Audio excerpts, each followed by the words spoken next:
all offices, through Jesus Christ our Lord. Amen. Most gracious God, author of all good things, we humbly beseech thee for the Parliament of Barbados, especially the Senate at this time assembled, that thou wouldst be pleased to direct and prosper all their counsels to the advancement of thy glory, the good of thy church, and the safety, honor, and welfare of all people. All this we ask in the name of Jesus Christ, our most blessed Lord and Savior. Amen. And together we say the Lord's Prayer. Our Father, who art in heaven, hallowed be thy name. Thy kingdom come, thy will be done on earth as it is in heaven. Give us this day our daily bread, and forgive us our trespasses, as we forgive them that trespass against us. And lead us not into temptation, but deliver us from evil. For thine is the kingdom, the power, and the glory, forever and ever. Amen. And may the grace of our Lord Jesus Christ, and the love of God, and the fellowship of the Holy Spirit be with us all now and forevermore. Amen.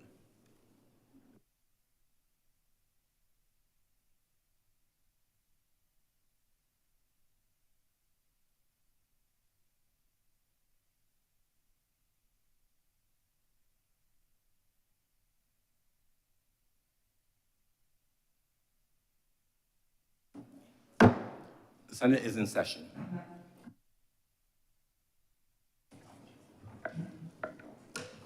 Messages from Her Excellency the President.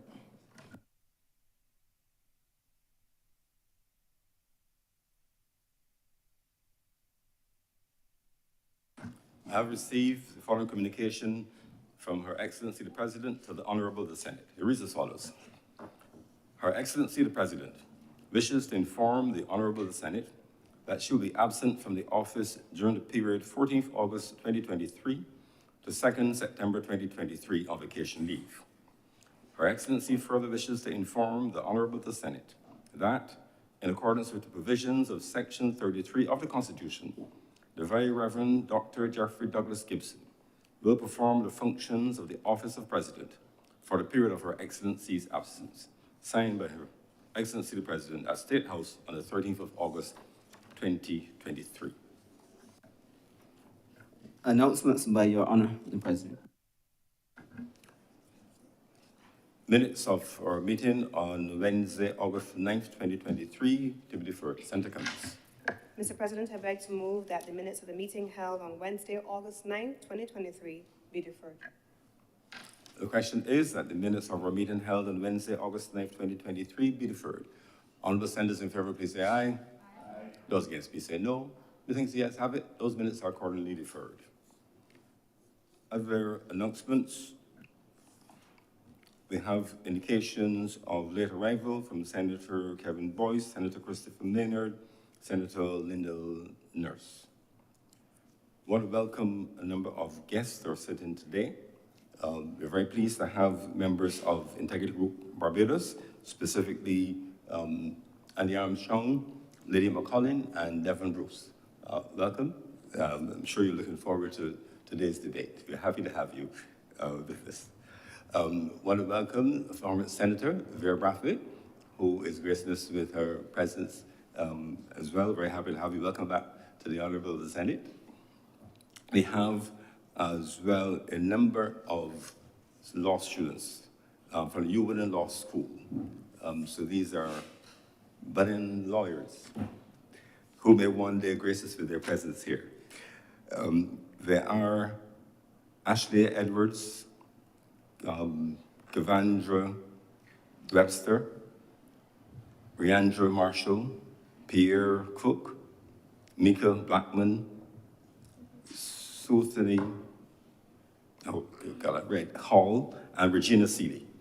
Welcome to all of you, and I hope that this period in our chamber will reinforce the importance of the area of law that you've chosen. We are all guided by law. We are lawmakers, yes, but we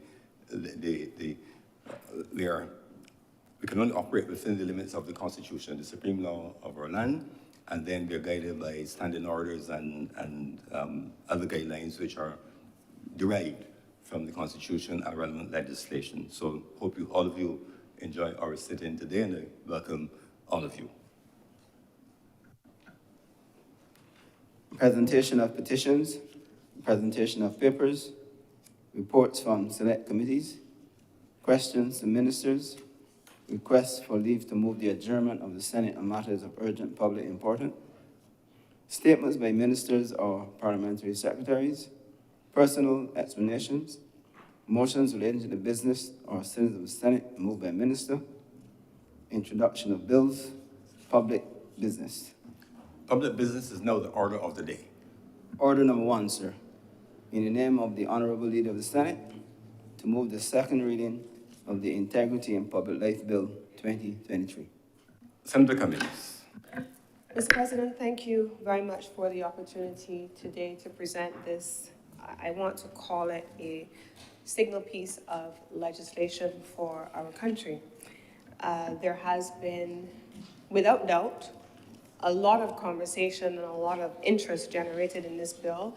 And I want to begin my presentation today, Mr. President, by expressing my appreciation to the group sitting to my right, behind me, the Integrity Group of Barbados. Let me declare up front that prior to 2020, prior to 2018, I believe it was, prior to 2018, when I was appointed to this honorable chamber as a government senator, I previously had been myself a member, and I hope an active member, of the Integrity Group of Barbados, because philosophically, I subscribe to the principles of integrity in public life.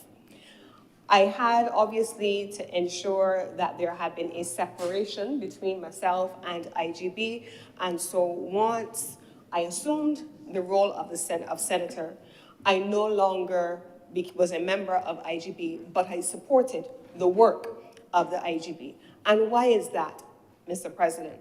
Why would I have joined a group called Integrity Group Barbados? One, Mr. President, let us declare upfront, I, like every other Barbadian, sat through the previous 10 years of 2008 to 2018 in horror.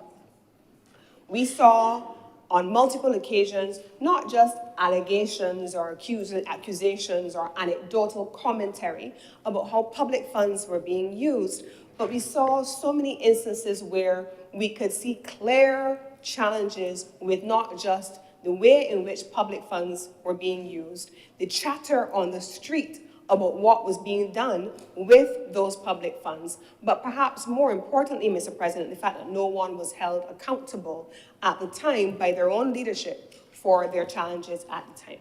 And so, Mr. President, that was one component of it. I also, Mr. President, was a young Foreign Service officer, and I served in the Ministry of Foreign Affairs at the time for 10 years as a Foreign Service officer, and served as the UN desk officer for several years. And it was a point of challenge for us, Mr. President, that a convention that Barbados signed in 2003, namely the United Nations Convention Against Corruption, could not be signed into law because it had not been domesticated into domestic law several years afterwards.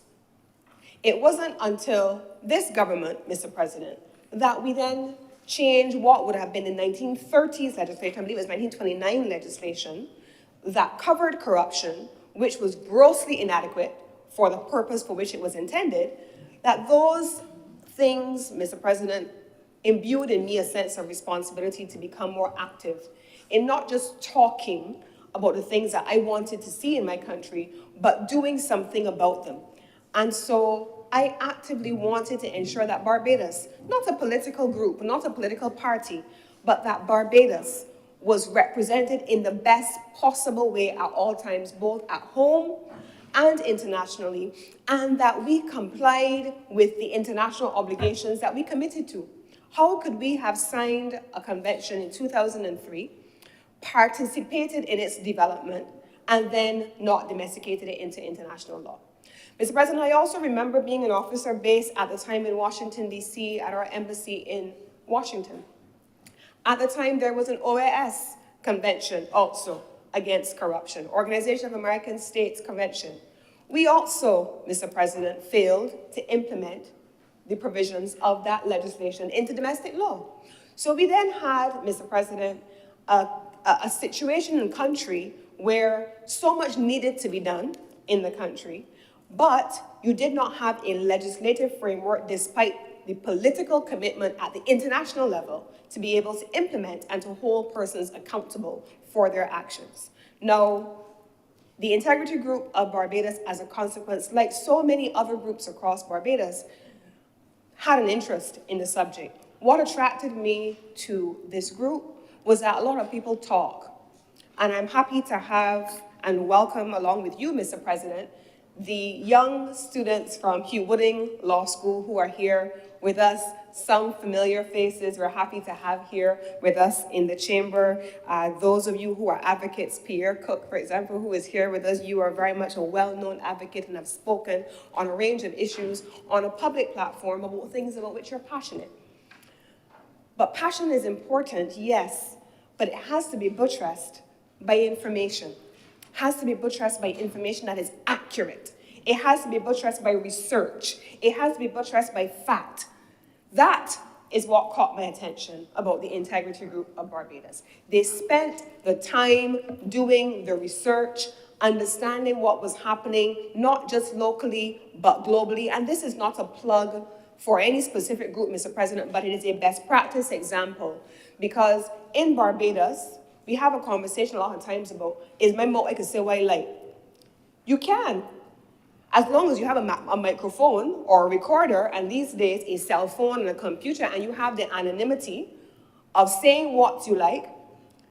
If people don't understand the facts, they haven't done the research, they don't understand the information and how to analyze the information, Mr. President, whatever comes out of your mouth, which could be abject nonsense, somebody is going to run with that as truth.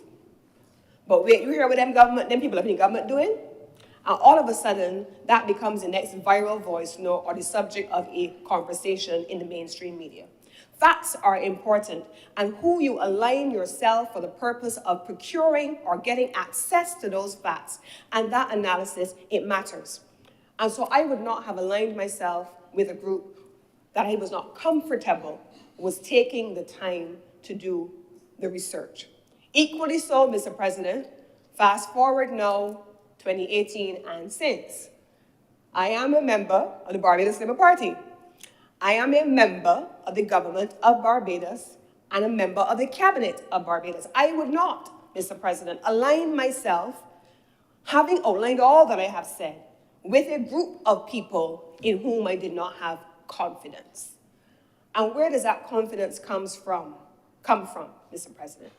I want to begin, Mr. President, by speaking about a little bit about how this bill then aligns with the philosophy of a group of people represented on the government side of this table that I am officially, formally, and publicly aligned, Mr. President.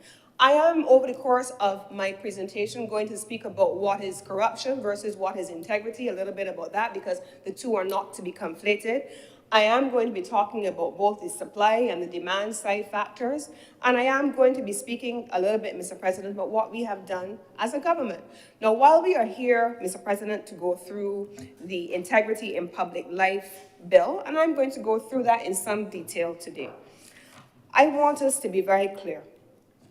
The government of Barbados, led by Mia Amor-Motley, the Honorable Prime Minister of Barbados since 2018, has undertaken not just to treat to the questions of integrity in public life in this particular piece of legislation, but a group that spends time, or a group of people who would spend time researching the facts, would find these facts available to them. In 2019, Mr. President, we passed the Public Finance Management Act, and I'm going to go back to that legislation today for a very specific reason. In 2021, Mr. President, we passed further regulations to the Public Finance Management Act. In 2021, Mr. President, we had the Public Procurement Act. Public Procurement Act, Mr. President, we always had in the Barbados context, but then when the CARICOM region had a public procurement bill and they had model legislation across the region, we made further changes to that. Public procurement, the awarding of contracts and how that is managed. So even things down to unsolicited bids, How are those things managed? So somebody sees a project, they think that this is a good idea, they come to the government and they say, look, we want to do this, and they submit a project. How do you treat to those things? All of those elements are now captured in the public procurement legislation.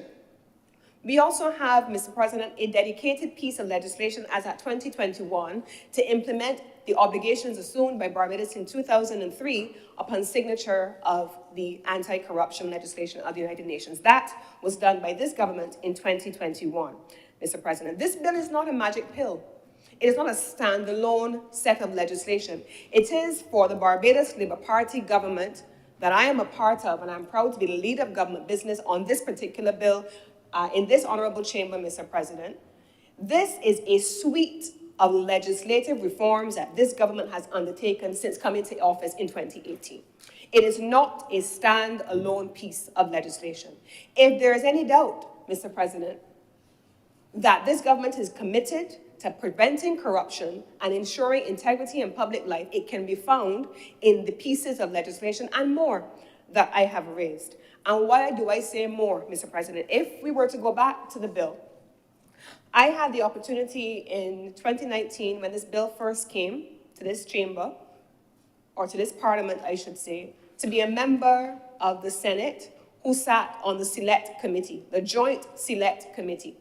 That Joint Select Committee report, Mr. President, is available on the Parliament website. I commend it to all of you, especially the law students who are with us today, to read it. It is a lengthy and voluminous document, but it gives great insights about the various perspectives on a single piece of legislation. Each time you have a problem, Mr. President, and I want through you, Mr. President, to perhaps make a point to our young law students who are with us today, there is never a single solution.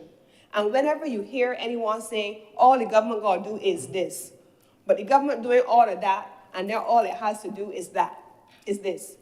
It is a simplistic way of thinking, and therefore it is a simplistic approach to policymaking, because there's never a single thing that anything is about. So if you were to read that report, you would see groups including the Barbados Bar Association, Integrity Group of Barbados, the Institute of Chartered Accountants of Barbados, political parties, including the Democratic Labour Party. At the time, there was a plethora of independent parties in the post-2018 period. Many of them, I believe 3 of them, made presentations to the Joint Select Committee. We had a number of individuals who, in their own right, felt passionate enough about the issue. They too came and made presentations. There were people who submitted written presentations. There were people who took the time to go clause by clause by clause by clause, section by section by section through the entire bill, create a matrix, and to make submissions to the Joint Select Committee.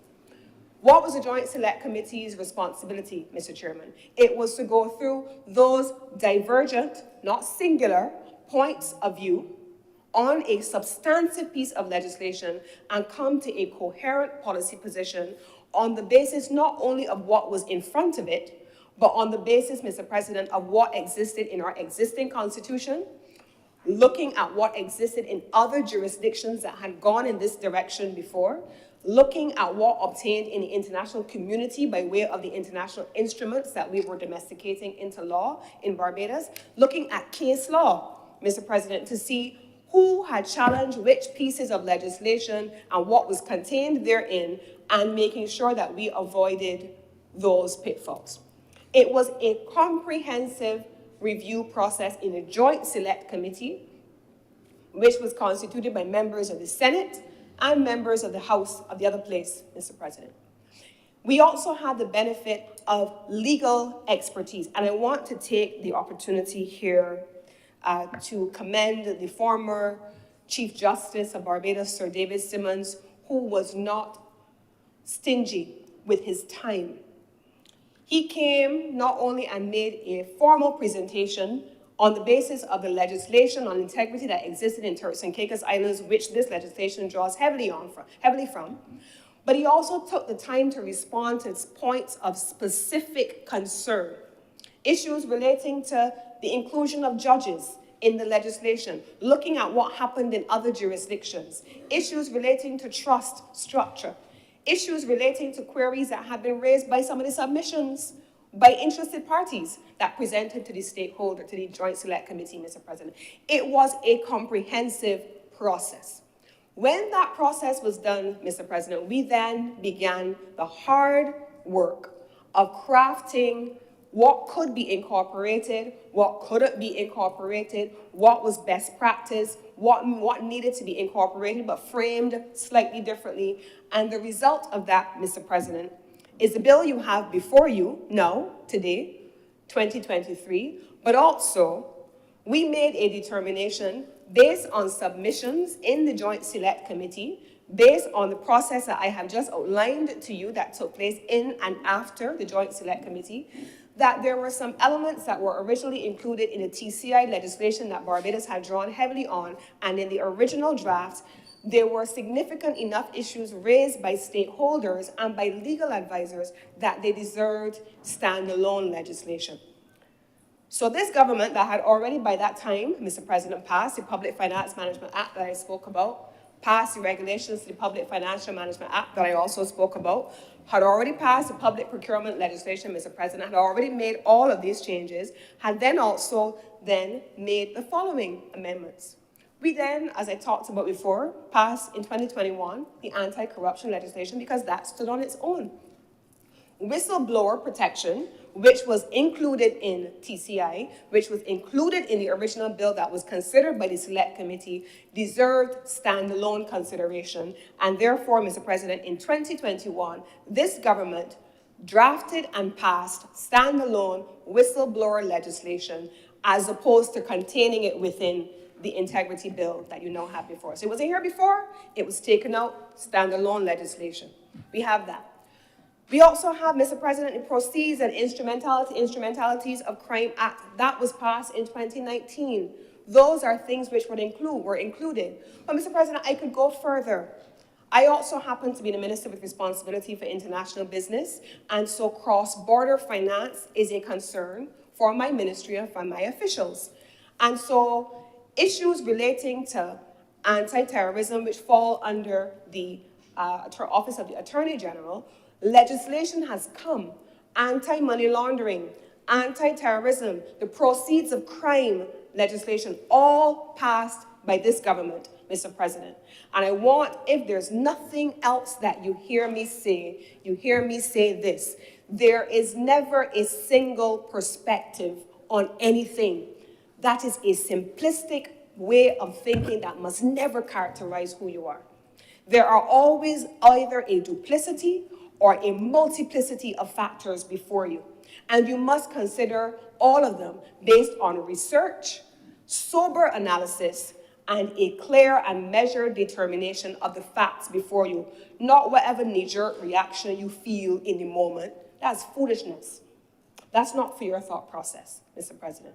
And so the suite of legislation that I have just outlined is not a magic bullet on its own, but they all must be taken together alongside this piece of legislation that today we are now debating.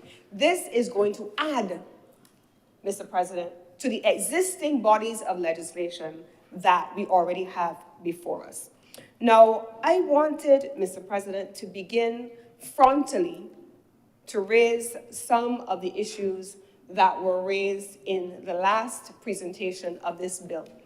There are a few of us who were in the last Senate and who therefore would remember what were some of the concerns. Mr. President, one of those concerns was the issue specific to the inclusion of public officials. I want to deal with that early.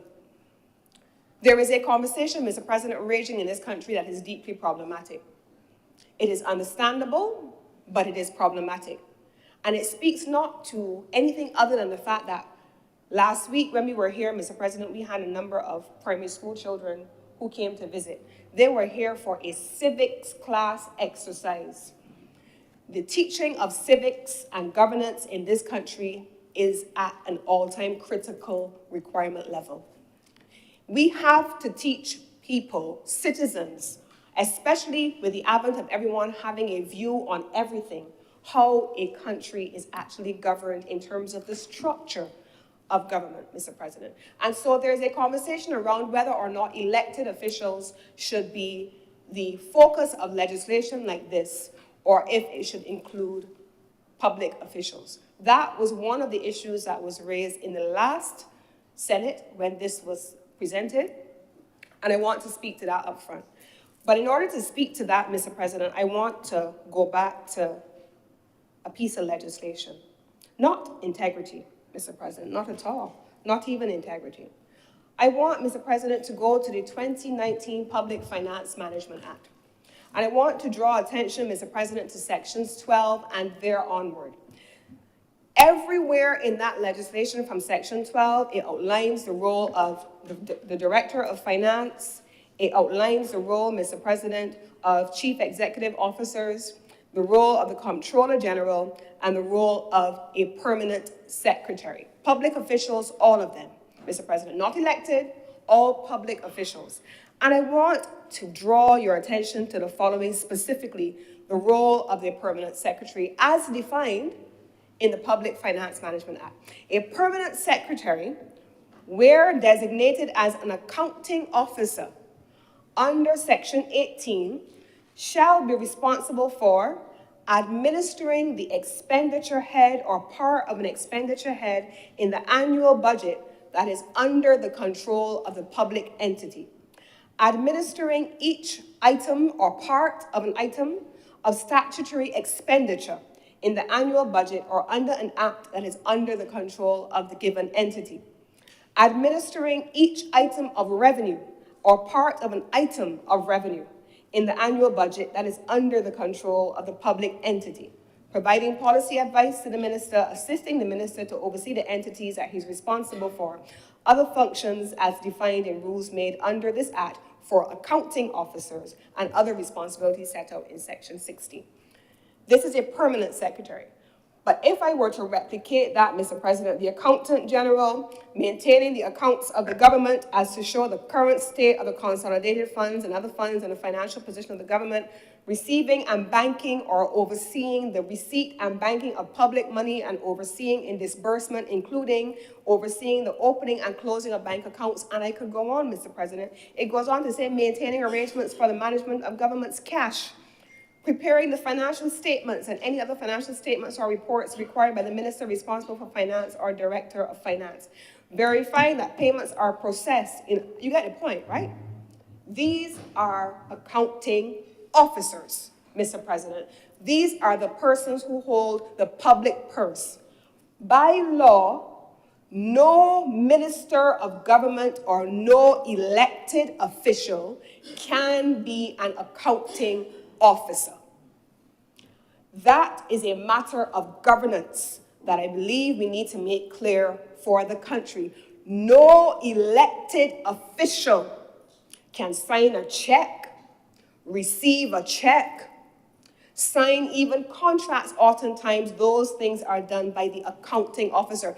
In our overseas missions, Mr. President, and you would know well, having served in one of our missions abroad in Canada, in our overseas missions, you can have an ambassador, you can have a high commissioner, and they could be persons who are in the public eye at all times. They're the ones giving speeches, they're the ones meeting the foreign government officials, they're the ones engaging with the government on the other side and representing the interests of people. They cannot sign anything of an accounting nature. There is a designated accounting officer, even in our overseas missions, and that person is the most senior public official. The most senior public, not elected, public official in the embassy. The notion, therefore, Mr. President, that if by law, the power of the purse and the power of accounting is held by public officials and not elected officials, that you can have legislation that excludes said accounting officer is a misnomer. And it suggests that those who feel that way have not understood the structure of governance in a parliamentary democracy. That's what it suggests, Mr. President. I don't sign a check. I cannot. I do not. There are things, Mr. President, sometimes that I hear are happening in my own ministry that I wouldn't know. I would have no idea because there are contracts and relationships that are exercised outside of ministerial authority. So Barbados has to make a decision. You want ministers to be responsible, but you don't want us to be accountable. So I have no financial accountability except to the Prime Minister who appointed me. And at the end of the day, whether I know or not, whether I have signed the check or not, when I sit before the Prime Minister as the chairman of cabinet and as a minister with responsibility for finance in the estimates debate, I am accountable for whatever happened among those who are public officers, who are the accounting officers. So I have to take responsibility, even if I don't know. I have to make sure I know. So now what do? On a quarterly basis, I make sure, on a weekly basis, I usually have management meetings, sometimes every 2 weeks, but on a quarterly basis, I go through the heads of expenditure assigned to my ministry. I go through to see what the absorptive capacity is, what projects we are spending on, what we are doing as given by the budget and the estimates of expenditure that come to this place. And I follow through on those things. But you see things like government procurement, you see things like goods and services in the line items, I would never see those. I will never be able to tell you how much paper we buy. I will never be able to tell you who we buy it from. That's not the stuff that comes to a minister's attention. It is not the stuff that comes to an elected official's attention. So we have to understand how governance works, and therefore, I want to first debunk the notion that public officials who are accounting officers are to be excluded from legislation like this. When I first moved back home to Barbados, Mr. President, I moved back to Barbados, not the last time, the time before. And I heard so many people tell me stories. When you bring home your things, Ms. Madam Deputy President, I don't know if you've had this experience, but I doubt. You are a formidable character and they probably may not try that with you. But you get people who would offer, if you pay the duties and taxes, this is the price. If you don't want a receipt, this is the price. That's corruption, Mr. President, and they've been elected. You understand? If you want to get a driver's license, but you don't want to go through the process of learning how to drive, but you know somebody who knows somebody who's your aunt, sister, friend. All right? You pay to get what you want. That's corruption. They make elected. Right? When you want to get a job and you decide that you know somebody who knows somebody and you're going to ask them to do something for you, they do it for you, but then there is a relationship that says, but this is what I want you to do for me. I hire you, but I want to use this contract. I want to do this contract, and I want to make sure that I get a kickback from this contract. And you say, all right, but I want the job, so I can help you. I can do it. And you have the authority to sign or to approve or to do banking. That's corruption, though. Right? That's not integrity. So let us not have this false notion going out there that corruption takes place or integrity in public life is an elected official's thing. Not when elected officials can't sign or disburse checks. There has to be, or there must always be, Prime Minister has a way of saying it. There must be two hands to clap. And the hands that are clapping in symphony, because they're not only two hands, the hands that are clapping in symphony must all be accountable under the law. This law does that. It draws public officials and it defines how those public officials are, who those public officials are in the schedule appended to the bill. Mr. President, it is an extensive list of persons. The second schedule of the bill, which is where I'm starting now, it outlines in part 1, members of the House of Assembly and the Senate. That brings me, Mr. President, deliberately, I wanted to start there with those persons as to why the Senate is included, Mr. President. Mr. President, since I joined this honorable chamber, 3 constitutional motions have come to this honorable chamber. For matters which require a simple majority, the government senators, who constitute the appointed representatives of the elected party in the other place, the people, you ain't just coming here because any individual voted. The people voted, and they chose a political party to lead them. And the people then have representatives in the other place. And the people who they voted for appointed persons to represent their interests in the upper house. The people did that.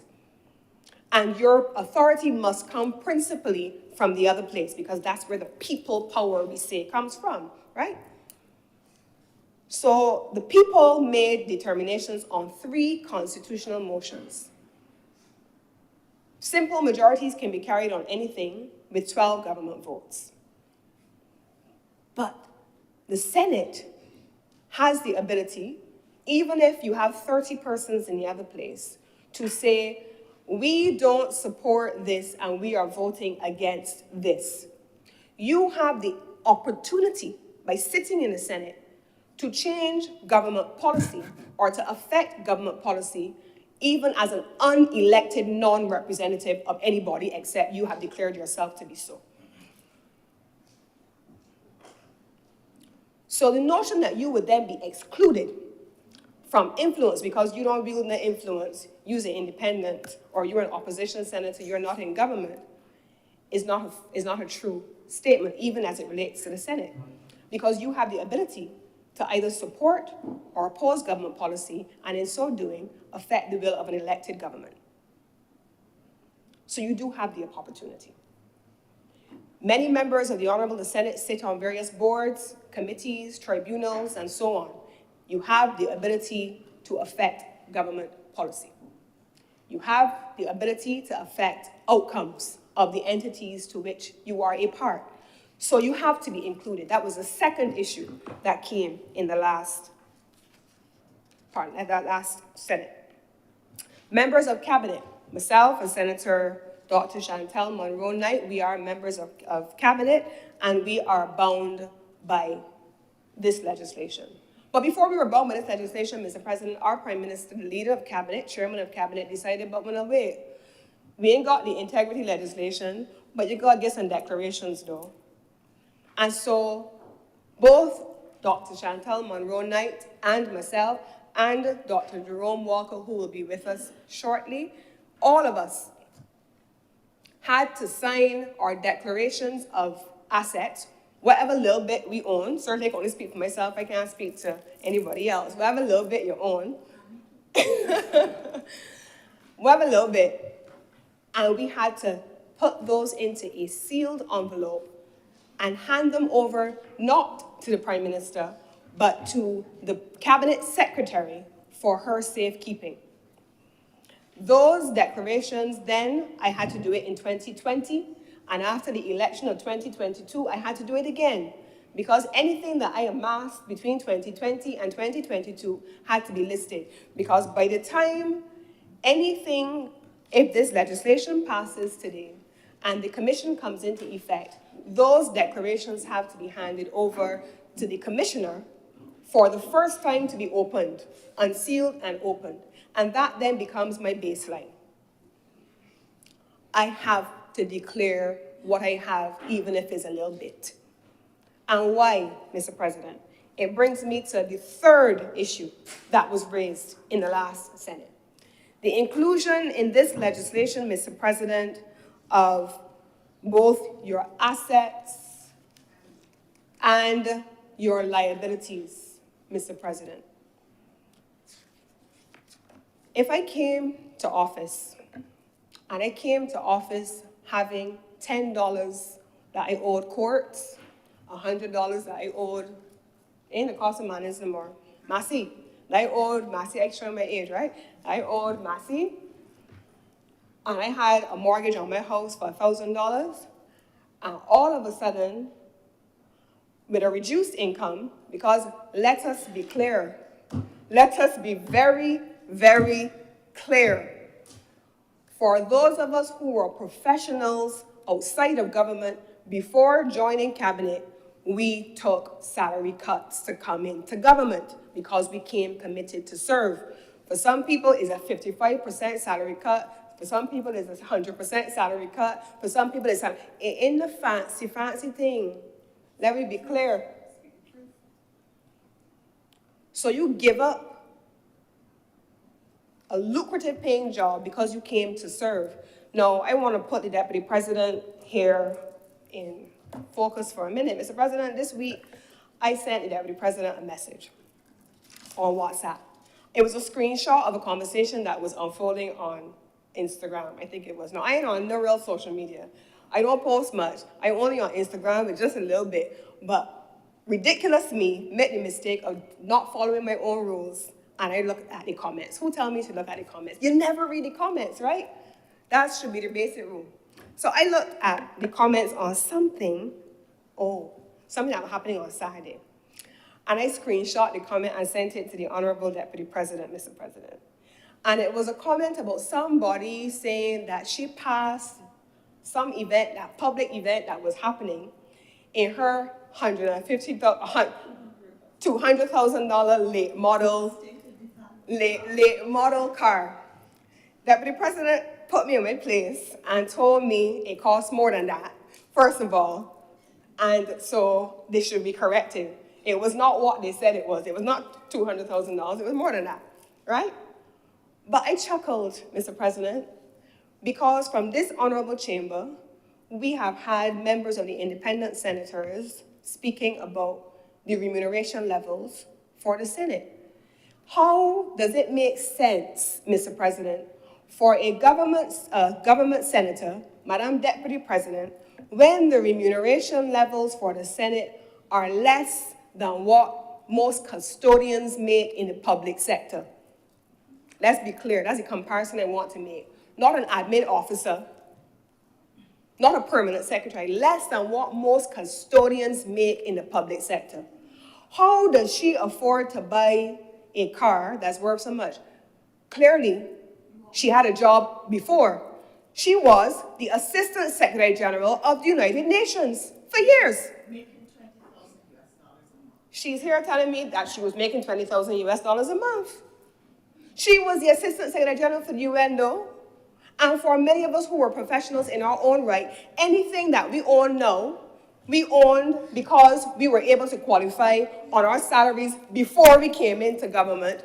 And we struggle now we are in government to make sure we are able to make our payments on a government salary because we're committed to serving.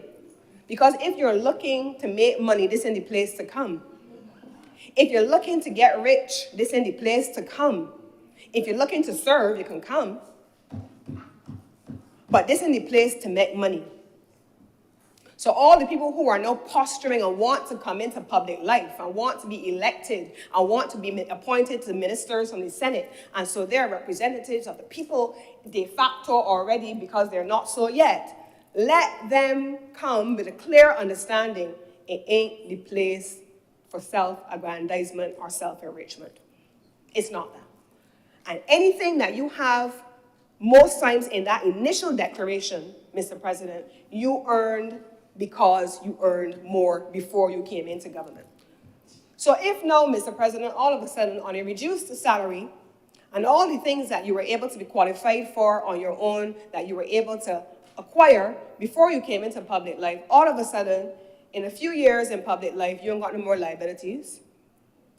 All of a sudden, you don't own a body nothing more. All of a sudden, Mr. President, your liabilities have disappeared. We think, Mr. President, that we still do corruption in the same way that it used to be done maybe 30 years ago. Mr. President, it is again a simplistic view. Mr. President, we talked about elections and what happens in elections from time to time. Back in your grandparents' day, your great-grandparents' day, it used to be corned beef and biscuits. We practice corned beef and biscuits politics today? No. I'm sure that prior to 2018, we were talking about people getting flat-screen TVs.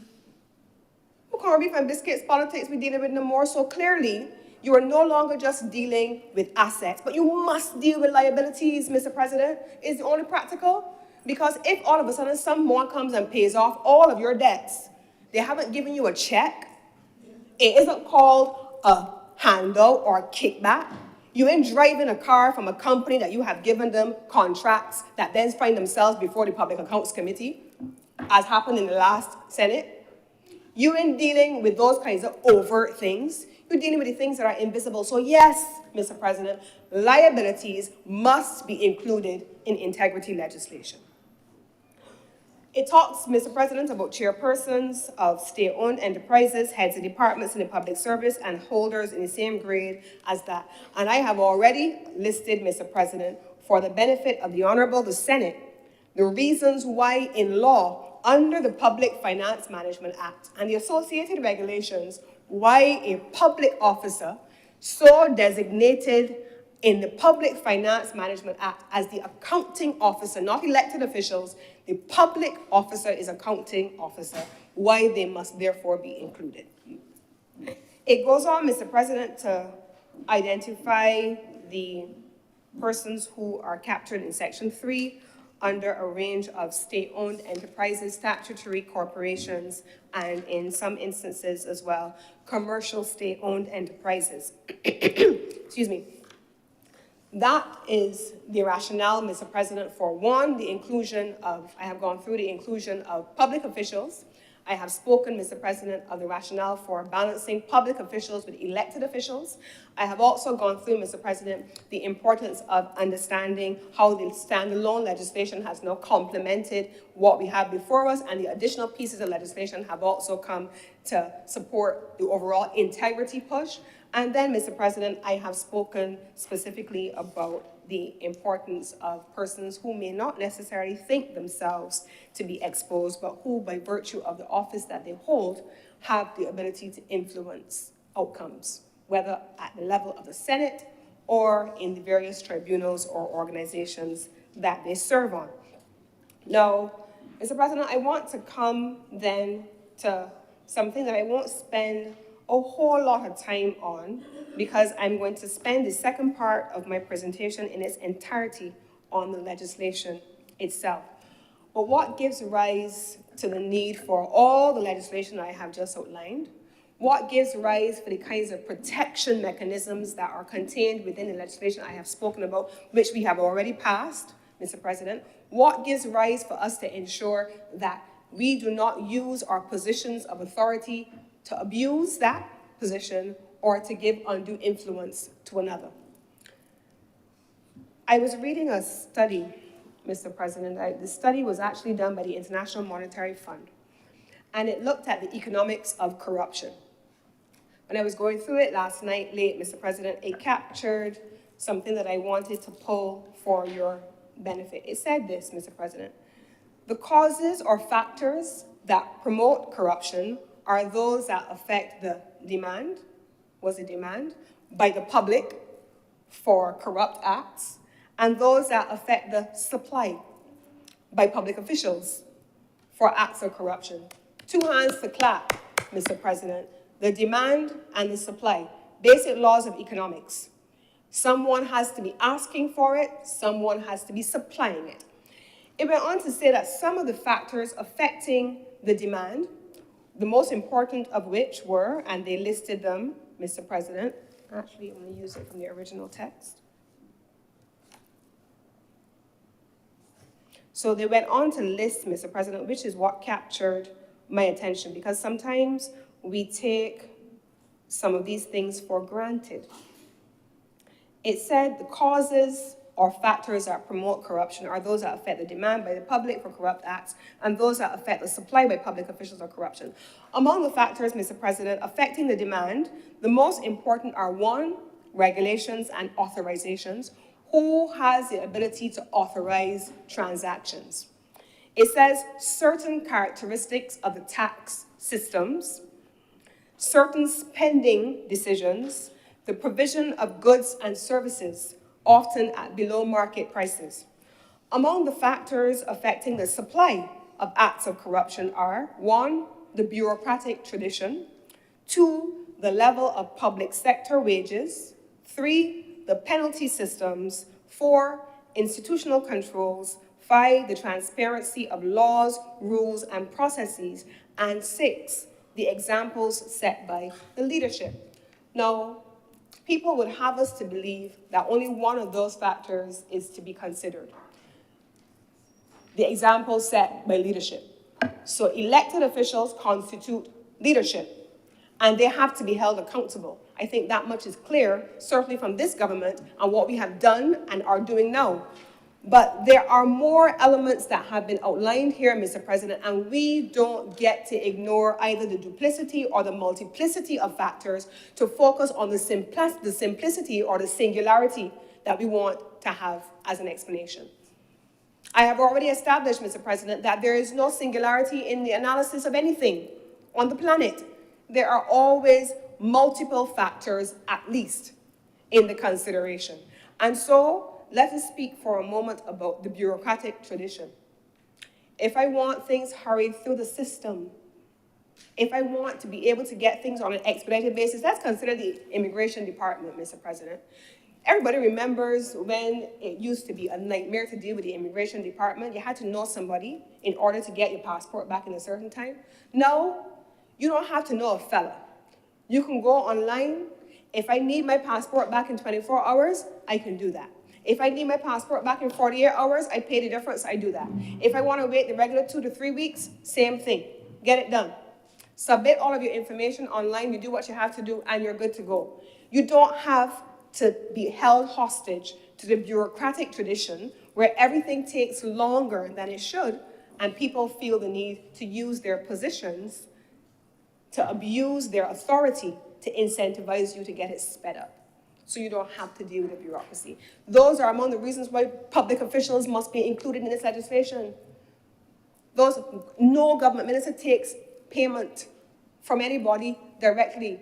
There are more creative ways, and I will come to that in a little bit. The level of public sector wages, let's talk about that, Mr. President.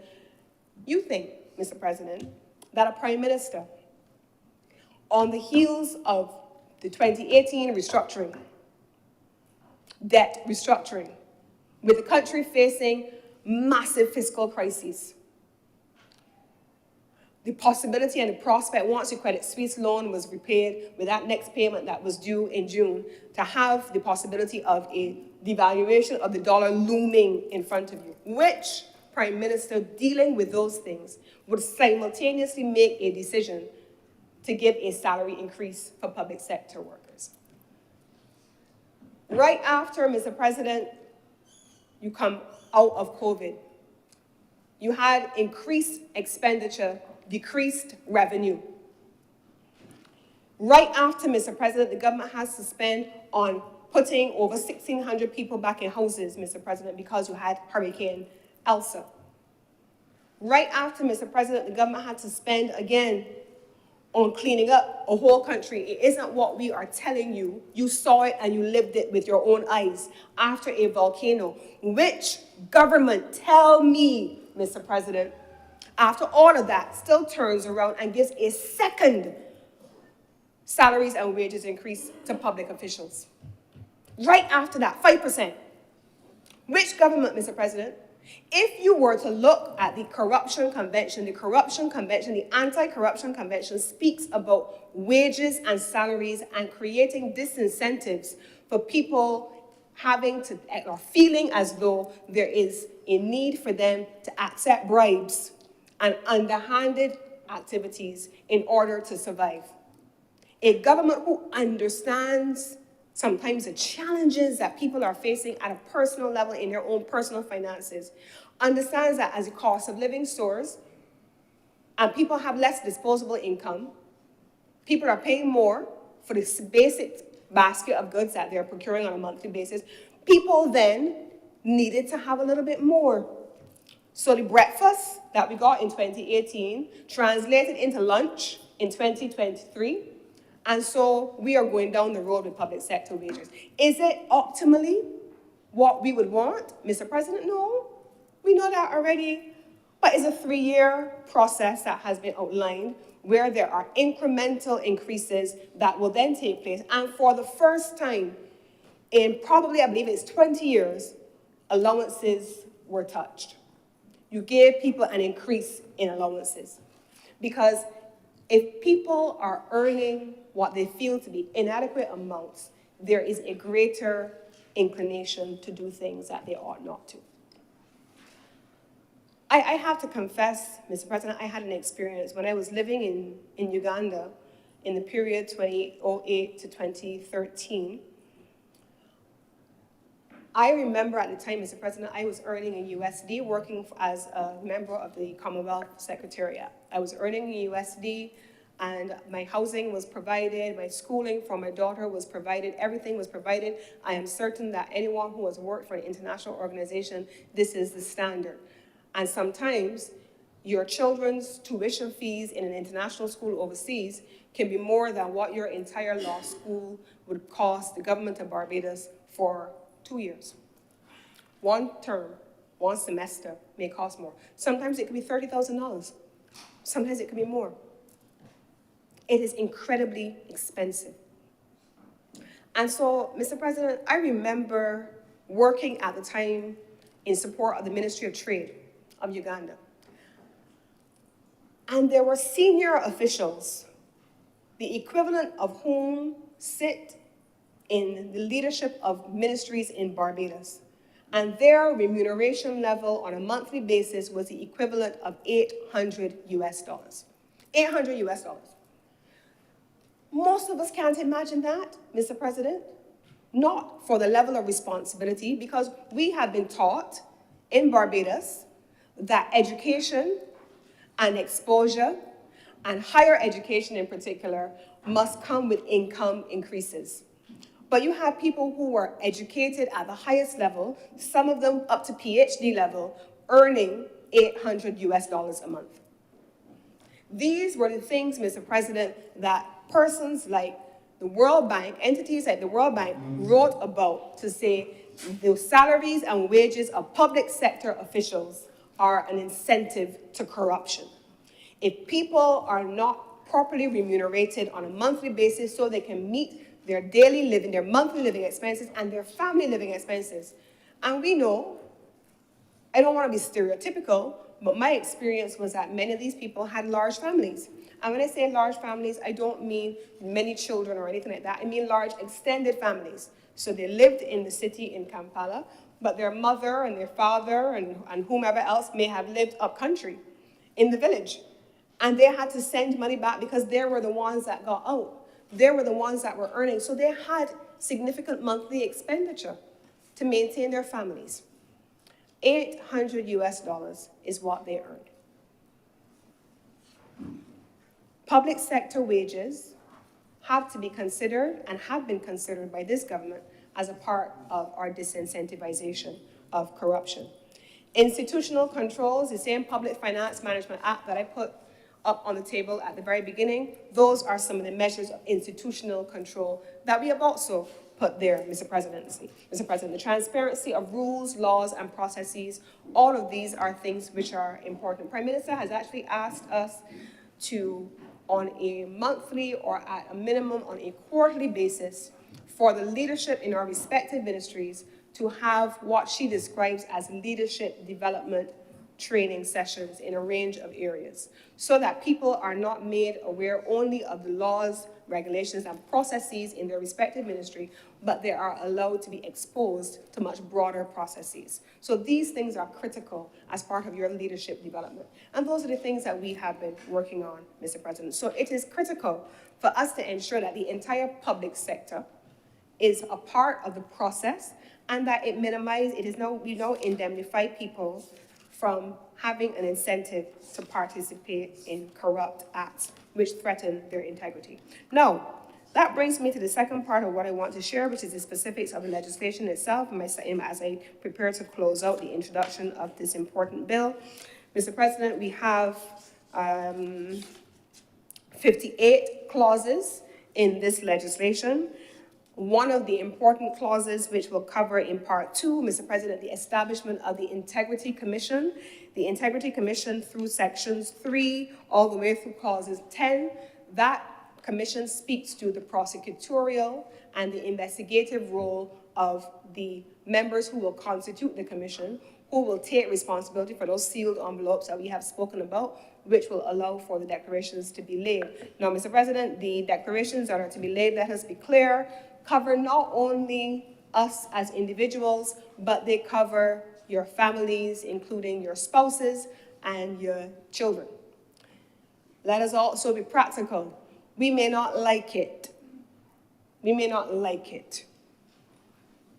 But it is equally easy for a person to make a decision, and we have had a public case where somebody got paid a not insignificant sum of money, not in this government, not post-2018, before 2018, got paid a not so insignificant sum of money. I think the number that I've heard bandied about was about $5 million, decided that they don't want to put the money in their own account, they can hide the money in their mother's account. And they put the money in their mother's account, and then, oh, lo and behold, unfortunately, the mother passes on. And all of a sudden, the lawyers have an estate to adjudicate because the mother got more than one child. And so this mother now has assets to divide among all of her children. And the person who put the money in there is hopping mad. Blue vets, that's my money.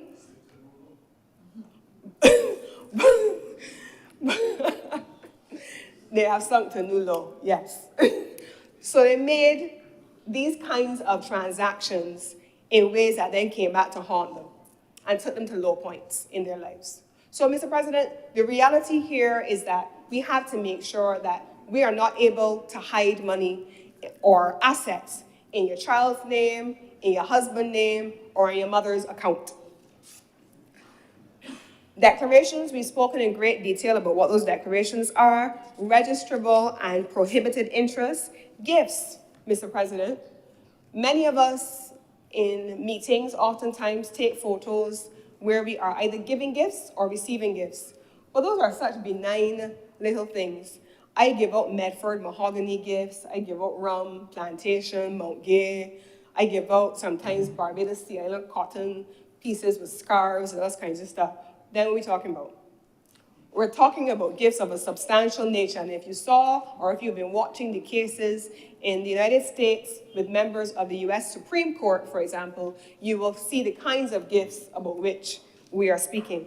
But the gifts here are talking about, at a minimum, $2,500 to report to the commission. So anything in excess of $2,500, you have to report to the commission. That would include some of the nice handbags that the ladies like. And you see all the proper effects, the side strap bags and so on, the fancy Chanel bags, all of them cost more than $2,500. So let's make sure, Mr. President, that we're clear. Conduct in public life and contraventions of the Act. Now, there are two things that I want to raise here, Mr. President. One of the things that we sought to do was to make sure we were clear on what constituted a criminal act and what was an act of omission through negligence or sometimes administrative errors. I am certain, I am not a lawyer, I had never done this before, and some of the questions that were on that declaration that I had to fill out, I did not know how to make head nor tail of them. So I had to ask a question. I had to be guided. So sometimes if someone is unsure about who they can go to for guidance, there can be an error that they did not intend. And so there has to be a way to treat to those things as opposed to an intentional omission where you deliberately leave things out of your declaration. Then, Mr. President, I want to specifically go through the schedules to the bill because they are important. And if you were to go through the report of the Select Committee, you will see that the original bill had just 2 schedules. This bill has a number of schedules which gives us greater specificity. 1, at Schedule 3, you have the declaration itself. It outlines what is to be contained in the declaration. And the report of the committee will tell you that this was drafted as an amalgam of best practice examples drawn from a number of places, Trinidad and Tobago, Jamaica, TCI in particular. The commission looked at that and drafted up the template that is captured in schedule number 3. In the certificate of compliance, the certificate of registrable interest, and the year ending December 31st, well, in this case, it is specifically what is listed there. These are very detailed items. Report of a gift, it tells you exactly what has to be reported in the gift. And then you have the 4th schedule, which establishes a code of conduct for persons in public life. And there's one section in there that I want to draw to your attention. There are only 3 sections, so it's not a long read. 1, how to use your office. You can't speak about abuse of office if you have not defined what is required of you and how you use your office. This is outlined in the 4th schedule, the use of office, in section 1. But I specifically want to be drawing your attention to section 3, private interests and conflicts of interest.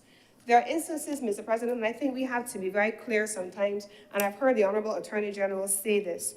We look at what is being done in fancy places, in large jurisdictions, in large economies, where if I move from one state to the next, no one knows my name, no one knows what I've done, no one knows what I own. In Barbados, you can't walk 2 steps. There are, at best at times, 1 degree of separation between many of us. It is a small society, and we have to always put that into context when we're having these conversations about, but in the US, they did this. But in Canada, they did that. Everybody knows somebody else, Mr. President, or somebody's connected. So when we talk about private interests and conflicts of interest, you may have worked for a given company. I have come in here and I have declared I was a member of the Integrity Group of Barbados. There was a conflict of interest for me being a Government of Barbados member, sitting member of the government, and continuing as a member of the Integrity Group of Barbados, and so I had to step down. But if I was a chairman of a board, Mr. President, and I was then using my position as chairman of that board under the meaning of section 1 of the 4th schedule to then have a conflict of interest by affording a contract to a company that used to be mine, then that would constitute a conflict of interest. Mr. President, I used to be chairman of the board of directors of an entity. And while chairman of that entity, Mr. President, I came across a scenario where there were 6 contracts awarded for the provision of a certain type of service under that company. 6 contracts. 4 contracts were held by 2 companies, and the remaining 2 contracts were split by another 2 companies. So 4 companies, but 6 contracts. One of those contracts, Mr. President, was held by the former chairman of the same entity. So you are chairman of the board, but awarding a contract simultaneously to your company. That is what we call private interest and conflict of interest. You cannot, in the exercise of your responsibilities as a chairman or a director on a board, award contracts to your business that is your private interest. You cannot do it. You have to declare it. You have to recuse yourself. You have to do all kinds of things. That is what is captured, Mr. President, in the 4th schedule. The 5th schedule outlines the oaths required of the members of the commission. This is a serious role that they will be undertaking, and so the oaths are prescribed here. All of us were sworn when we became members of the Senate, and those oaths we have to take seriously. They were administered by the president, initially by the governor general, then when she became the president, we all re-swore. These are the same basic things, and we take them seriously, and so we expect that persons who are therefore employed or appointed in these roles, that they equally will treat to their oaths in the same way. These are the schedules to the bill, Mr. President. The commission has the authority to summon and examine witnesses, to engage in inquiries, to take witness statements, and to have marshals functioning as well, and they have a direct correlated relationship with the Director of Public Prosecutions. These are among the things that we have captured in the legislation that I would want to bring to your attention, Mr. President. This is a serious piece of legislation today. It is a constitutional piece of legislation. It requires a 2/3 vote of the Senate, and I want to take the opportunity to say that it has already successfully passed the other place, not once, but twice, where elected officials, representatives of the people, sit. It has already, Mr. President, been the subject of extensive debate and discussion in the public space, where the people of Barbados, who have spoken at great length about the importance of integrity legislation. They may not know all the legislation that I have listed, Mr. President. They may not know the Public Finance Management Act, the Public Procurement Act. They may not know any of those things. They only know that this government, which they went to the polls not once, but twice, which included in a manifesto not once, but twice, as the people's mandate to pass integrity legislation, that we have delivered not once, but twice, to bring the legislation to government, which we have. We promised it in 2018 in our manifesto, we did so. We promised it in 2022 in our manifesto, we did so. I had, under the leadership of the Honorable Deputy President, the opportunity to participate in both manifesto exercises. And I am not in any doubt that the party and the government that the people elected called for this legislation not once, but twice. I am confident that as I read the newspapers, as I listen to what people are saying in the streets, the people of this country want to have integrity in public life. I want to close by saying this, Mr. President. There was a notion that senators, members who sit in this honorable chamber should not be included.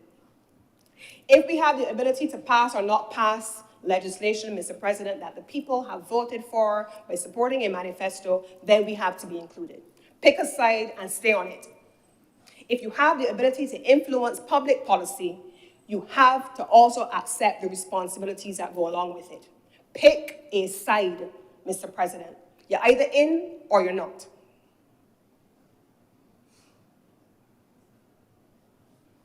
I want to be clear, Mr. President. We have a tremendous responsibility that sits on our shoulders every single time we come into this honorable chamber. I have not heard, save a few familiar voices, anyone in the public space in Barbados say they don't want integrity legislation in this country. And it is my hope, and I speak on behalf of the government of Barbados in my role as leader of government business in this Senate, I know without doubt that every single member on this government side will be true to the mandate given to the Barbados Labour Party in 2018 and in 2022 as part of the suite of measures that we promised to the people of Barbados to pass integrity legislation. We will vote in favor of this legislation today, every single member. And I can only hope that every other member of this honorable chamber will do the same. And with these many words, Mr. President, I beg to move that this bill be read a second time. Thank you very much, Senator Cummings.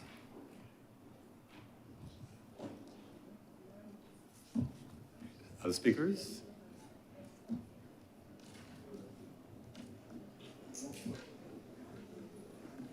Senator Malibu. Mr. President, thank you for recognizing me. I didn't realize I was going to speak so early, but it seems not to be many speakers. So I try to use my time with you as best as I can. Mr. President, in reviewing this bill, I realize that this is a new piece of legislation. Quite often, we get things coming to us which are changes, amendments, improvements to fixes This particular one is a brand new piece of legislation. So I started at this point, which was, and these are my notes, Mr. President. I started at, what problem are we seeking to fix? What is the problem that this legislation seeks to fix? I believe the leader of government business, Senator Cummings, has done an excellent job of articulating the problem in one area. And a little bit later on, I will expand on where I think the problem lies, because I think the problem does not only lie in one hand that claps. As Senator Cummings said, it takes two hands to clap.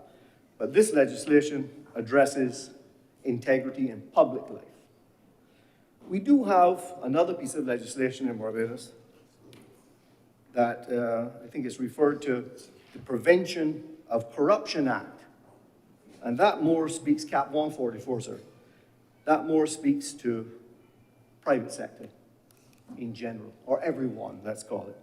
And I'm informed, as I'm not a lawyer, that in common law, bribery is found there in common law. You can, that's an offense in common law. There's no statute for bribery, but it lands there. But I will listen to my learned legal friends on the matter.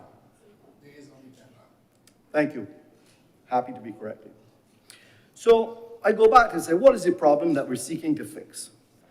And I think sometimes that this problem is seen by different people in different ways.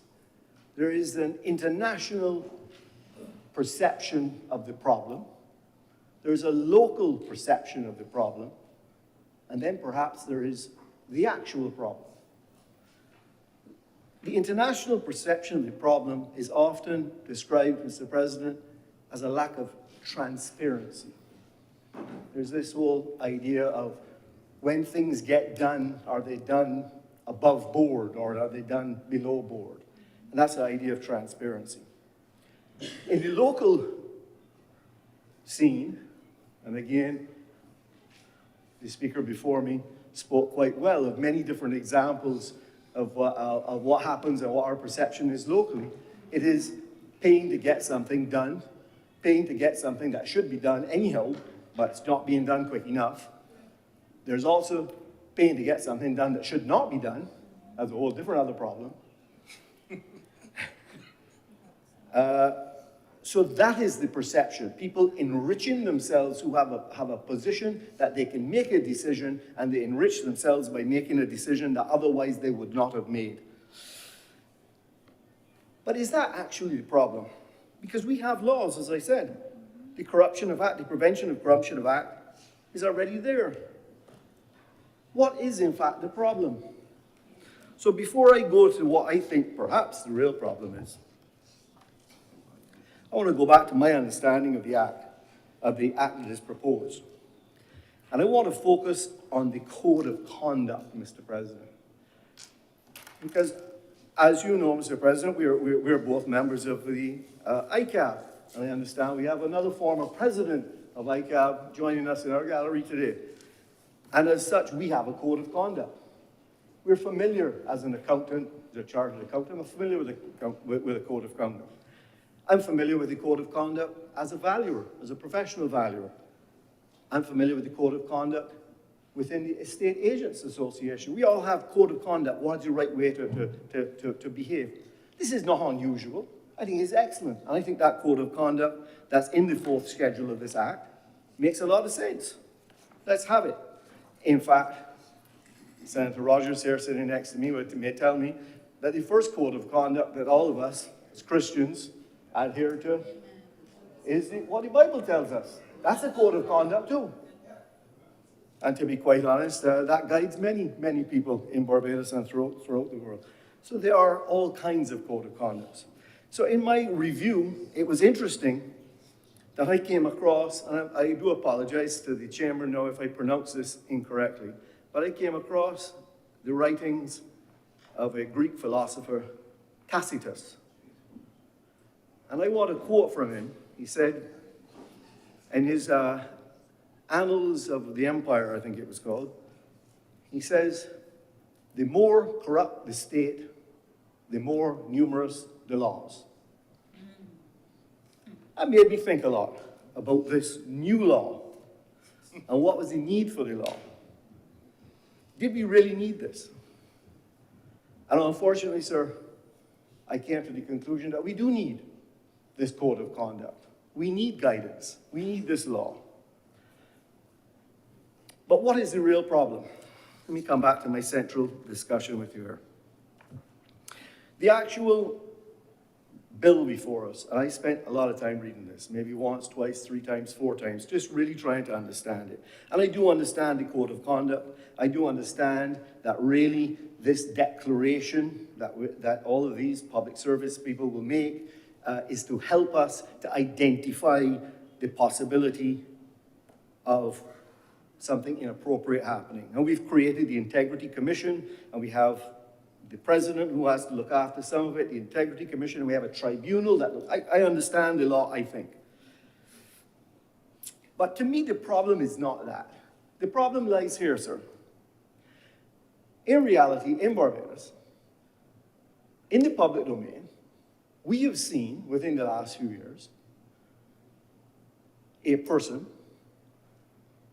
accused, tried, found guilty of, served time, released, and returned to, some might say, a hero's welcome.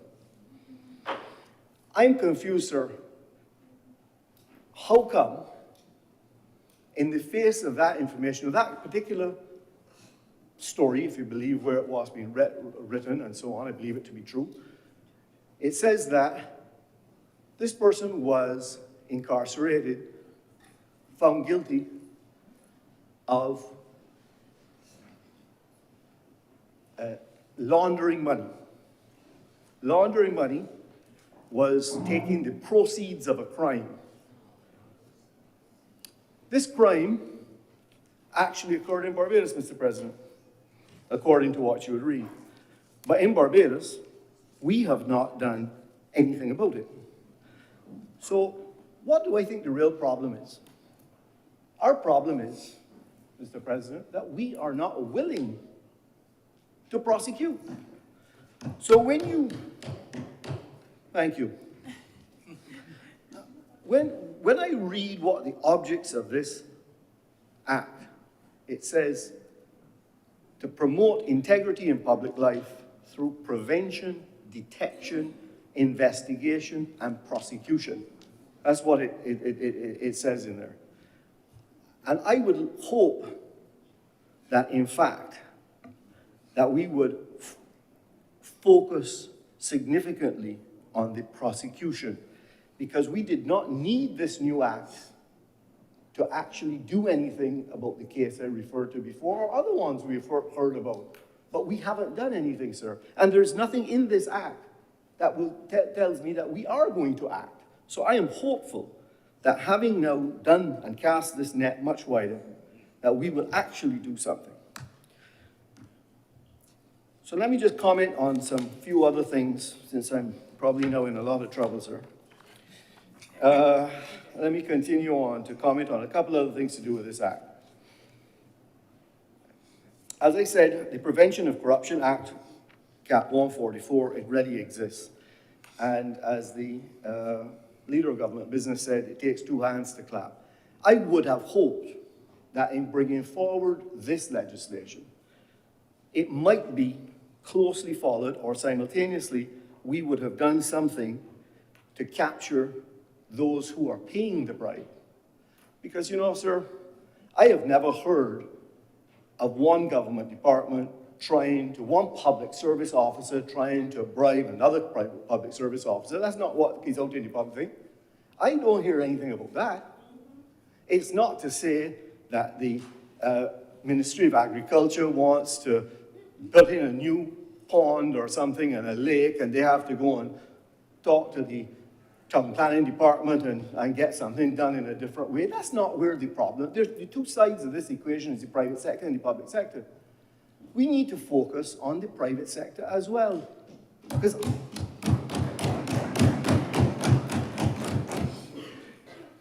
It's the old chicken and egg analogy.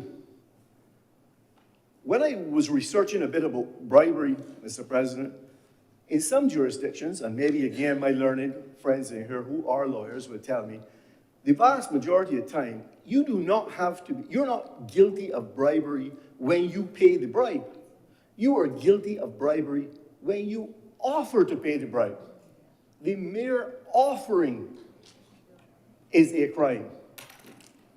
Receiving it, paying it, that's further down the road. So, to me, I was hopeful that perhaps Cap 144, perhaps it will come otherwise, perhaps the Leader of Government Business will come back and tell me what is on the legislative agenda, and I will be very, very happy to hear that there will be robust new mechanisms beefed up within the whatever service to equally look at the private sector who is perhaps offering these bribes. I was very, very informed, I must say. I much appreciate some of the quotes that Senator Cummings made on the demand and supply for corruption. Very interesting, and I took note of that, and I'll read a bit more about it. And I agree wholeheartedly that on the supply side, the bureaucratic traditions, which I've spoken about in here before, Mr. President, which is simply do that which you are asked to do. When you don't do that within the public service, that is what creates the opportunity for, or the demand coming from the other side. Public sector wages, agree with you completely. I apply that to teachers as well. The controls that need to be in place, the transparency, all of those things, I totally agree with you. So I don't want to lose my material point on that subject, which was that there takes two hands to clap. And we should not just say integrity in public life. This needs to be integrity in Barbados.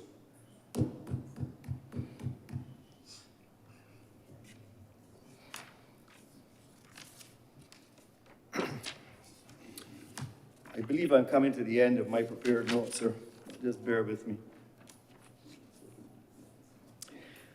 Speaking to the actual, and perhaps I will follow the Senator Cummings' way of looking at this. Let me speak to some individual things within the bill that I think are perhaps weaknesses, and perhaps we could come back at another time if this bill passes today and fix. As I've said before, my number one issue is with enforcement. And that applies to the existing laws that we have, the existing known situations that we have. We need to focus very, very carefully on that and how that is done. And I don't understand that today. I am concerned that in its first instance, in the first iteration of this bill, the net that is being cast is extremely wide. In general in life, there's an 80-20 rule. Many of us see it in many things that we do. In this case, I would tell you, 80% of the problems of corruption is probably coming from 20% of the positions within the public service. This net throws it around 100%. My recommendation would have been to start in a more narrow way. And I don't mean to exclude the Senate. Let me be absolutely clear. I'll be first to sign up. First to sign up. And to make that point, sir, I want to be absolutely clear. When I read the legislation, and I had understood it, one of the first things I did is I said to my accountant, please take a look at this draft legislation and tell me how you could file it for me. Is it possible? Is it practical?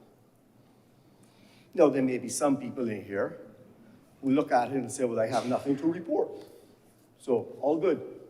There may be other ones more wealthy than me who have a very complicated disclosure to make. So I could only look at mine, Mr. President. And I asked my accountant, how could we do this? And he went through it and came back to me last week and said, Andrew, we can do this. It's not a problem. We can get it done. Except in a couple of areas, I have a little problem. I said, what are those problems? He So, well, it says you have to declare everything. There's no materiality. So, he didn't say this, but I'll make it up. One example might be, how many spare tires do I have for my rally car? They're expensive things, you know, those rally car tires. What if I get that declaration wrong? I'm concerned about materiality at that level. And they said all the jewelry. Well, fair enough, I only have a wedding ring, I don't wear anything else, but my wife likes the little earrings and so on, and I like to make her happy. I've been married for 30 years. I honestly can't remember, sir, every piece of jewelry that I gave her, and I am sure it's not on my declaration of insurance. You don't quite get everything right, none of us do. Shh. Thanks. I'm advised not to go down that line anymore. I'm so advised. But the reality is, I think there should have been, in this legislation, from a practical point of view, there needs to be some level of materiality in your declaration of assets, because I really do not think that, on a practical point of view, I appreciate that the legislation does speak to omissions or errors and omissions which you did intentionally, but the truth is that for someone who wants to do it correctly, and that's what I set out to do, to see how to do it, and I think I was correctly advised, hold on. You know, when you talk about what your personal assets is, do you remember you bought that small piano there for your son? Do you get your piano on there? What about that chair that you bought, you know? What's the materiality? We need to understand that. The second, in section 23, this one I think is really a bigger problem, which I'm worried about. Section 23 refers to gifts. What's interesting is, I just came from, I'm very proud to say that I was jumping in Kadooman. I seem to have gotten lots and lots of friends because I had lots of pictures taken. Man, I know a lot of people. I had abs. Apparently abs attract friends. But I have a lot of friends. And this act tells me, under section 23 for gifts, that great news. Any friend who gives me a gift is exempted. Mr. President, you're my friend. Many years, sir.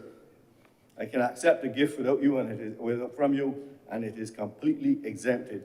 I think we have to be very careful with this, how this law, because in Barbados, as someone said earlier, it's a very small island, and we all got friends. Our relatives. And to prove that something is not a gift just to a friend, was in fact an inducement to do something, is at a threshold there that worries me in terms of the weakness of the legislation. And I go back to say, Mr. President, that I do appreciate that this is the first attempt to do it. And in my business, I often say to people, in order to improve a system, you must first have a system. So in order to improve this legislation, we must first have legislation. I accept that. But I would hopeful, it would be remiss of me not to point out where I see weaknesses. I would say, I guess, finally, Mr. President, that I am concerned about confidentiality.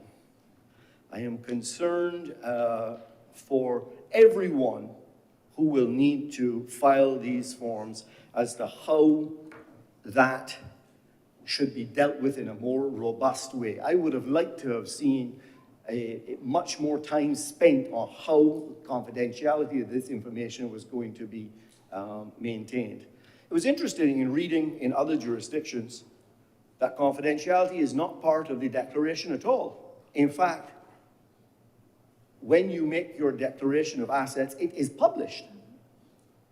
So in our case, now admittedly, the assets that you have to declare in those other jurisdictions was a much limited scope, whereas the scope in this legislation, as I said before, has no materiality to it, and it is everything. So that becomes a little bit more problematic. But I am concerned about confidentiality. And with those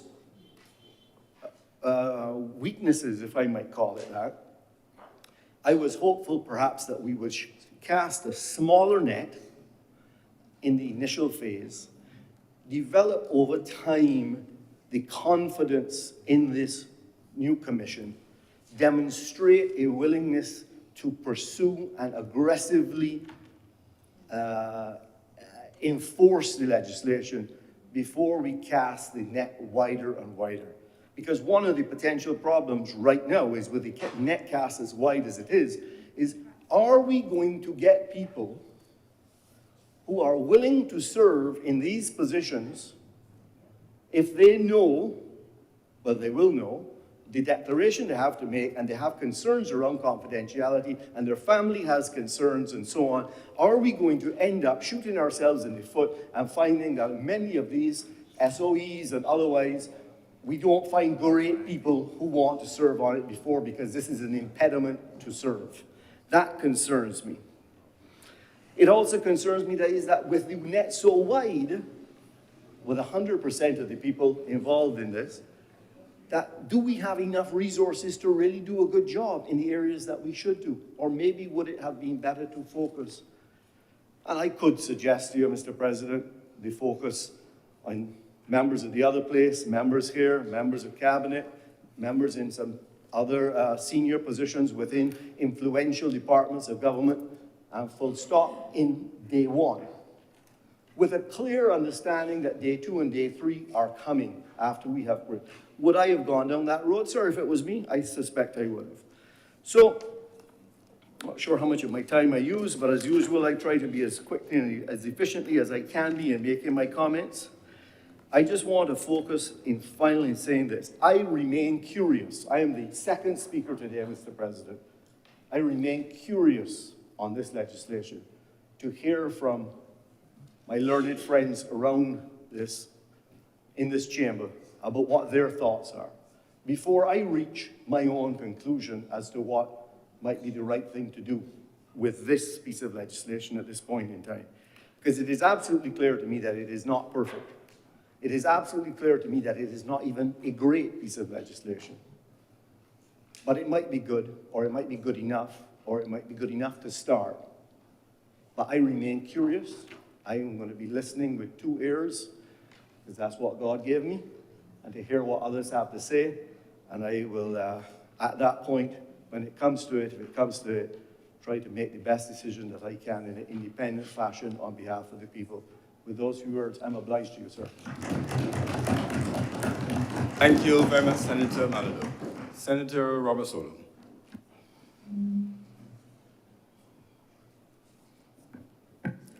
Thank you for acknowledging me, Mr. President.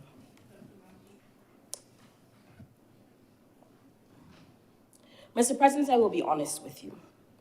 After reading this legislation and taking the time to listen to some of the past sessions, both in this place and the other place, I was at a loss. I felt like there was so much consensus about the need for this kind of legislation that I should be able to walk in the room and wait my turn, and then when there is time to vote, voice my agreement. I thought this should be the easiest piece of legislation to pass. After all, I've heard many things about the need for a government with such a mandate to act with accordancy to provide transparency for the good of the people. And I agree. I've also heard about the need to counter the levels of mistrust which exist among Barbadians for the government in all aspects. And I agree. And yet, I felt myself compelled to speak based on 2 facts. The first, as previous speakers would have pointed out, this is indeed the second time this administration has brought such a bill to this chamber. And the second fact is that in generalities, everyone wants accountability, but no one wants to be held accountable. And hence, sir, I was compelled to examine the idea of integrity in public life in Barbados, as we are considered one of the few who do not have such kinds of legislation. Sir, when I was first appointed to this place, it came with a bit of mixed reactions from friends and family, those who would have seen me grow. On one hand, there were those who felt joy and pride. You know, you had the opportunity to start to live out the potential that they've seen in you, to give good service to the people of this country, to bring some form of representation, even though I am not elected. But within that came the stream of concerned shoulder pats. Those who said, you sure?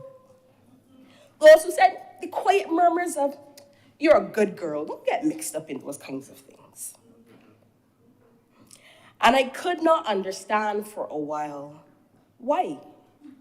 In all my excitement and jubilation, I could not understand why this strange reaction. Until I checked the flower bed of my mind. You see, sir, I am a child of both the rum shops and the churches in this country.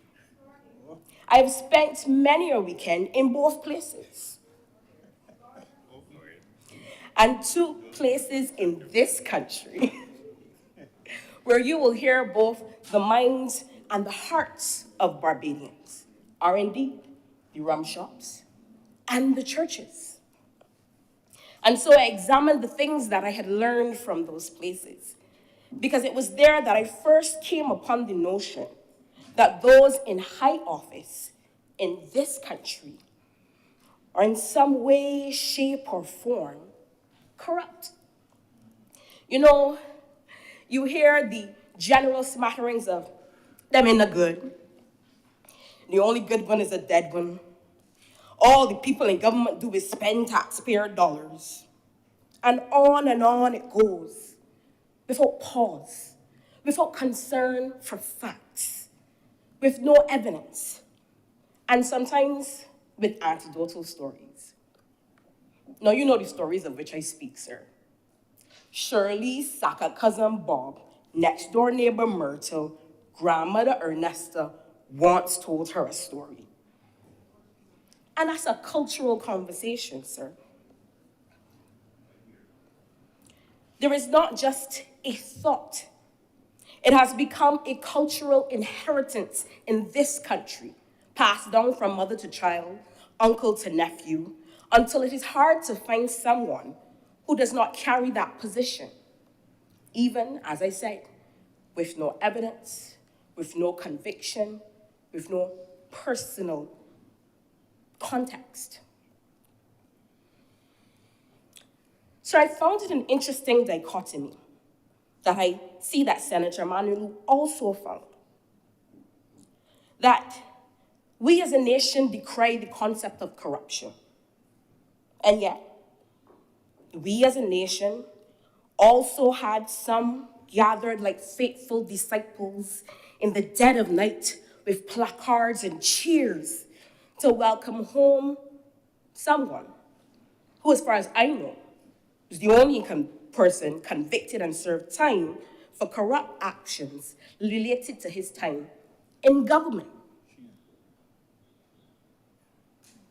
So, it is an interesting conversation, sir. With reference to my colleague, Senator Manalu, I took a lot of your points. I understood your perspective.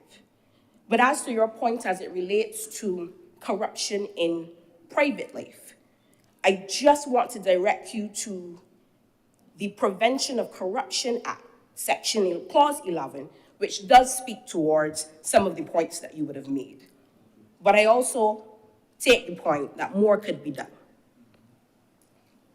But I digress, sir. Even in the youth, and my colleagues may be able, and those who have joined us today may be able to attest to that, giving you future points. Many are convinced that every person holding high office in this country is pilfering the government purse. That everyone, politicians, senators on both sides, permanent secretaries to CEOs, anyone in a position of power, some of their perspective is that there's no such thing as someone who comes to serve. Everyone in day getting something, at least those who have spoken to. It has come so far that they will tell you, I fully expect you to be corrupt. And I'm just looking to figure out how I can get something for myself out of your corruption. And it begs the uncomfortable question, sir. Are some of us as Barbadians against corruption? Or are we against corruption that does not personally benefit ourselves? And so perhaps it is time for some self-reflection, to look at that mirror image so often lovingly talked about, and to perhaps tinker with the lens through which we see ourselves and those in high office who do not come from anywhere else but from amongst us. And so our youth can be considered by some to be negatively brainwashed, as I said, that there can be no positive in those who come to serve. And that is amplified by the careless megaphone of those who spread rumors and outright lies for their own purposes. Where we as a society for generations have perpetuated this idea, can we really wonder why it has come to the point where some of our youth, some with skill sets and knowledge and understanding and a willingness to serve, often choose not to be associated with the scarlet letter that is politics? But then, even in that analysis, is that really fair? Are we really fair in that statement? The adage is, where there is smoke, there must be fire. And as leader of government business pointed out, we have all lived through periods in this country where we could sit from a distance and see red flags waving as though it is Kadooment or a Barbados Labour Party event. And so, sir, can we really sit here and say that there is no person ever in the history of this country who has held high office, but in fact had low standards? We can't. If we are being honest with ourselves, we can only say there have been little to no convictions, and honestly, some may argue, little to no hope of convictions with the system as it stands. And the truth is, the system doesn't inspire faith. Where do you go to report a bribe? Most of us will answer the police. I would argue that most of my Y generation would argue I don't really have much faith in that particular branch of things. Others may argue the police are already overtaxed with crimes of a mortal nature. So, where do you make a complaint for a representative if you have evidence of their corruption? Where can you go to be assured that your political representative is being kept at least financially honest? I believe that you and I, through this conversation, have established that with or without evidence, we sometimes can be termed to have a culture of forget the facts, sprinkled in with the distrust of authority, oftentimes planted by grandparents who willingly tell you that a particular politician is corrupt, but give you no guidelines as how to see a good from a bad one, sir. And then, armed into that, are the harbingers of misinformation. After all, as leader of Senate government business would have pointed out, 2-3 weeks ago, we all knew we were going to have a short session. Up front, we knew we were going to take an NIS briefing. We knew why we were here. And yet, there were those who declared proudly with their whole chest to the public that there were other reasons why we weren't going to be here. And it shows you how little it takes to stab at the integrity of an institution, at your integrity.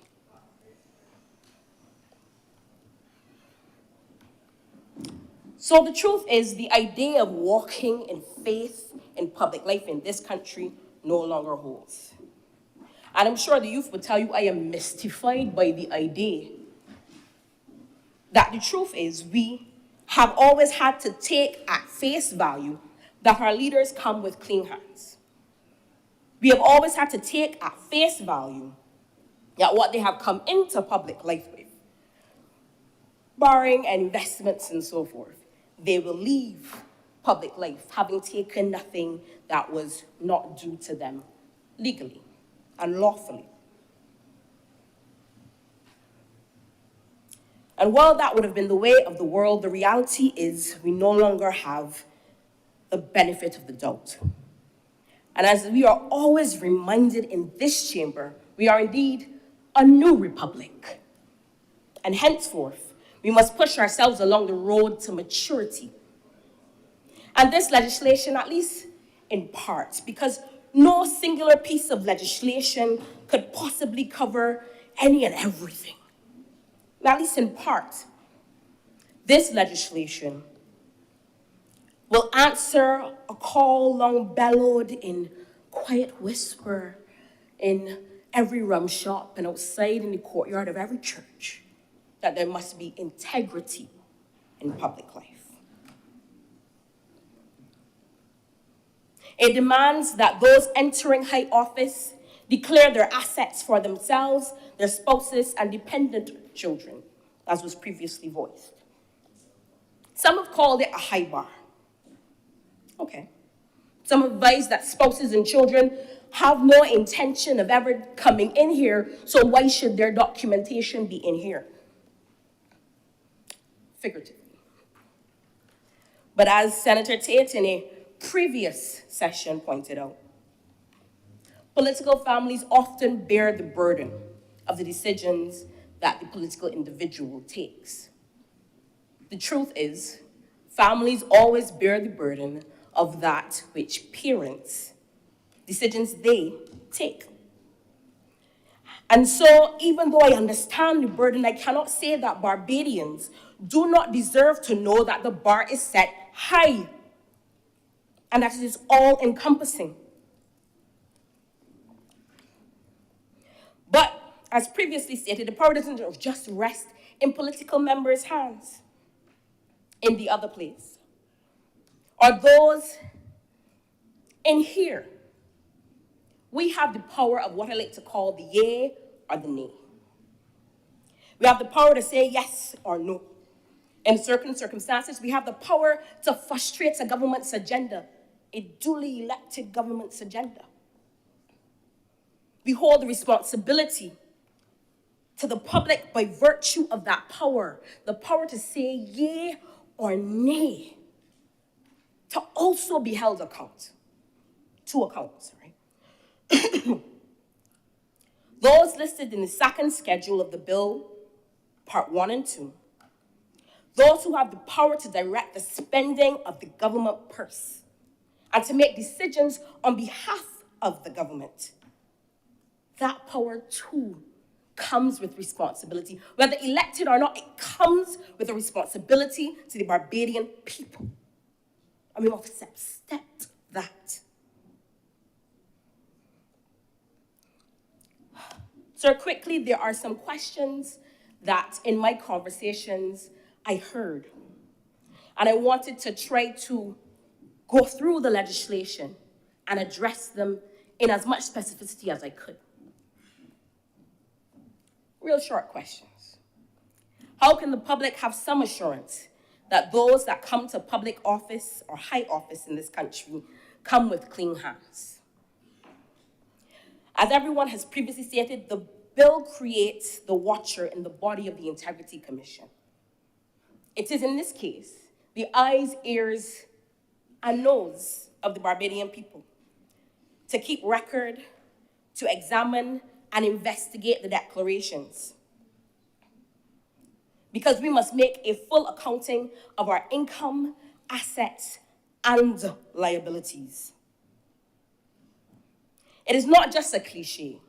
If you want to understand the true interest of any individual, you have to follow the money coming in and the money coming out. And I've heard the falsettos of those hell-bent on declaring this merely a show. But anyone who reads the actual bill, anyone who understands that there must be process, procedure, and repercussions, understands that it provides real repercussions. Clause 17(1), for any person who fails to file a declaration or to comply with the direction is subject to the repercussion of $50,000 upon conviction. Now, I don't know about the rest of the members, but that would severely hinder my quality of life. And I would avoid it. I did declare for me.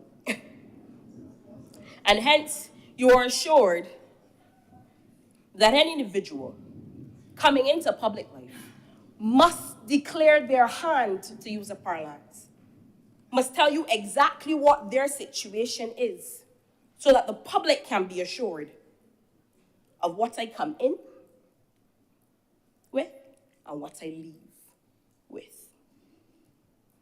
The next question is, how can the public be assured that this legislation allows for proper investigation of those in high office? How can they feel assured that if they make a real complaint with evidence, it will now be investigated? Reasonable question. The Commission in 4(1)(b) is given leave to request any information and to conduct investigations and inquiries necessary to verify or determine the accuracy of the declaration. As it relates to investigation, Clause 10 creates investigative officers. Clause 31 speaks to the powers of the Commission to investigate and inquire. 32, the powers to conduct inquiries. 33, Commission's power to summon and examine witnesses. 41, the powers to arrest. 42, disclosure orders. 43, search and seizures. I think you get my point. These sections go wide in allowing the investigator the power to act as is necessary. In fact, the investigator and commission have the power of a judge of the Supreme Court to compel any person to provide information or summon any person to appear before the inquiry and provide documents or testimony regarding an investigation or inquiry. Further, they are given leave to request and other agencies compelled by the legislation to offer assistance in the pursuit of their inquiries or investigations. Further, I want to also come upon a point that was made. Because this bill also places a duty on those who know to speak. By virtue of their employment, such as a public officer, a managing director, an employee, it calls on those who know to report.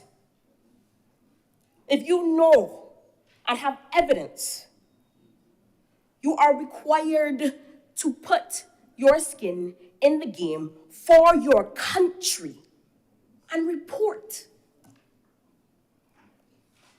And those who do not are indeed guilty of an offense, and there are consequences for such. For too long, we've settled into the idea that getting involved in all of that. I'm going to do what I'm going to do. But we've gone so far as a government to put forward whistleblower legislation. We continue to add layer upon layer of allowances for you if you are in the dark and you do not want to come forward, or you're unsure. There is legislation that lays out for you.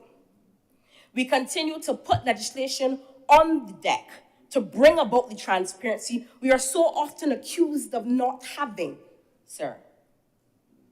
So I want to compel anyone with real evidence, and I say real evidence because we all know that there are sometimes spiteful people who will say, who will use the power of PowerPoint and Adobe and Word to bring about beautiful pieces of documents that have no basis in facts. And so for those who make false accusations, Section 30 is ever there, with a fine between $50,000 and $100,000 in those circumstances. And finally, how will the public know? This legislation allows for those in high office to submit my information. In fact, before that, I want to address some of what Senator Manalu says because I understand some of the feeling as it relates to my information being out in the streets, so to speak. Sir, there won't be much information on the form for me. That is the reality. However, it requires that all employees of the commission hold all information confidential and holds penalties of up to $100,000 and 2 years imprisonment for breaking that, as well as it requires employees within the 5th schedule to sign explicitly to their understanding. The 5th schedule holds an oath of office and an oath of secrecy. However, we cannot have situations that many of us see in Barbados. You know, when you hear a juicy story that comes before the law courts, you are so engrossed in it when it comes across your newspaper, and then it disappears into the midst of the legal framework. Well, the lawyers might have better information than I, but never to be seen again sometimes, or only to be seen again as a reference years later. The actual legislation at 16.1 says in cases where officials have failed to comply with the bill, the commission must publish any failure to file a declaration or to comply in the official gazette. Some may argue, few read the official gazette. It also requires it to be published in the daily newspaper and to report the matter to the necessary commission and the Director of Public Prosecutions.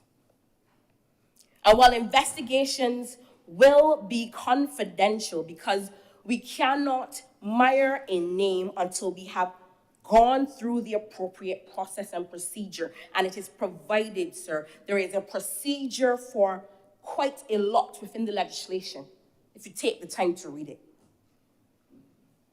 It does require that after an investigation or an inquiry, the document is laid with the relevant commission, depending on the particular status of the individual, whether that be the president, whether that be the commission, whether that be the Director of Public Prosecution. And so, at least in that way, Barbadians are assured that they can have at least another red flag as to whether or not they're dealing with a bad actor in high office. And so to bring this to a close, sir, I want to ask for the support of this legislation. I want to ask on behalf of those within the youth, and I cast the net wildly again, those who may want to step into service. Because while this legislation absolutely will not remove years and years of cultural inheritance about the integrity of public officers, it is a step towards where we need to be. And if we do not start stepping, we will go nowhere. And so for those who want to eventually be a part of service and hold high office in this land, I urge support. I want to offer it as a sacrifice on the altar of making the steps to rebuild the faith with Barbadians. Sir, finally, it is my fervent hope that today, by passing this bill, members of this chamber add our voices and put to rest the idea, because it can no longer be a matter of everyone wants accountability, but no one wants to be held accountable. Sir, there's a song that calls to my heart a little. As I said, I am indeed a child of the church. It goes, "Let there be peace on earth, and let it begin with me." And so, sir, I ask that we let there be accountability in high office in this land, and let it begin with us, those of us with the power of the yea and the nay. Let it begin with us. And with those few words, sir, I'm obliged. Thank you very much, Senator Roberts-Hodel. Senator Dr. Hines.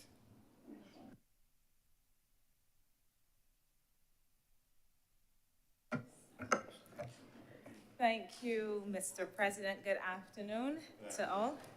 That was certainly a riveting presentation that was quite enjoyable. Mr. President, this is a piece of legislation that really has caused me some difficulty. Let me start by saying I'm a political scientist, as people may know, although they like to say, call him moderator. That's not really what I am doing most days, is political science. And I have long said that we need integrity legislation. We need integrity legislation. We need to deal with issues such as corruption in the country, undeniable. And I will not backtrack from that. We do need such legislation. We also need to change the culture in our country, which is very accepting of a lot of things that in other places would be classified as corruption, but we just see that as the way things are done.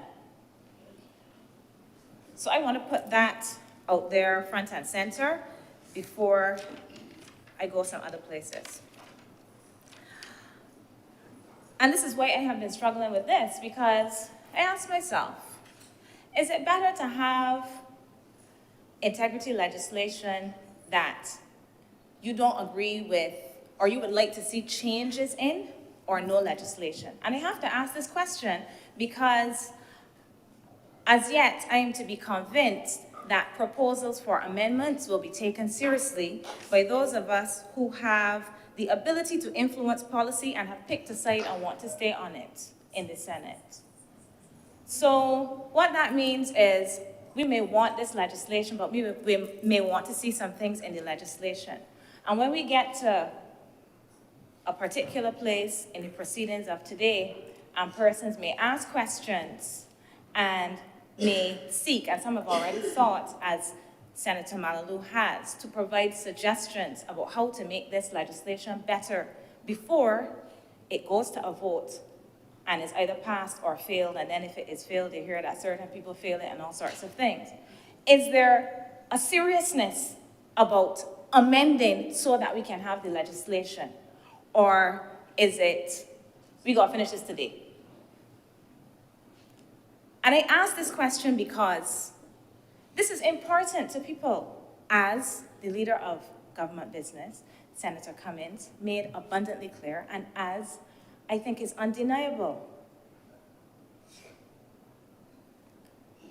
I hope that because of this, we are willing, and when I say we, I mean those of us in this honorable chamber and in other places, to consider proposals for amendments so that we can have the legislation, rather than stating no, we're not going to have that amendment, take it as it is, vote, pass, fail. I would hope that that would not be the situation. But anyway, Mr. President, I don't want to go on to that too long, but I have to voice it as, this is why I had difficulty sleeping.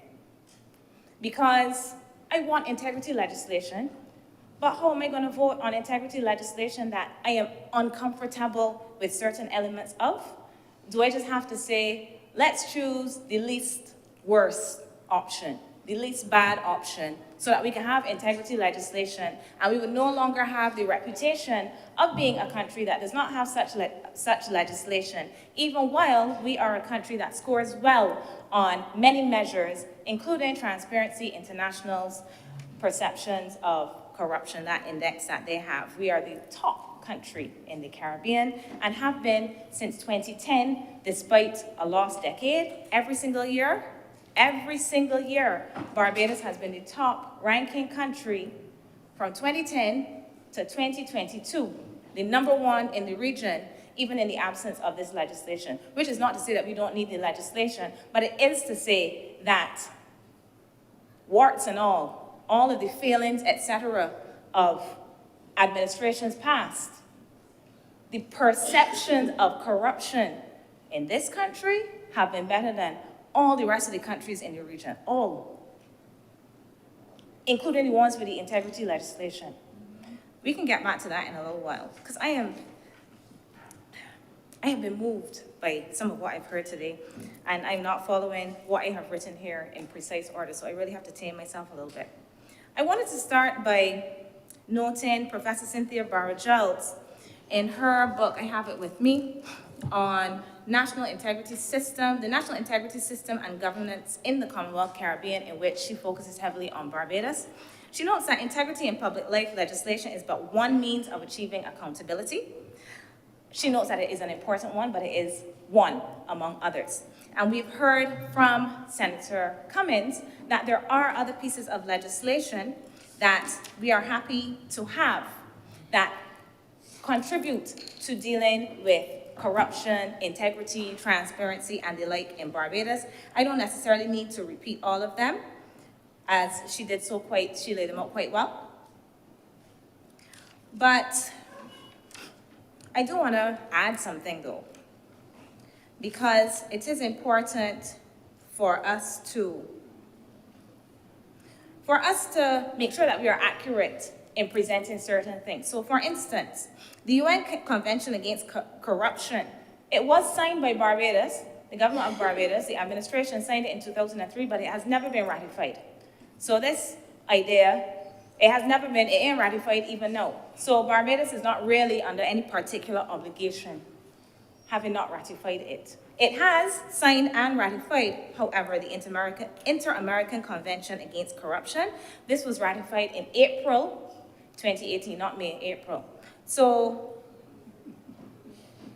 all of this to say that if it is that we want to say to have correct information in the public domain, let us ensure that we are having correct information in the public domain about certain things, right? So Barbados wanted to have integrity legislation, moving towards having it is all laudable. It does live up to international expectations, but in the case of the UN Convention, Barbados is not under any requirement, as far as I'm aware, but the rest in here could tell me because there are attorneys here, to that one. But the other one, the Inter-American Convention, yes, ratified in 2018. But let me get back to the main point that I was trying to make. So we are expected to, and we are moving in the direction of dealing with corruption. And Barbados is a place of dualities, I say. I read a lot, and there's a book I've been reading. It's this one. If I had to bring everything I'm reading in here, I have to bring a whole library. This is by Hilborn Watson. He's a Bajan. It's called Errol Walton Barrow and the Post-War Transformation of Barbados, the Late Colonial Period.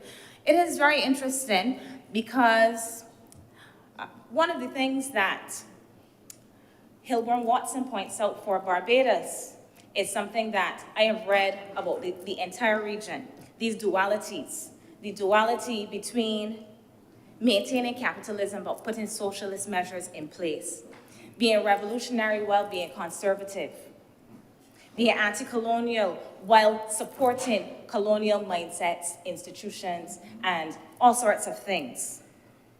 Being beacons of democracy, this Caribbean is seen as relatively stable, particularly if we're speaking about the Commonwealth Caribbean. Beacons of democracies with significant authoritarian tendencies. This is Hilborn Watson, and there are others that support these framings of governance in the region, myself included, but I won't talk about myself. I can name some others. David Hines, 2008, Dr. Wendy Grenade, I mentioned Professor Bara Giles, and we can go before this. This is not something, these are people that have been writing in the 21st century, in the 60s, 70s, 80s. We can look at Patrick Emanuel, Carl Stone. This is a consistent line throughout our analyses of governance in the region. And I mention these dualities because these dualities can be connected to how we are grappling with corruption. Because we operate in a place where we are stable democracies, we look good in a way to the world. But when you look inside, there are a lot of these funny tensions. Dirk Harrison, he has written for the Commonwealth, another book, Combating Corruption in the Commonwealth Caribbean. He has written about Barbados. Barbados is a case study in combating corruption. And he notes as well, Barbados has over a decade, this is a 2022 publication, of ranking #1, that is the least corrupt country in the Caribbean, by Transparency International's Perception of Corruption Index. Some people clap for that. I have some issues with TI's approach to measuring this because it is a perception index. Perceptions are useful for some things. It deals with a lot of experts. As someone who has even been one of the persons called on to participate as an expert, I've had some problems with the questions. And the framings, the assumptions embedded in these are certainly Northern or Western centric and invariably are going to lead us to a certain type of ranking. Invariably. That said, since this is the measure that people like to use and that Harrison has used, he notes this. And one of the interesting things that he notes is exactly what we mentioned. Barbados doesn't have this legislation, integrity legislation. Other places do. It ranks above. Why is this? This is the question he asks. And he comes up with the view that it is because of the culture in Barbados. That culture and tradition mean that, and we've heard this about Barbadians, they're relatively orderly people, they believe in moral conduct. He also noted the fact that there's a level of nationalism and a reluctance he experienced of people to speak to him as this outsider asking about corruption. And he raised the question in there, is it that we rank so well on these perceptions of corruption because there is less corruption? Well, he doesn't phrase it in this way. But what he gets at is it that there is a level of nationalism among Bajans, a level of national pride, where we could cuss one another home. But when people come, we are not going to walk around and say, they got bare corruption over here. So he speaks about this level of silence on page 57 that he says is not about ignorance, but it's about a lack of willingness to speak due to this same culture. So this kind of duality again. And this is not to speak, because we could talk about speaking, people talk. But when it comes to these kinds of things, where somebody is saying, oh, I am from the Commonwealth and I'm writing something on corruption in Barbados and it's going to be published and wherever, this is also like how when you hear people say, well, how y'all could say that if the tourists find out, the people that want to come to Barbados find out they're not going to want to come here, if they find out that they have too much crime and thing. Yeah, that kind of, I don't want to say mentality, but I can't think of another word, approach, that kind of approach. As I mentioned, there are issues with Transparency International's measures, and I don't agree with those ones, the perceptions of corruption, but they have another measure which I think is a lot better, and that they use to cross-reference with this index. And this is the Global Corruption Barometer. And what the Global Corruption Barometer measures is people's actual experiences with corruption.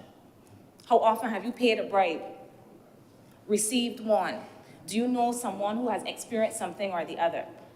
I think this is a better way to measure, and what I think is, to their credit, whatever criticisms they have, is laudable, is that they can cross-check one against the other to say, how is it that countries are doing from the expert perspective and from other people that we have surveyed? And they surveyed over 800 people in Barbados in 2019. And Barbados still does quite well. So that you can clap for. Only 9% of the persons surveyed said that they have had to pay a bribe. That's quite low. Had to pay a bribe. But again, this comes to me with, there are some views about what is corruption in other places that I don't think they do not align with what is actually corruption in Barbados. That can be viewed as corruption in Barbados and the Caribbean. Let's put it this way. I have not paid a bribe, but my child just did common entrance. I'm not happy with the school that they were allocated, because we don't say pass for anymore. It might be that foolish me fill out the form bad, right? And my child got some mark that I believe merits them a place at another school. But I did not understand the whole zoning thing, and I filled out the form badly. I can find out who I know that is on the board of school X and confuse the person. I'm not paying any money. I'm not paying any money. I can try and sort you out, they say. I can try and sort you out. You may have to wait a little bit, but I can try to sort you out. That's not going to be captured in here with the questions that are being asked. They don't want anything from me. They don't want anything from me. And as far as I'm concerned, that's not corruption. That's just a little, as far as many people are concerned, not I, Christina, who are involved in these kinds of interactions. This is not corruption. This is like getting put up in the line. It's exactly a little favor. That's not paying a bribe, but it is a kind of transactional behavior that perhaps should be captured there. Anyhow, I digress once again. But what stood out to me in this report, there's something that they call sexploitation. I don't know if people have heard of that. And again, it's not going to be addressed in integrity legislation. You could declare all of your assets, your children, your husband, your stepchildren, everybody, and sexploitation is not going to be addressed in there. What is that? It is when people are trying to get access to particular services, they may have to do certain types of favors to get through. And what the report indicates is that this is the one area that is a kind of red flag for Barbados, with 30% of the persons who were surveyed indicating that they have either experienced or they know someone who has experienced this in attempts to access public services. This is something that I think, if we are being serious about corruption, that we have to look at. I know it is not directly related to this legislation, but what I'm saying is that we can legislate a lot of things, but unless we know the nature of the problem, some of the important parts of the problem that we're dealing with, we're not going to be able to address these problems adequately. And this problem, predominantly as you would expect, affects women who are in vulnerable positions and require certain things, and are therefore willing to do what they need to do to get access to whatever. No bribe was paid in cash that we can trace. And furthermore, if questioned, we would hear that this is some like relationship between man and woman and all kind of thing. Difficult to pin down, but people have reported this.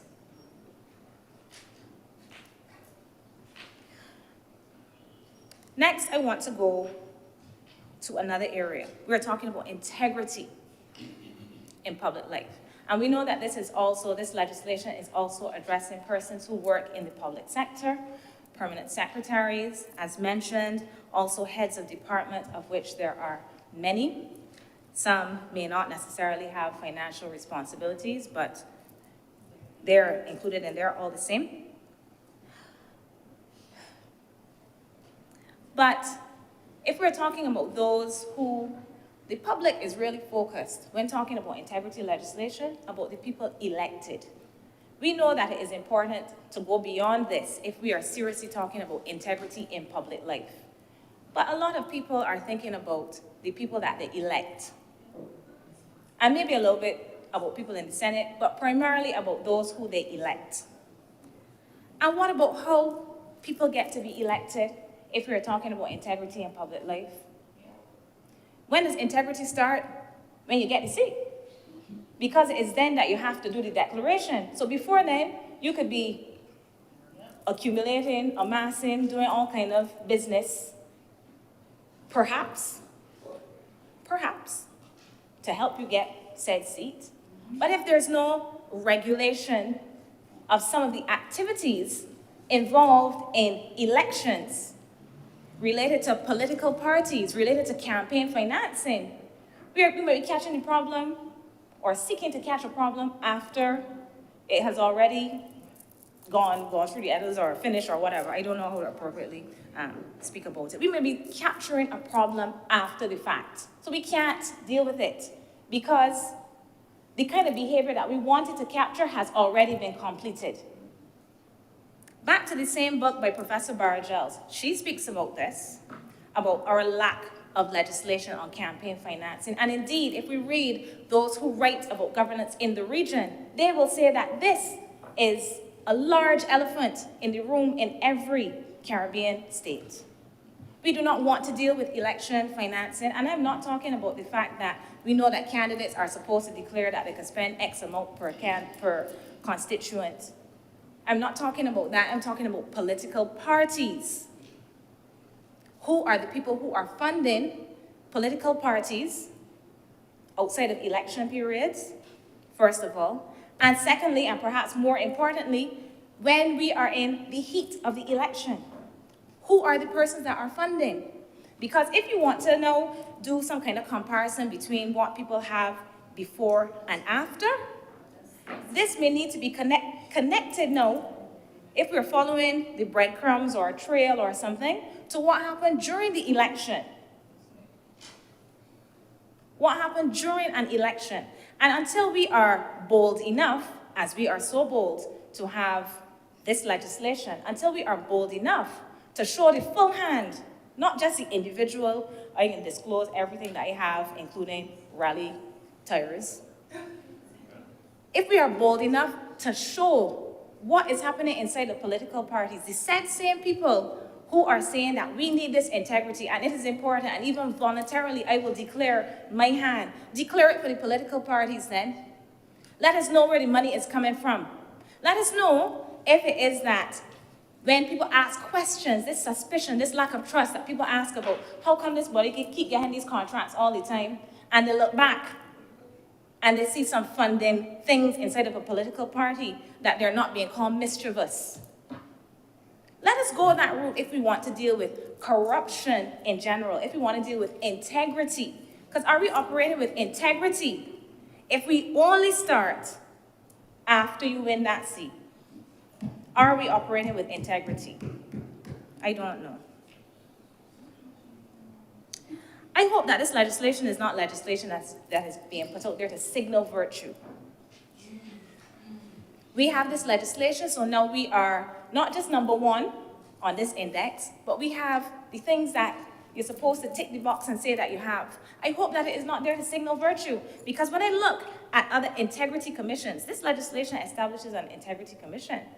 When I look at other integrity commissions in this region, I feel for these people. I really do. I have been reading the newspapers, Trinidad and Tobago.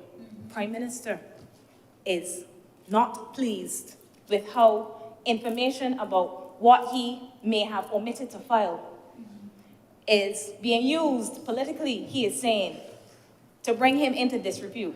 And by extension, so not just dealing with the opposition, now PM, in this case, is also kind of sideways attacking the Integrity Commission. In Jamaica, the Integrity Commission is, I had to take this one, I had to open this one because it had me a little like chuckling the truth. I hope I still have it here. if I may, Mr. President. And this is from the Gleaner, the 8th of June, 2023. And what I read in this report was that Justice Minister Delroy Chuck, he declared that there is no integrity in the Integrity Commission. And furthermore, that elected members have no confidence in the Integrity Commission.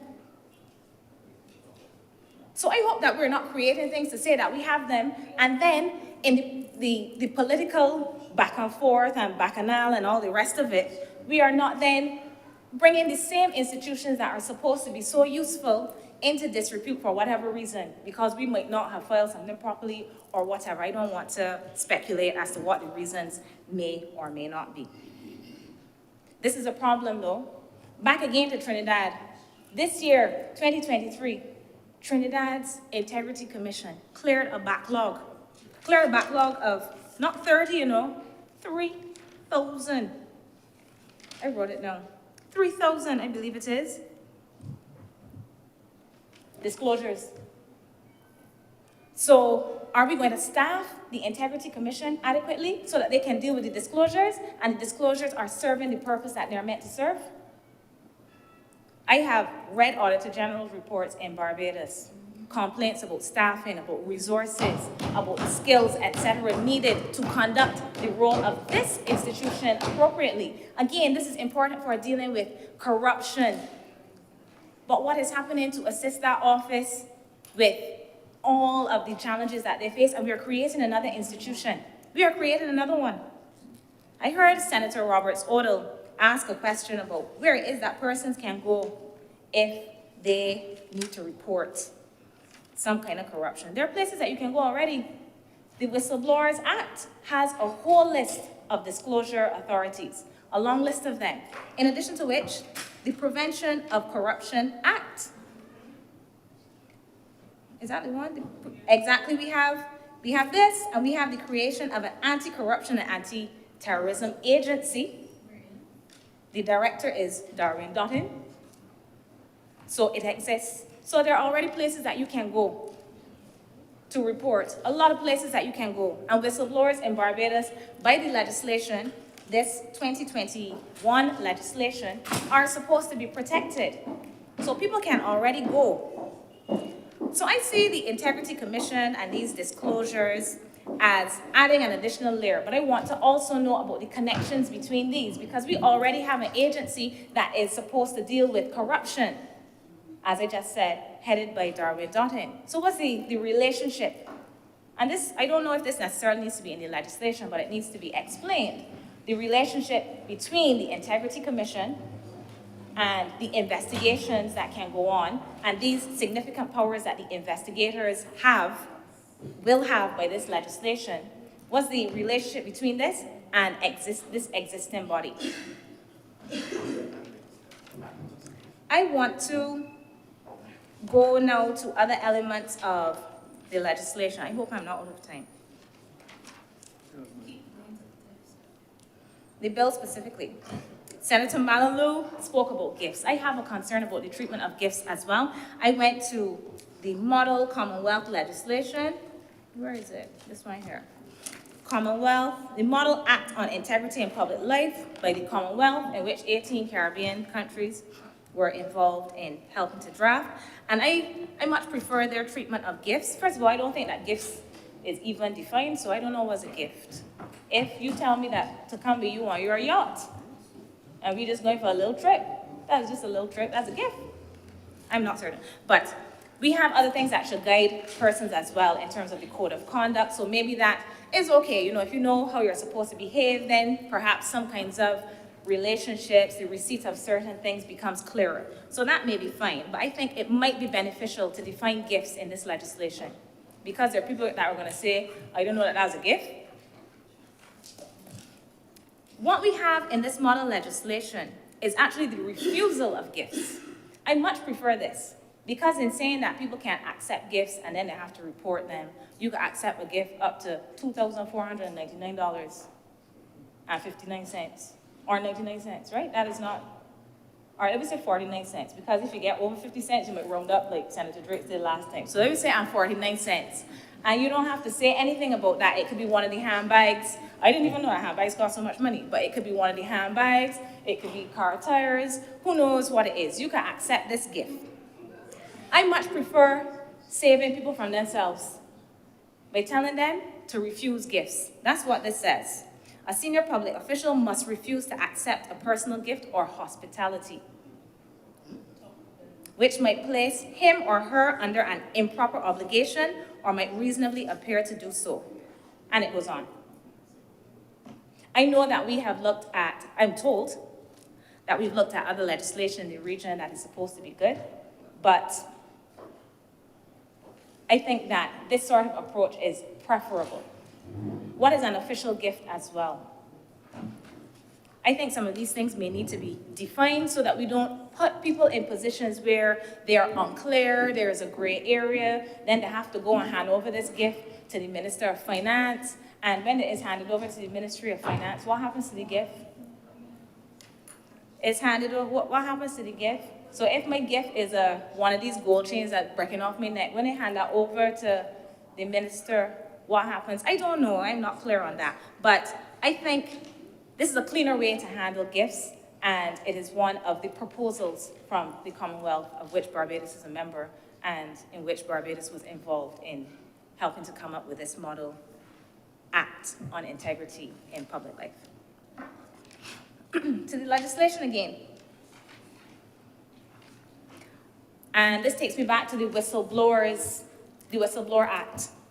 I want to know about the connection between the Integrity Commission and the Whistleblower Act, which talks about disclosure receiving authorities. So I am going to have to assume that this Integrity Commission becomes a disclosure receiving authority. And in this case, what the disclosure is not the disclosure by us, the public officials, etc. It is disclosures of whistleblowers, people coming forward to say such and such happened. The Integrity Commission is able to receive such. And that means that, if my understanding is correct, that by order, there needs to be some amendment to the list of disclosure agencies to include this Integrity Commission, which I think should be relatively straightforward, but I just want to be clear that such is going to occur so that the two things are complementary. The next that I have is Clause 8. And this is about annual reports of the Integrity Commission. These are supposed to be provided to the Prime Minister, and thereafter they go to Parliament, and I want to know why they have to go to the Prime Minister. In particular, as an example that I had given previously, where we see that individual in another place calling into question said commission. Perhaps there's a better place for the reports to go before going forward to Parliament. And then there's a duty to report in Clause 26 that Senator Roberts-Odell quite likes. And I'm not sure if I like it as much. Although I think that people do have a duty, should have a duty to report, I think that this is a difficult decision to make. My colleague, Professor Fillmore Allen, has written a lot about whistleblowing and has written about how difficult it is for people to be whistleblowers. Not just difficult in terms of staying up and deciding, am I going to do this? Should I do this? What are the consequences going to be? But also, after they have done this, some of the things that they face, despite countries having legislation that are supposed to protect, pieces of legislation that are supposed to protect whistleblowers, it is extremely difficult for the whistleblowers to, after they have blown said whistle. So then to compel persons who are perhaps in this public sector to report and to then place penalties on them, I don't necessarily think this is the best approach. I think there may be a better approach, which would be to encourage. These codes of conduct, etc., are meant to encourage and not to punish people who may be nervous about this, who may not understand that they're going to be protected, who may not have faith in the view that they're going to be protected despite the legislation. They may not have faith that they're going to be protected, and they tell themselves, I gotta go back into work tomorrow. People get nervous and afraid about this. And even if it is for the greater good, it can come at high personal cost. So I understand the rationale behind this, but I don't like that notion. Okay, I have to wrap up. I've already made the point that I wanted to make in general about resources for the Integrity Commission, so I don't have to go over that again. But I want to ask in closing, Mr. President, how do we guard against just sending signals about our virtue to the rest of the world, and perhaps even to those in Barbados, and truly address practices that show the thinness of integrity in public life, the thinness of our approach to dealing with corruption? How do we do this? We have, I mentioned the whistleblower legislation, and there is supposed to be a disclosure monitoring authority. I want to know about the status of this disclosure monitoring authority and what it is doing to give us this feeling that the things that we are putting in place are actually being implemented and they're working. What are we going to do? Besides putting legislation on the books, what are we going to do to truly, squarely address the issues of corruption that exist in Barbados? And I want to say, although corruption is a serious issue in Barbados, I don't think it is the issue in Barbados. Because a lot of what people suspect to be corruption, a lot of the times I think it is poor management, poor record keeping, carelessness, and then we think there's something in there. But especially looking at the Auditor General's reports, we know that a lot of this is just, it's not necessarily that somebody was stealing something, it's just that they didn't write it down. They didn't keep a record, so when you go back and ask them, they can't tell you. Mr. President, how are we gonna deal with these things? I hope that we find ways to go beyond the forms, to go beyond the regulations, to go even beyond law, to truly address what is the heart of, as Senator Malalu said, the problem. I thank you, Mr. President. Thank you, Senator Dr. Hayes. Senator Cummins. Thank you very much, Mr. President. I beg to move the suspension of the Honorable Chamber for lunch to reconvene at 5 minutes before 3 p.m. 2:50 p.m.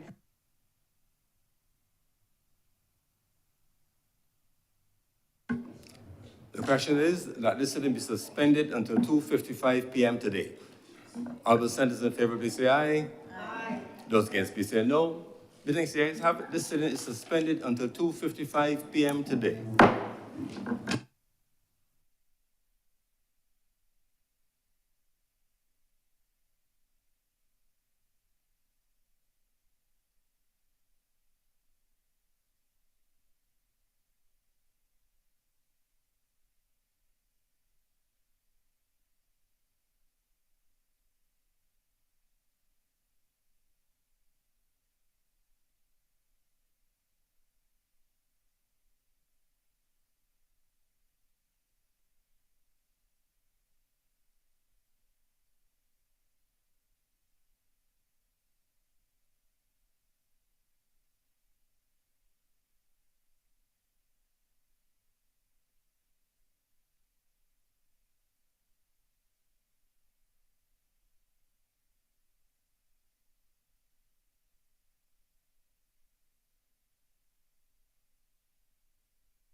The sitting is resumed.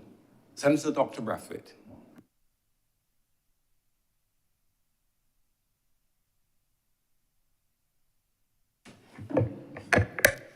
Thank you, Mr. President, for recognizing me, and good afternoon to my fellow senators. Thanks for giving me the opportunity to speak on this very important piece of legislation that has been brought to this honorable chamber. And I rise in support of the legislation in principle, because I am convinced that the efficient and transparent management of public funds is an essential ingredient for the economic growth and social progress of our nation.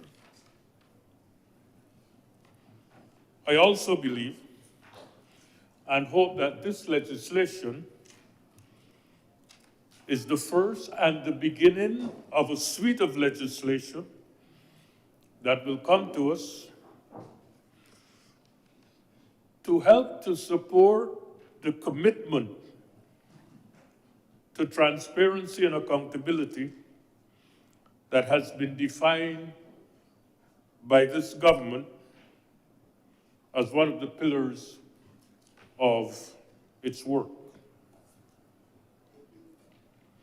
I hope that following this legislation, we will see the arrival of campaign finance reform and the freedom of access to information, which are significant pillars of democracy and significant pillars of accountability. Mr. President, one of the most admired small, successful states in the world today is a country called Singapore, which, like Barbados, was a poor, small, developing country in the 1950s, but which today has become one of the most successful countries in the world, in spite of its small size. We here, Barbados we have often been told that we should emulate Singapore. The Singapore model has been proposed as a model of development, as a basis for economic and social progress. Mr. President, many have sought to examine the model in order to identify the success factors that has contributed to the tremendous progress that this country has made. And I would like to refer to work done recently by Dr. Kishore Mahbubani, one of Asia's most respected development practitioners, a scholar, and a former dean of the Lee Kuan Yew School of Public Policy and International Affairs in Singapore. And he summarized the success of Singapore in 3 letters: M, P, and H. M for meritocracy, or the choice of the best people for the job based on their experience and track record. P for pragmatism, which implies choosing the best policies regardless of political persuasion. And H for honesty. Honesty, even when your own people do wrong, you must hold them accountable. Honesty implies a lack of corruption in public affairs. Mr. President, these values are important for development as there are many studies which indicate that corruption in the use of public funds limits development of a nation. The evidence is clear from all over the world. This is nothing new.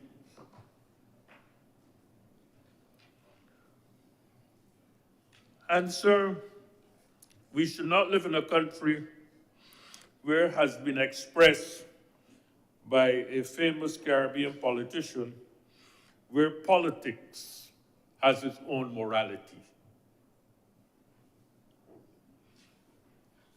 We do not wish for politics in Barbados to have its own morality. Mr. President, morality and honesty are absolute values. Either you're honest or you're dishonest. Either you're morally sound or you are immoral. It is my view that this legislation will help us to pursue a model of development similar to that in Singapore and set us on a path to achieve the goals that have been set out by the Barbados Labour Party in its manifesto. That is, to bring to the Parliament integrity legislation to require that politicians and key public officials declare their assets, to provide stiff penalties for those who try to bribe politicians, and to stamp out corruption. These are noble goals and things that we should fight for. Mr. President, I have said before in this honorable chamber that the passage of legislation is but the first step in the path to achieve our goals. What is critically important is the implementation of the legislation. And we seem, Mr. President, with all due respect, to have an implementation deficit when it comes to dealing with the law. Not so long ago, I raised in this chamber the lack of implementation of the recommendations of the report of the Auditor General. And I was reminded that my remarks were not relevant. I made the point that the report presented clear evidence of misuse of public funds, but action to bring justice to those involved in such misuse was lacking. We continue to live in a system where audited financial statements and timely annual reports are not provided by public entities such as the National Insurance System, as required by the Public Finance and Management Act of 2019. This is legislation, Mr. President, but it is not followed. It is not implemented. We have an implementation deficit. Good legislation, good laws, proposals, documents, 65 pages long, with all the elements that are necessary for good governance, but no implementation. Nobody being held accountable. I remember, Mr. President, that I raised the question at that time of $3.9 million being paid to 34 dead people. And if that money was paid by check, there are no banks in heaven or in hell, and therefore the checks were cashed here in Barbados.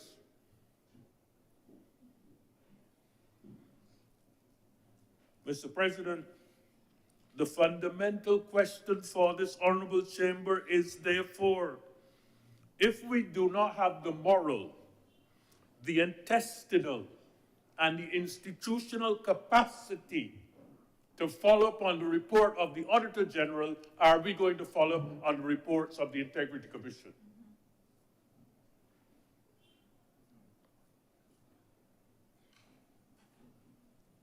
This is a question that, as I read the bill, haunted me.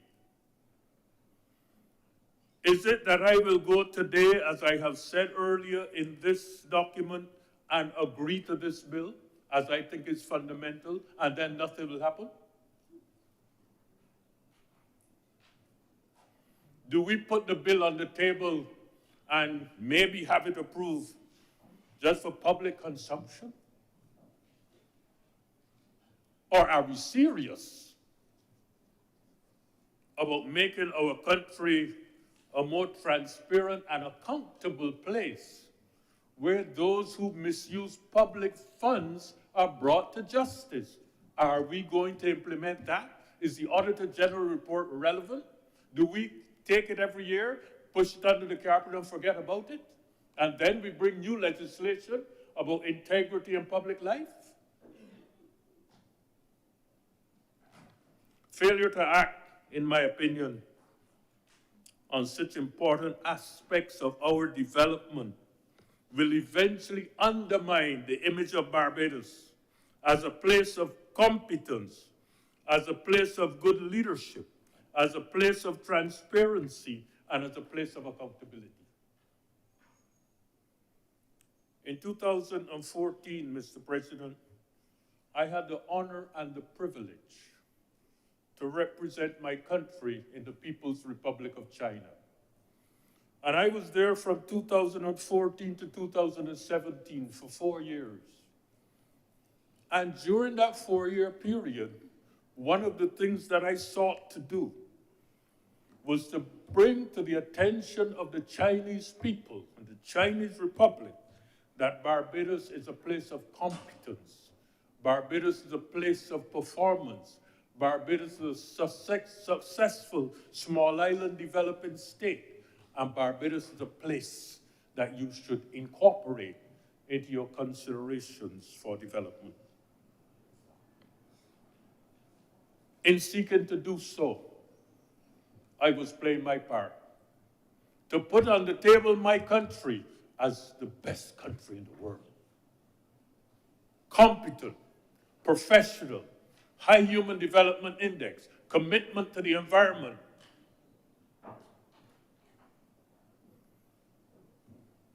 That image can only be sustained if there's accountability in the management of public funds.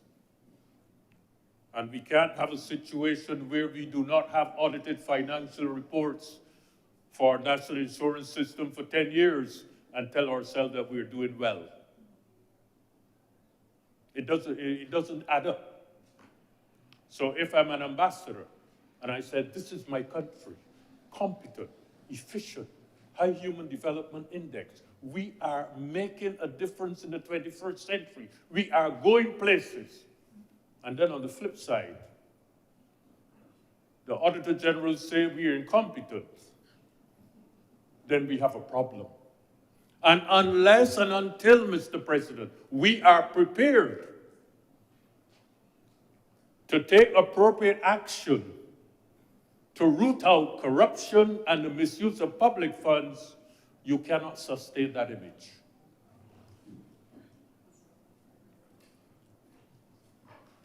Mr. President, legislation of this type must not be symbolic. Its implementation must result in real actions with repercussions for those who misuse public funds, knowing that the misuse of public funds is a crime. I can identify with this, Mr. Chairman, because in 2001, when I was elected Director General of the Inter-American Institute for Cooperation and Agriculture, I had to declare my assets. ICA was an institution managing $200 million per year of public funds from 34 member states. 1,000 employees, $200 million a year. And as CEO of the company, I had to declare my assets. I had to declare to all 34 member states, represented by the ministers, what my assets were. And that declaration was a declaration that was made on the understanding that should I be found to be in conflict with any of the rules of the Institute, especially in the area of procurement, appropriate action would have been taken. And the appropriate action would be that you would lose your job. Fortunately for me, I ran the Institute for 8 years. And at no time did the governments have to go back to pull out the declaration that I made to find out whether I had a conflict of interest. So I stand before you today, Mr. President, with a history of commitment to transparency and accountability. And I believe in the concept because you cannot have people milking the government and then the government looking for money to help the poor. It's not fair. It's not just. It is not sustainable. I believe, Mr. President, I lived in a country some years ago where the nationals of that country can contribute in cash or in kind to any political party without restrictions, and the political parties must publish the list of contributions to their political campaigns, and audited financial statements of the parties are published. In fact, there is a high official in that same country today that is under investigation for not disclosing receipt of monies into a political campaign. He's currently being investigated. Lack of disclosure is considered a criminal act. I hope that one day our country can follow the example of Costa Rica and have political parties declare their assets and their contributions. I believe that honesty in public affairs is an essential requirement for social and economic progress. These values are also important for the education of our children. Because, Mr. President, if these values are not important, what legacy do we leave for our children? We cannot leave for our children a legacy of governance of a country where corruption and injustice are the norm. We must leave for them a legacy of hope, a legacy of honesty, a legacy of transparency and respect for the rule of law.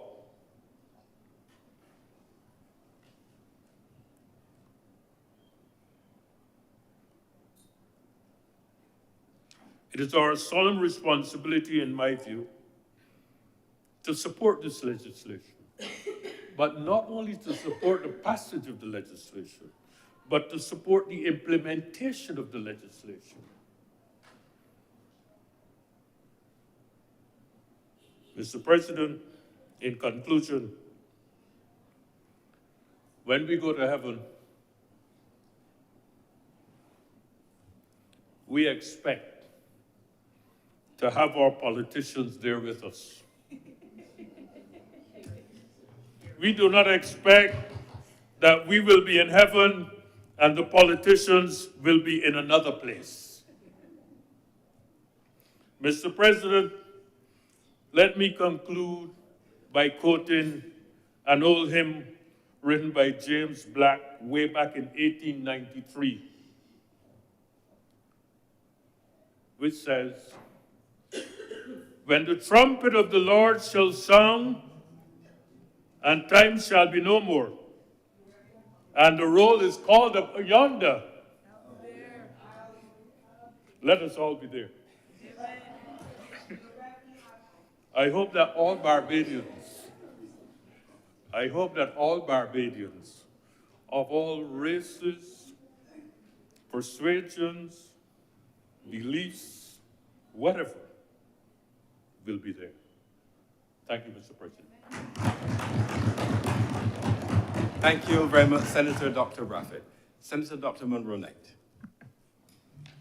Thank you, Mr. President. Mr. President, the range of contributions that we've had on this debate, suggests to me a couple of things. We've always had in this chamber very thoughtful and considered contributions on the work that is before us. But I sense within the context of the contributions today that there is a search, there is a deeper concern that moves beyond just a consideration of the I's and the T's and dotting the full stops, and dotting the I's, Mr. President, in relation to the legislation.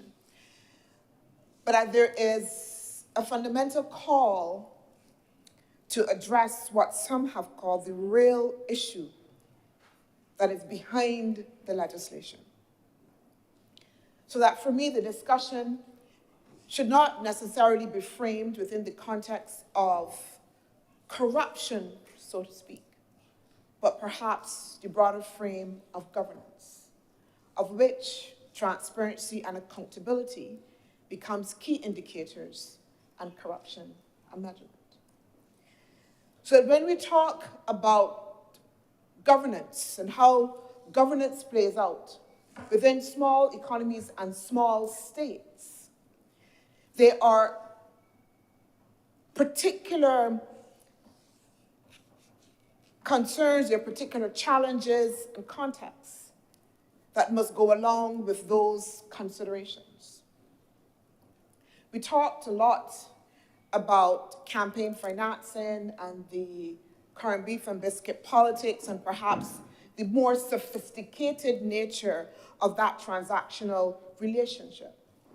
But if we look back at that notion of governance and how it has developed, again, within small states, it cannot be divorced from the political economy of Barbados and the region.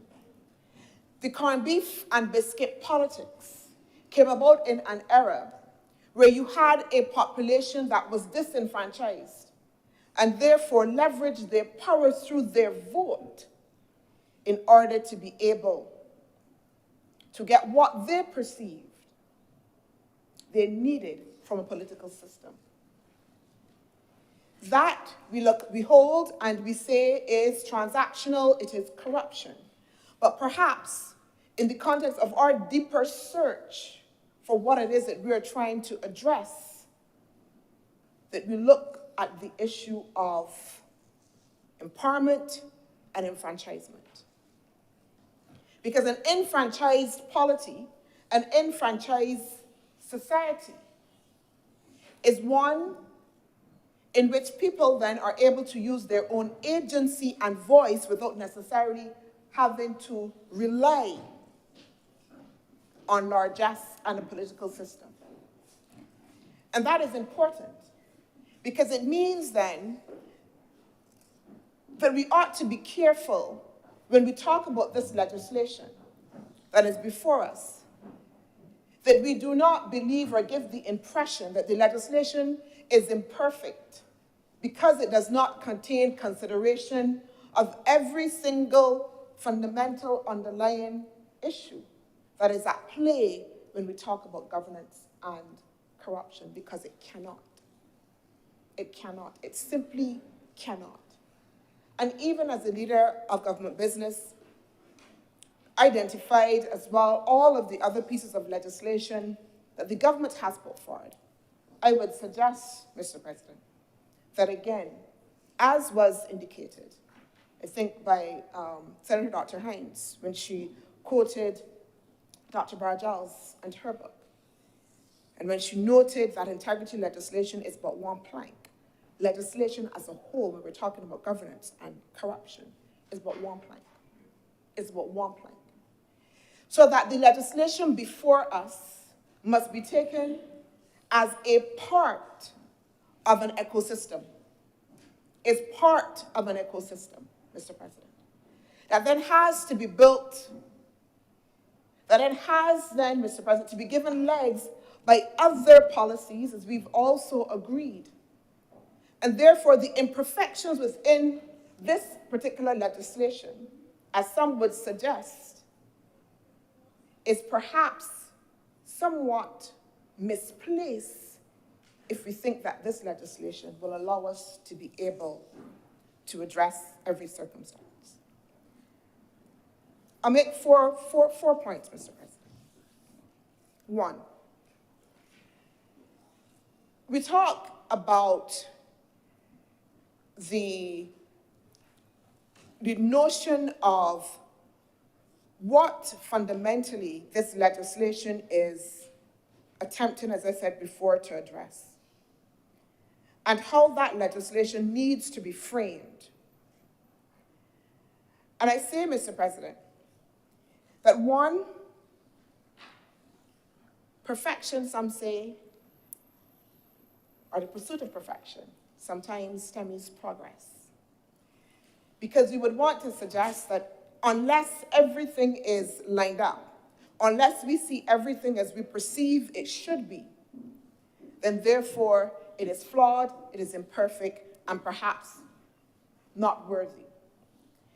And I would suggest, Mr. President, that if we start from there, then we start from a premise that will always be impossible to meet.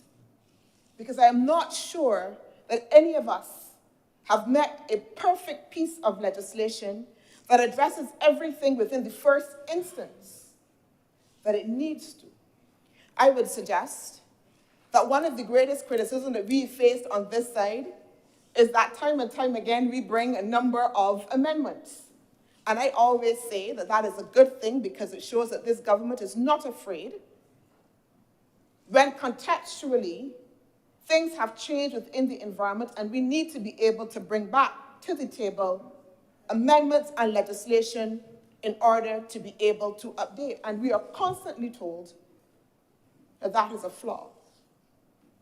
And I constantly say, and will reiterate, that is a good thing. And I say that is that we have legislation that is a foundation that allows us to be able to start, Mr. President, that allows us to be able to see the process come to fruition. And then, as we move on, to be able to address and amend as necessary. Even in looking at this legislation, and has been said, this is the second time. And the legislation that has come to us has benefited, Mr. President, from a number of inputs through the Joint Select Committee. And again, in the other place, the Attorney General saying, I hold my hands up. There was an error. There was something that was included that should not have been included. It is incorrect. We're holding our hands up, and we have made the correction. What that should say and imbue confidence is, again, that we are not a government that is afraid when necessary to be able to come back to the table after we've been able to look and to see how the implementation rolls out, to say we need to come back to the table. But again, I reiterate that point to say, let us not engage in a pursuit of perfection in the context of this legislation and stymie it because we feel that it doesn't take into consideration every single issue in a frame that is multifaceted and complex. I also want to suggest, Mr. President, that we look at this issue, at the issue of corruption, at the perception of corruption in society and what it does and the benefits, the losses, and the gains, again, within the frame of, as I said before, governance and all of the other policy frameworks that this government in particular is rolling out. So it means that when we look at the legislation and we say, for instance, that it doesn't address issues of sexploitation, I would suggest that perhaps we look not to this legislation, but look to the work of the Bureau of Gender Affairs and what it is doing there to roll up programs to enfranchise women, because if we enfranchise women, we take away the impetus for women to have then, Mr. President, to be suspect. I stand on a point of order. Yes, Senator Dr. Hines. I would not like to be misconstrued by the honorable member, as I in no way said that this legislation is to address sexploitation. I was speaking of corruption in broader context, not of the Integrity in Public Life Bill. Thank you. Thank you for that clarification, Senator Dr. Hines. Senator Dr. Moroni, please continue. Thank you very much. So that, Mr. President, when we are talking about the wider issue of corruption and the many facets that corruption can take, including sexploitation, there are some issues that can never be addressed in the context of legislation in any form, whether it is integrity or any of the other pieces of legislation. That what we may need to do is to examine other government policies. We may need to examine, Mr. President, what the government is doing with the commitment for results. We heard, again, from Senator Dr. Hines, and I hope that I'm quoting her correctly in this respect, when she indicated that a lot of what we may see as corruption is really, and I'll put it in my own words, inefficiencies within the government system. She said people not writing down things or, forms that are not filled out. All of that is about an inefficient system. So, again, when you look at corruption in the broadest form, Mr. President, and are seeking for answers in terms of how we address that and how we address those issues, again, many of those things cannot necessarily or will not necessarily be addressed in a single piece of legislation. The government currently is working on a commitment for results frame, which is intended to enhance the efficiency of government operations. In the government's last manifesto, there's a particular section on government delivering for all, and particularly through an enhanced governance framework. Through the commitment for results and enhancing accountability and transparency by ensuring that government's plans, including its estimates, are actually made public as well. So enhancing the ability for citizens to see how government is doing with the allocation of its resources directly. That perhaps some of those answers, Mr. President, is found in government's attempts at the people assemblies, Mr. President, to ensure that at the very local level, that Barbadians then are involved, one, through deciding the priorities within their communities and also then managing funds within those communities, Mr. President. So I make that point to say is that even as we engage the legislation, even as we engage this particular legislation, and we highlight some of the deficiencies that we see within the legislation and how generally we are looking at the issue of corruption, that again, we ought to be careful in our search for understanding, in our search to understand what it is that we are facing and how we manage it, that we still don't end up in the same level of duality by, again, thinking that everything has to be fixed. Everything has to be fixed within the context of this legislation in relation to addressing some of the issues of corruption. I also want to address, Mr. President, what has been spoken to as the lack of attention to campaign financing and the extent to which that becomes a flaw in terms of addressing, again, the full gamut of corruption.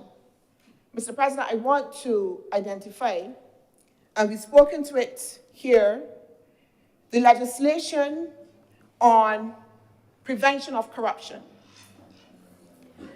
And this is important, because I think, again, it was said, do we just want to have legislation because we can have legislation? Do we just want to say we want the campaign financing legislation because that's what everybody needs to have? Do we just want to have the freedom of information legislation so, again, we can tick off a box and say, okay, we have freedom of information, okay, we have campaign financing? When we take a look at the Prevention of Corruption Act, and we take a look at all of the elements that the Prevention of Corruption Act contains, Mr. President, we will see that very much that this act covers a number of the areas having to do with, again, what happens behind the scenes in the context of people and their interface with the political system. If you look at the act, and it talks and a definition about advantage, and that is exactly what the Prevention of Corruption Act speaks to, 2021. It talks about money, gift, loan, fee. It talks about any entry into an academic institution or course or any grant or scholarship. It talks about any forbearance to demand any money or money's worth or other valuable things, Mr. President. It talks about any aid, vote, consent, influence, or abstention from voting, whether actually or purportedly given or undertaken. The Prevention of Corruption Act provides a framework, Mr. President, for us to be able to, and again, through the Anti-Corruption and Terrorism Bill, establish a mechanism that allows for investigation of these very same matters that you will find in the discussion around how we do campaign financing. I'm not suggesting, Mr. President, that there is not a need for separate legislation that has to do with how political parties function. But I am suggesting that, again, we look for the ideal, and we look for the ideal now, as opposed to recognizing that there are frames that are already existing that can allow us to be able to begin to address some of these issues, and that we are not then stymied, or we are not then saying that, oh, we have an X next to performance because, again, we don't see it exactly how we believe it should look. It's the same thing with freedom of information legislation, Mr. President. Mr. President, I was, in 2008, appointed by the then David Thompson administration to be on the Governance Advisory Board, where we looked at a number of issues, including integrity, but also defamation, freedom of information, and also, as well, recommendations for how to address the broader political frame. And I was one of the persons, or assigned rather, to look specifically at the freedom of information. But again, when you look at literature, the literature suggests that the traditional frame of freedom of information is now no longer relevant. Research that has been undertaken suggests that that is what is called a passive approach, rather a reactionary approach. It says freedom of information is reactionary in a procedural sense, in that disclosure responds to ad hoc demands for information, and partly because of this very feature, freedom of information can only be seen as reactionary in a more substantive political sense. And what now is recommended is a paradigm shift where passive disclosure of government information is replaced by more emphasis on legislation promoting affirmative or proactive disclosure at the initiative of governments themselves on an open government data process. So I say all of that to say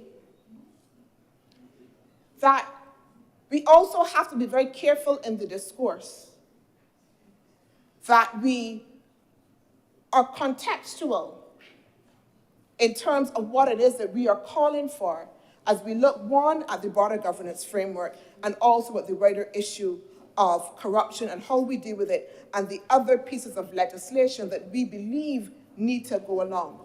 I want to say as well that as being called for, this government just recently has embarked on a full digitization of its records in order to ensure that people can access them, they can be better used by government, and we've already digitized over 2 million records. There are a number of government departments that, again, using digital platforms, now provide for easy access to information for the public. So that the call for freedom of information legislation to accompany this integrity in public life legislation as a necessary plank, while important, must then also be contextualized by where we are as well. And again, I say this to make sure that the conversation then reflects what the situation actually is and not necessarily the ideal of what we feel it should be and look like and what we want it to reflect. Mr. President, I want to also speak to the functioning of the Integrity Commission as indicated in the first schedule. And I also wanted to say, Mr. President, that I've also reflected very, very deeply on this legislation, perhaps as I do on all things, but you know, what has struck me is particularly this discussion in the public debate, and I think I reflected it on previously, is that it always feels like the public is reflecting on things in a way in which they believe that we are all not impacted. Mr. President, I have a family. We all do have families. All of our families are going to be part of this legislative framework. We are all going to have to declare our assets for our families, our children, our dependents, etc. It impacts all of us. But we do this because we understand, as I said before, that there is a greater objective. And that has to do with ensuring the public trust and the multifold benefits that you can get from ensuring that public trust. I remember, again, as a student of political science and also as a tutor of political science as well, that one of the connections that was made with disaffection of people within the political system and the fact that we were seeing instances where people were not participating was because they didn't trust the system. They didn't trust that it will deliver. They didn't trust the politicians. And so if you have a political system in which you have a majority of people are disaffected, and there's a large perception, then, Mr. President, you will have a system that will eventually implode. And we know that because there's evidence of that as well in other societies, Mr. President. So the greater good in the context of us being able to pass this legislation, being able to contend with the issue in a real way over time, Mr. President, I believe is critical. And it is critical as well, because I think the leader of government business would have attested to it. This is something that is being demanded by the public themselves. It's being demanded by the public themselves, who want greater accountability and who want greater transparency, and see this as a particular plank in order for them to be able to get that measure of comfort.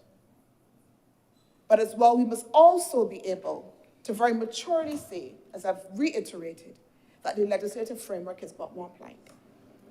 Mr. President, if you look at the first schedule of the Integrity Commission, where it identifies the membership of that commission and notes that the chairperson of that commission will be appointed by the president after consultation with the Prime Minister and the Leader of the Opposition. And it indicates that the chairman shall be a person who has held office as a judge of a court, have unlimited jurisdiction. It then goes on to say that the membership should also include an attorney at law with at least 10 years standing.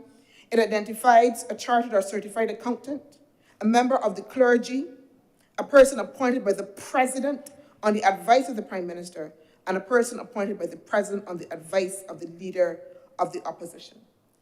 And I highlight that, Mr. President, that membership of the Commission to indicate that the intent is to have a commission that is representative, that is not appointed just on the whim of government, that is not just held up to political maneuvering, but that we have a commission, one that has the level of competency to be able to operate, but also as well has the level of representativeness that is also going to be critical. That section in the first schedule also as well, in terms of disqualification from membership, Mr. President, says a person who is a member of the House of Assembly or the Senate will be disqualified.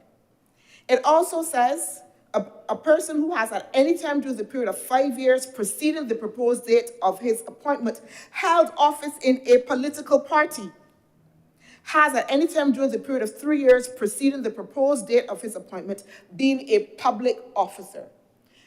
So again, the disqualification measures points to the attempt to ensure that we have a commission that will be as independent as possible in their deliberations, which does not tell me that there may be conflict, but certainly in the composition of the commission, the intent is to ensure that we have a commission that remains independent and that then therefore it is able to adjudicate over those that it must monitor.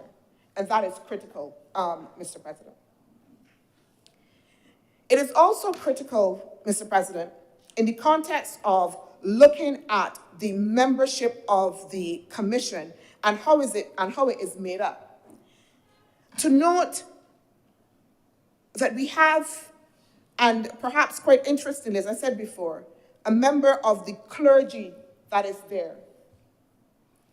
And what that suggests as well, Mr. President, because very often when we are talking about these committees and the membership, and we just look at the membership, is again to note the breadth and who actually makes up the membership. And I would suggest that the inclusion of somebody from the clergy is particularly strategic in here, because it then should provide the moral compass as well for the functioning of the commission, Mr. President. Mr. President, as I close, I want to make two other responses perhaps to some other matters that were raised from the floor. And this had to do with the notion of implementation and the extent to which, or the extent whether we can trust that we will have an effective implementation of this bill, given what is perceived as the poor implementation pointed out in us not being able to have audited financial reports, not being able to respond to some of the things that have come out again of the Auditor General's report. Again, Mr. President, the pursuit of perfection. And I say that, but I'm also saying that and respond very practically. The last Auditor General report, this government, I believe it was 2 weeks after, laid a report in Parliament which responded to the issues that were raised in the Auditor General report. I would know, Mr. President, because I worked and had to work 2 nights in a row straight, or 2 days in a row straight without sleep, in order to be able to contribute every single government department in which the Auditor General gave an adverse report, had to submit a response in terms of how they would address that. And that report was then laid in Parliament as well. I also note that the National Insurance has also sought to deal and address the submission of the audited financial reports that have been lagging. And while these are deficits, Mr. President, that have been identified, and have been identified as part of the implementation deficit of the government, and therefore perhaps suggesting that as long as we have those gaps and continue to see those gaps, that it will be difficult for us then to have forward progress. I respond to say that certainly, one, the commitment of the government in order to be able to address it very practically and deal with it, and we look again at the suite of legislation, including the Public Finance Management Act that has been identified before.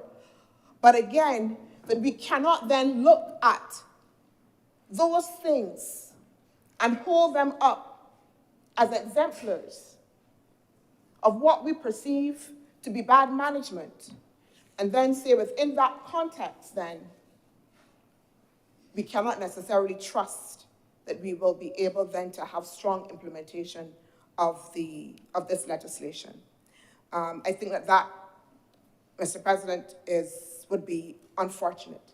And again, this notion of the pursuit of progress and not necessarily being able to appreciate, I'm wrapping up, Mr. President, that we must, one, note that we will be working overtime, but also as well, Mr. President, that addressing the fundamental issues, and I'll end at this point, is not about a checklist of things, but rather it must be framed within the wider context of a program of initiatives that should empower and enfranchise the society.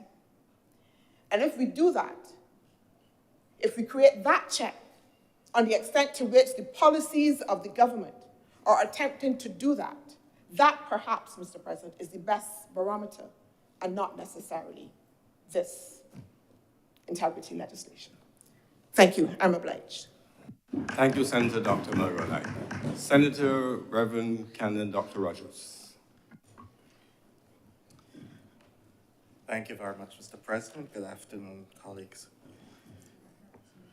I rise to spend a few minutes on this particular bill, which, as you've heard several times before, sir, has been here before. I wish to commend the government for bringing this legislation again, as it is critical to national development and good governance in an age when nothing and no one is regarded as beyond reproach. And perhaps rightly so, because I believe history has taught us that nothing and no one is except the Almighty. However, what are we speaking of when we speak of integrity? I like the C.S. Lewis definition of integrity. It was C.S. Lewis who said, integrity is doing what is right, even when no one is watching. Integrity is doing what is right, even when no one is watching. I don't know if you are aware, sir, but I certainly am, that it is almost innate to humanity, the temptation to transgress, should the opportunity arise and the repercussions appear nil or minimal. It's humanity. Hence, laws must be constructed for the proper ordering of society to deter persons from acting on what Emile Durkheim saw as our primal instincts. If we did not have certain constructs within our society, we'll be nothing more than the animals. Whether morality can be legislated or not, and to what extent legislation ought to be created, can lead to a long and exhaustive debate on social theory and the balancing of the rationalist versus the functionalist theories. But what we've seen, even in our Judeo-Christian understanding of humanity's interaction with God and the other, is that laws are necessary. In fact, the Old Testament community had the Decalogue, which is divided into two parts for those who remember their early Sunday school. The first 4 commandments are your duty to God, and the latter 6 are your duty to your neighbor. So there's that balance in keeping society together. It is against this backdrop that I wish to approach this debate on the bill before us, sir. As I said, this bill represents the second iteration of the integrity legislation in my time in this chamber. I was one of the great soldiers on that fateful day on August 5th, 2020, the day before the Feast of the Transfiguration of our Lord, sir. A time when there were great revelations.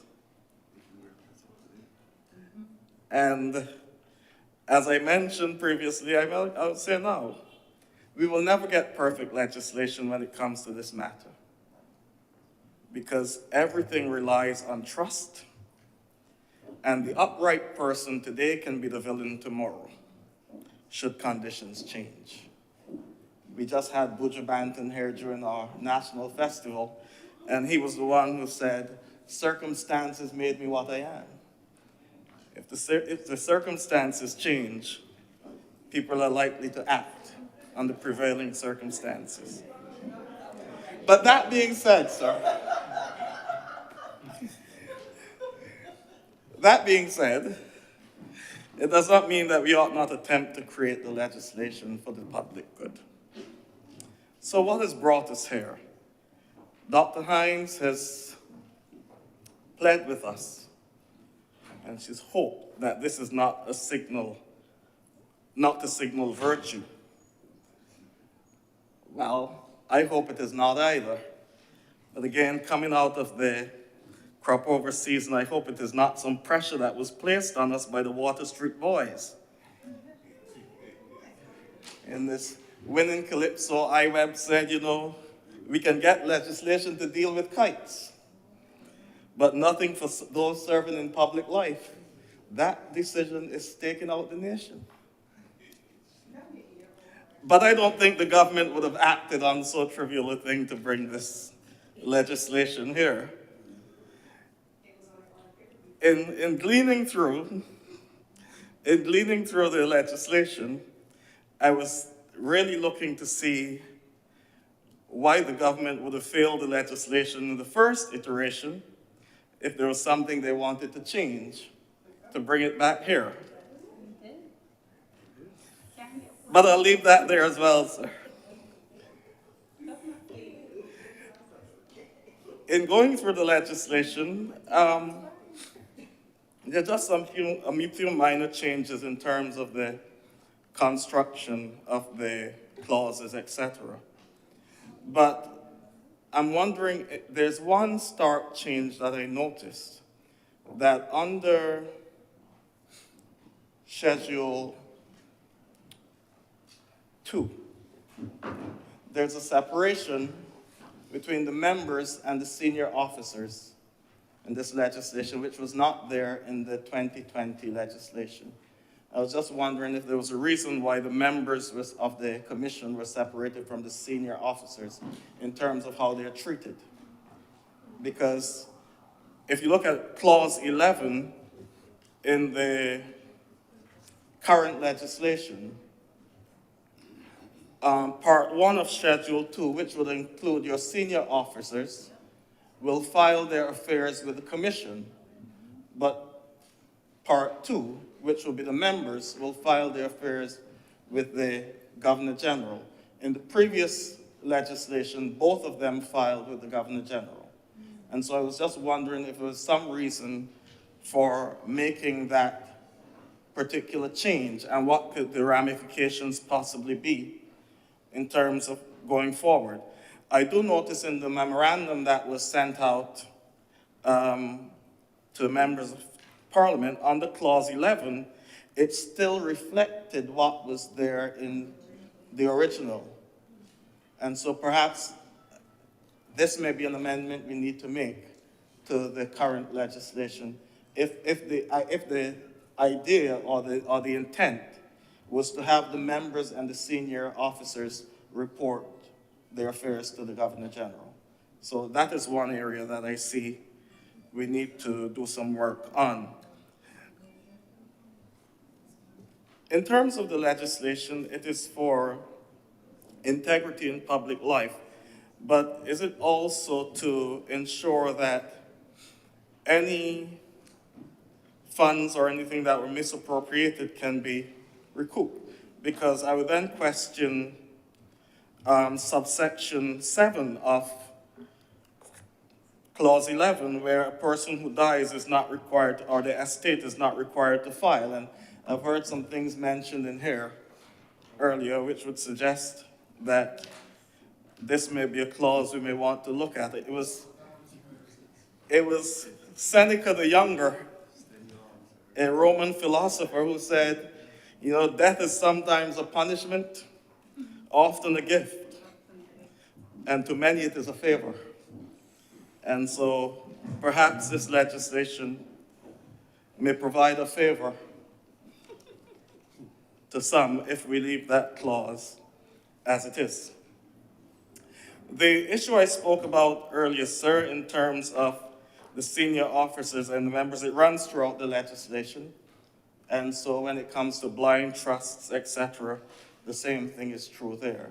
And given some of what we've heard here today, especially in Dr. Hines' presentation, where she spoke to how politicians then criticize the commission and actually label commissions as corrupt and so on, whether we wouldn't want our entire, not only the members, but the senior officers reporting to the president rather than having the mixed version that we have here in the 2023 version of this legislation.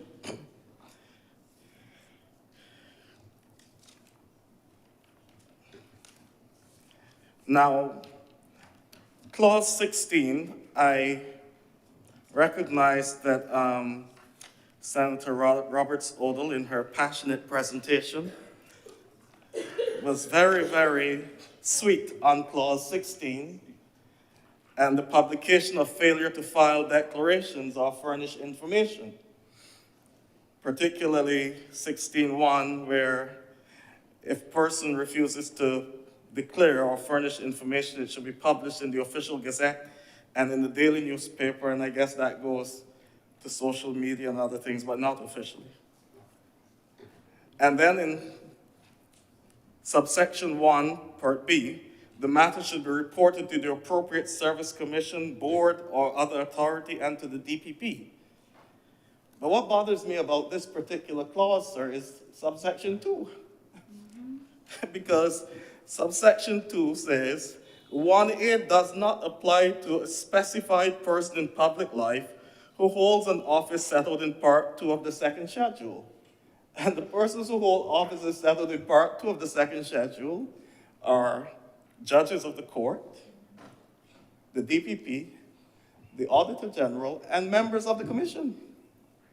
So here is a person being publicly shamed and reported to a DPP who may not have filed either. But nobody knows about him or her. You see, there seems, sir, to be laws for the Medes and the Persians, and if we're going to put this out in the public domain, it must appear to be equal for all. So if certain persons are going to be shamed publicly, either we're all shamed publicly or everything is concealed. We can't have it both ways.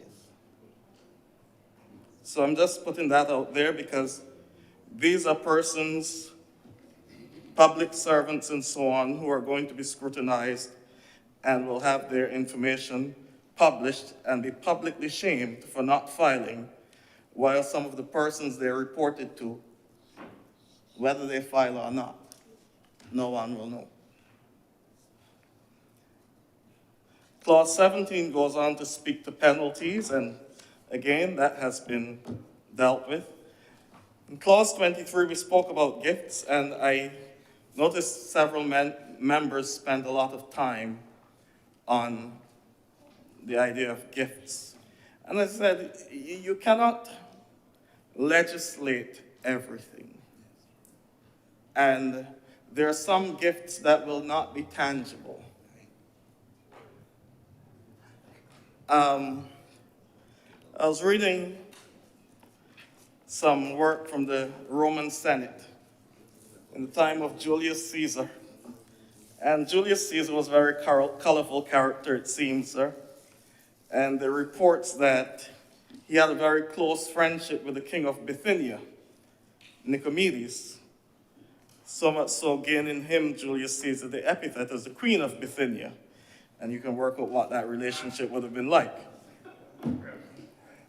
And at one point in time, Julius Caesar was speaking in the Senate about the benefits that he got from Bithynia, from the king of Bithynia. And it was Cicero who got up and said, "We all know what you gave him and what he gave you." So I'm just pointing that out, sir, to say that sometimes friends and friendships, the gifts can go beyond the tangible, but they can have influence on public outcomes. I'll just leave that there, sir.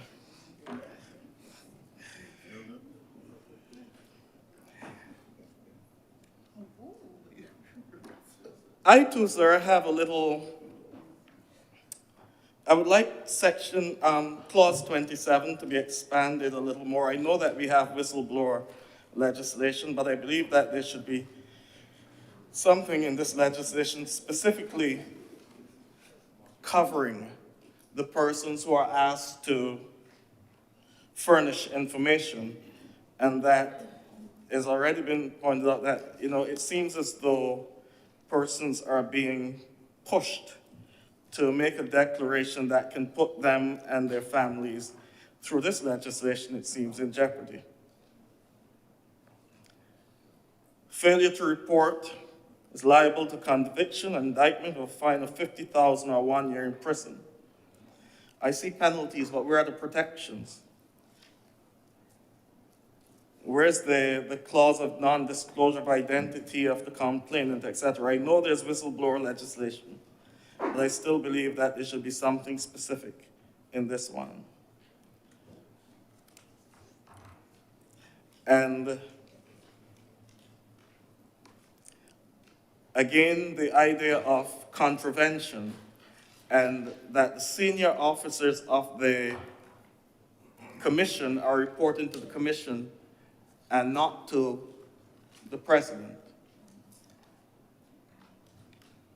The challenge here for me is who is really guarding the guards? What's really happening here? So those are my concerns with the legislation, sir, just to highlight that anomaly where the 2020 version seemed to say one thing, and I just want to know why the change was made in the 2023 version to separate the commission, where one set is reporting to itself, well, to the commission, and the other set are reporting to the president.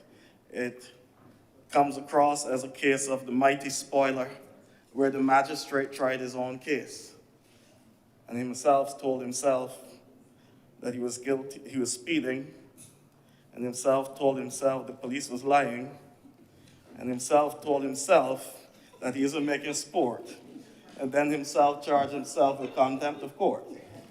So that's just, I just want to. Now, one of the things that have come out of this entire debate and everything we've mentioned today, and I pick up again from where Senator Roberts Odle would have left off, is that we must be cognizant of the environment in which we're seeking to present this legislation. And it is one where one has to be careful with what information you follow or take in. And so she has chided those who have been harbingers of misinformation. And it does not inspire faith. And I agree with her. And for me, though it is not in this legislation, I want to encourage members of the society, especially the Fourth Estate, to understand the role that they play in national development as well. That for integrity legislation and all these things, we can make the best legislation in here, but we are all accountable to each other. And I would like to encourage the Fourth Estate in this country to recognize, well, the established media houses to recognize that their job is not to compete with TikTok. But as we recognize them as serious practitioners of their craft, we expect that type of analysis, as was said by Senator Nichols in his contribution to the appropriations bill. And I hope I'm quoting him correctly here, sir. At that time, he was, well, he's always on the call-in programs, but at that time, I mean, on their case. At that time, he said, words to the effect, we do not have journalists in the country anymore. We have reporters. They just turn up to an event, and then they write what somebody said.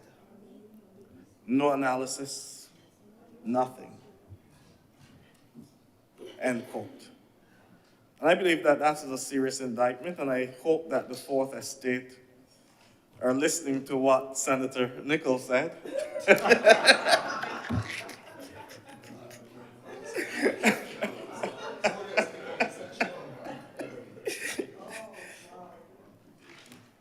But recognize that they have an important role to play in national development, as we all do. And so, as I did on the last occasion, sir, I said, in my capacity as a minister of religion, in my representation of the people here, anything that comes before me that speaks to integrity in public life, I do not think I have a choice but to be supportive of it. We will not get perfection here, but I hope, as Senator Dr. Hines would have pointed out, that where there are amendments to be made, that the government will also be sympathetic to the cause and recognize that we're just trying to get the best possible legislation for our people. We are in a country where most of our ancestors were people who were considered chattel. And so now we've developed the nation that we have. Any cent misappropriated from the people of this nation is a betrayal of the struggle of the ancestors. And I wish to challenge those of us in public life to recognize the obligation that has been placed upon us in the little time we have to serve this great nation, that we do so with the greatest distinction possible. With those few words, I thank you very much. Thank you very much, Senator Reverend Dr. Rogers. Senator John King. Thank you very much, Mr. President. I want to start off by simply saying that I thoroughly have enjoyed a lot of the discourse here today. Give me a lot of food for thought.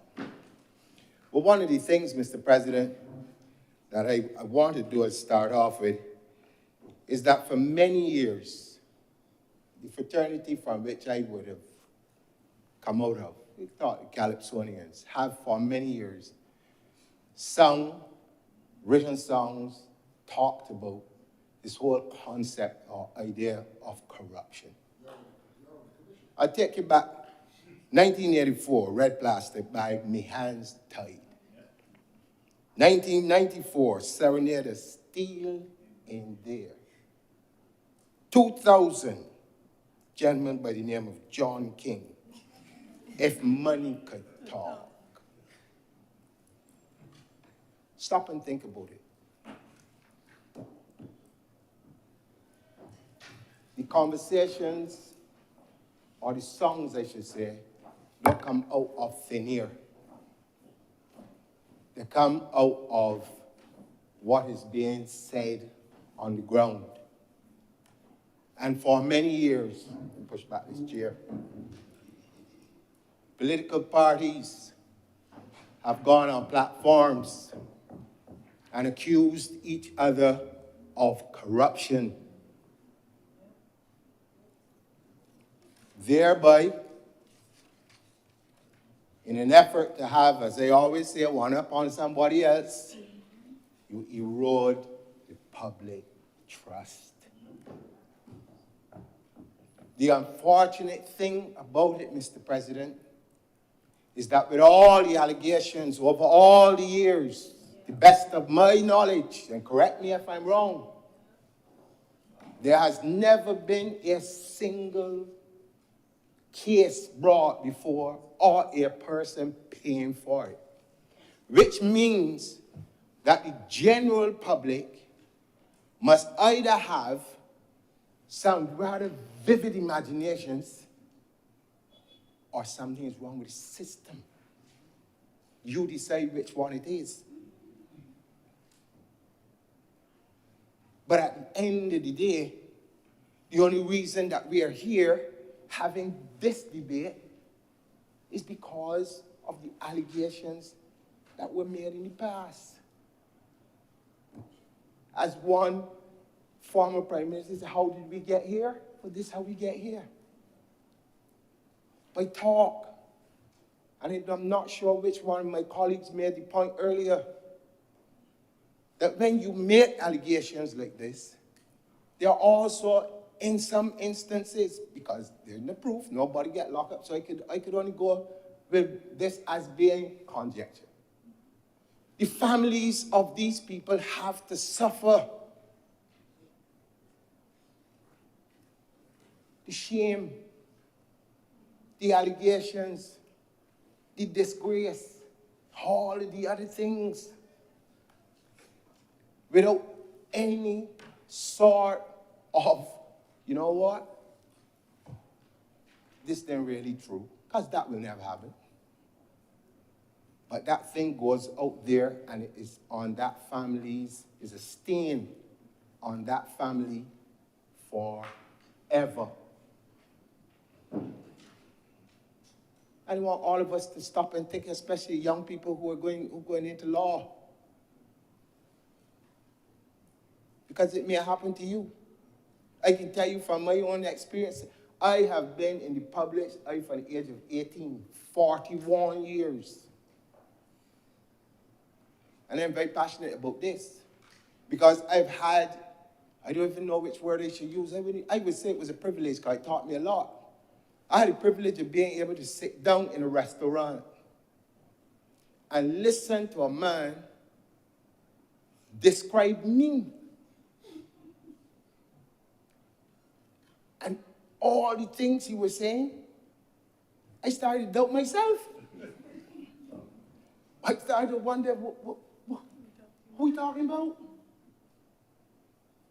A man that thief this, beat his mother, all kind of things. The man say he live up by me. I never seen a man in my life. So you're talking about integrity. It can't be just at the political end. It has to encompass the entire society. And as the point was made in here already, how do you legislate that? You can't. That is something that has to be taught and learned, like all other behaviors. Mr. President, I want to put to this chamber today that for corruption to take place, there are two important elements. You got to have a corruptor, and you got to got somebody who is corruptible. And all two things speak to human behavior. Humans involved. Doesn't happen just so. And so it is important That way you listen to these calling programs and you hear people talking about, oh, this person corrupt, the next person corrupt, and we need this and we need the next. Remember that you went to the polls and voted for the people. So how are you going to measure now who is worthy to serve or not? You've used the measurement of qualification. Tell me about qualification. Qualification only in terms of what? Certification, but not in terms of character. Because this is where we go all the time. Who is qualified to serve and who is not? Yeah. That's what he said. Who qualified and who isn't? So how do we go about measuring in these instances how we choose who's going to serve in these things? Because I listened very carefully to persons saying that because of some of the aspects of the legislation that we may turn off people from coming in. Well, Mr. President, the truth has no friends or enemies. And the truth is this: if you cannot face the fire, you always have the opportunity to say no. You always have the opportunity to say no. And you can stay away from it. But at some point in time, we have an obligation to ourselves to put these types of measures in place to deal with this, and I use my words very carefully, perceived problem. And I can only use perceived, as I said earlier. I've not seen anyone charged or locked up or anything for it, so I can only use the word perceived problem.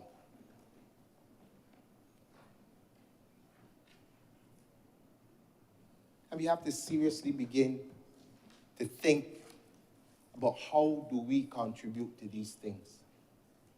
Classic example. I like to use myself as an example. I have a short stint in being a member of cabinet.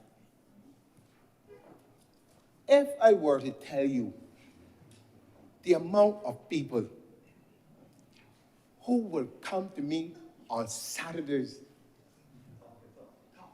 from all across the island with all sorts of ideas as to how, well, you know, people call me John all the time. Yeah, Minister or Mr. K, John.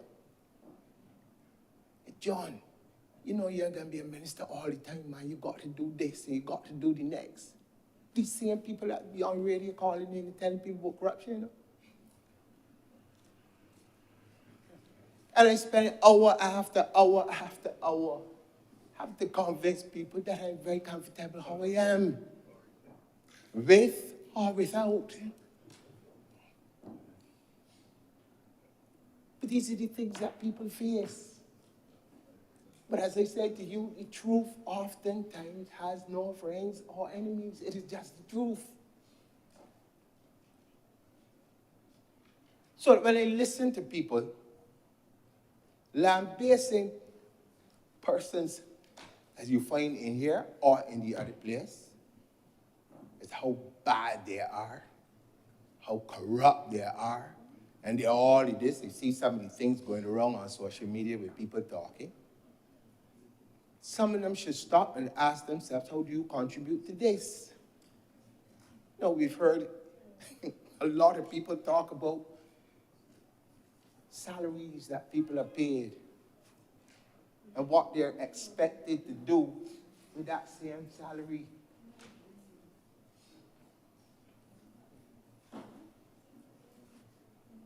It's fine for people on one end who are not in the seats to talk whatever they like on the road. But the reality is, like I always say, there's nothing better than being in something to actually see it and experience it for yourself. You know, as was mentioned here, all the other things that are in place. Ain't no minister or a senator or nobody who could just sign on anything for anybody. So if these things are happening, it means, as I said earlier, there are other people who are corruptible. If all the blame is to go on to the person who directing it. And as was said earlier too, I believe it was, I think it was Senator Maladu who spoke about, was it Cicero? Who talked about the standings of a society when it has to create more and more legislation. It's also a part and parcel of my own religious beliefs. It was interesting to hear you talk about that. But it is true. The more you have to create legislation, the more your society is out of ethics. And if we take ethics to understand that these are self-imposed codes of conduct, then it tells us that the entire country is in trouble. And I'm hoping that I would at least live long enough to see a time when we don't have to be constantly making changes all the time. Or we don't have to be constantly worrying about people coming into public life, having to scrutinize everything that they do. Because you will be voting for people who have shown a certain level of ethics to start off with. But if you start off on a premise, which is probably in some instances fueled by the movies and things that people watch coming out of Hollywood, that members of Senate and members of Parliament and other things get these humongous salaries, and that they're all tied up in bed with other persons from the private sector and things, and they're just trying their best to see how far they can get rich and to do all of these things.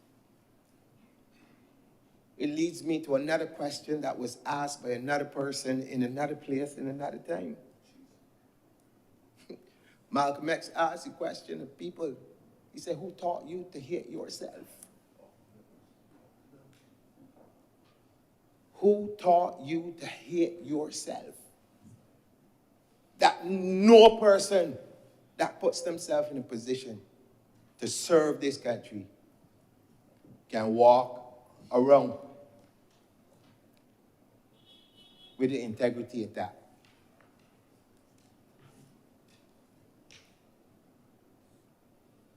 It can't work. At some point in time, somebody has to be bold enough. Just you can't do it all the time. You just take people and drag them through the mud.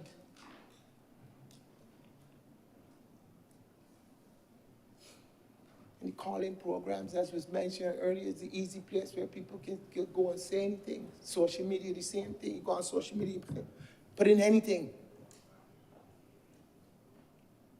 And in some instances, it becomes the gospel truth. People say who it comes from. Now we got what we call influencers, but influencers can go and say anything. That's why he's an influencer. Because he got enough people that he could influence he or she. But the matter of the fact is this. We need this legislation now, more than ever. It might not be perfect, but then I will ask the question, who is? None of us. But this has to be done now. So that young people like those sitting with us today,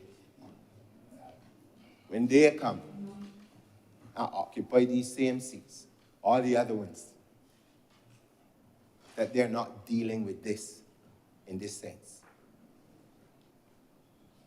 They might have other challenges, but it should not be that integrity in public life is a challenge for them.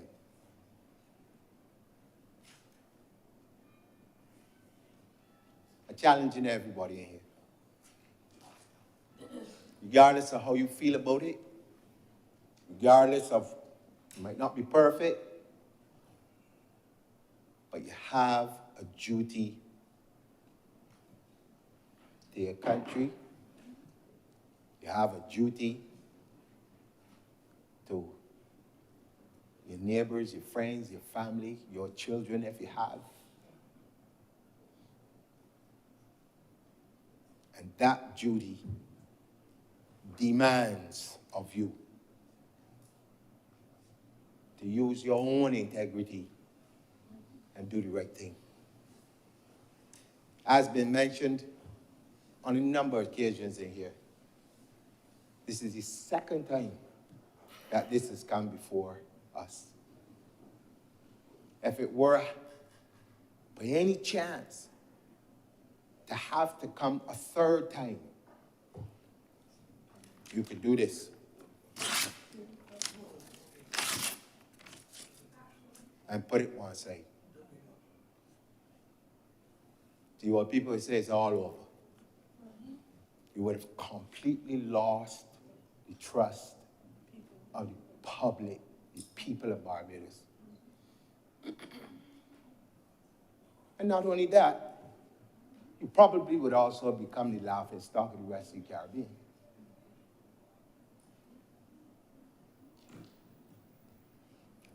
This is as serious as it gets. It is not an issue to be trifled with. It is not an issue to be political with either. It goes way beyond all of those considerations.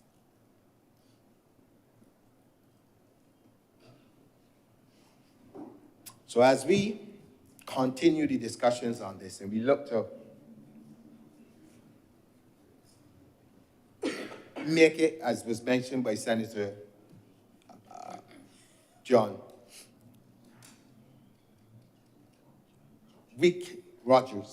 Senator Rogers. We can do what we need to do today. And as you said, as we go forward, there will be things that will crop up. Because as time changes, there are some things that we might not think about or even actually experience now. But things change. I'll give you a classic example.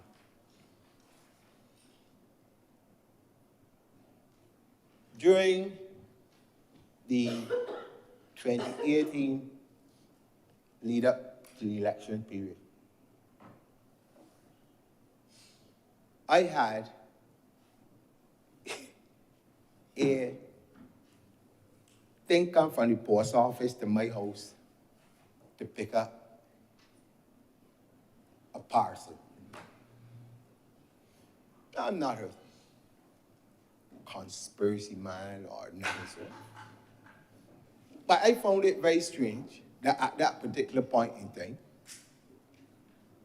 nobody, barring nobody that I know, told me that they were sending me a parcel. And I can say it again, because I want whole Barbados to hear. Nobody, barring nobody that I know, said to me, John, I am sending you a parcel.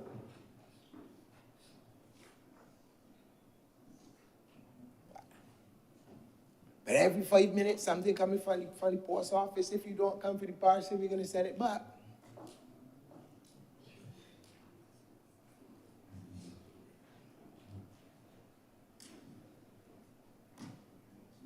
Every 5 minutes. If you don't come for the parcel, we're going to send it back. But my position was always send it back. And he said that to say this. That even within this year, even within all of this that we are doing now, with the advent of AI and all these other things, you still got to begin to start to take some of these things into consideration.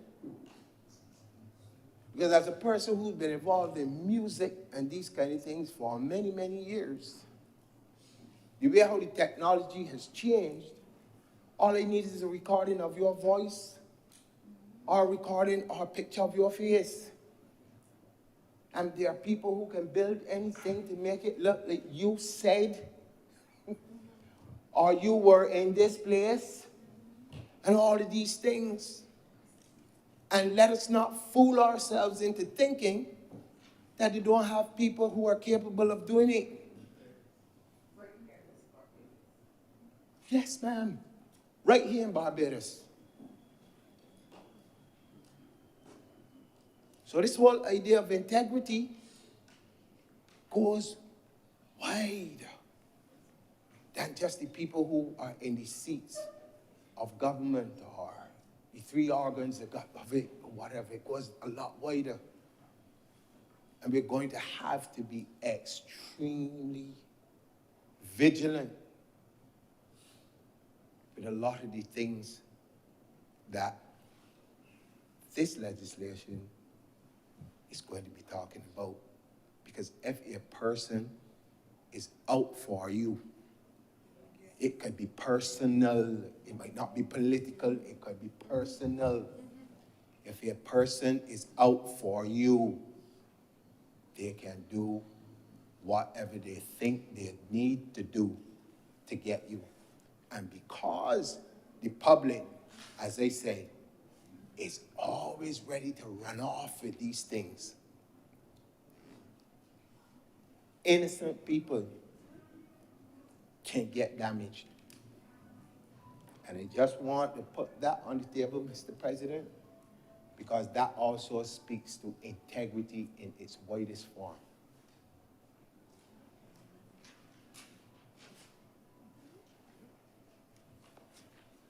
I won't say a lot more because I think a lot of the speakers have really covered a lot of the things that I would have liked to talk about. And I don't intend to go on and on about the same thing over and over. But I wanted to give you the caution as to how we treat to these things. I want to make the point that oftentimes, with persons in public life have to deal with public scrutiny, and in the court of public opinion, there's no need for facts, there's no need for any of those things. It is what it is, and you have to live with it until the day you die. And Mr. President, I support this bill. I look forward to it being supported by every single member here this afternoon. And with those very few words, I'm obliged to you, sir. Thank you very much, Senator King. Senator Kevin Boyce. Thank you, Mr. President. Mr. President, if a week is a long time in politics, 3 years is a millennium. So, given the length of time that has passed and the variety of comments which have been made, you may find that there's some repetition to what I stated 3 years ago in this speech. But I think it's important to remember what a time that was and the fear that literally gripped the nation. I think it was so bad, sir, that Senator Dr. Reverend Rogers had to wear a cassock today to give himself the fortitude for what he might face, having been so scarred when last we debated this issue. But, sir, I think when I hear the debate, and I am particularly grateful for the contribution, I think Senator Hines today, sir, struck a chord, sir.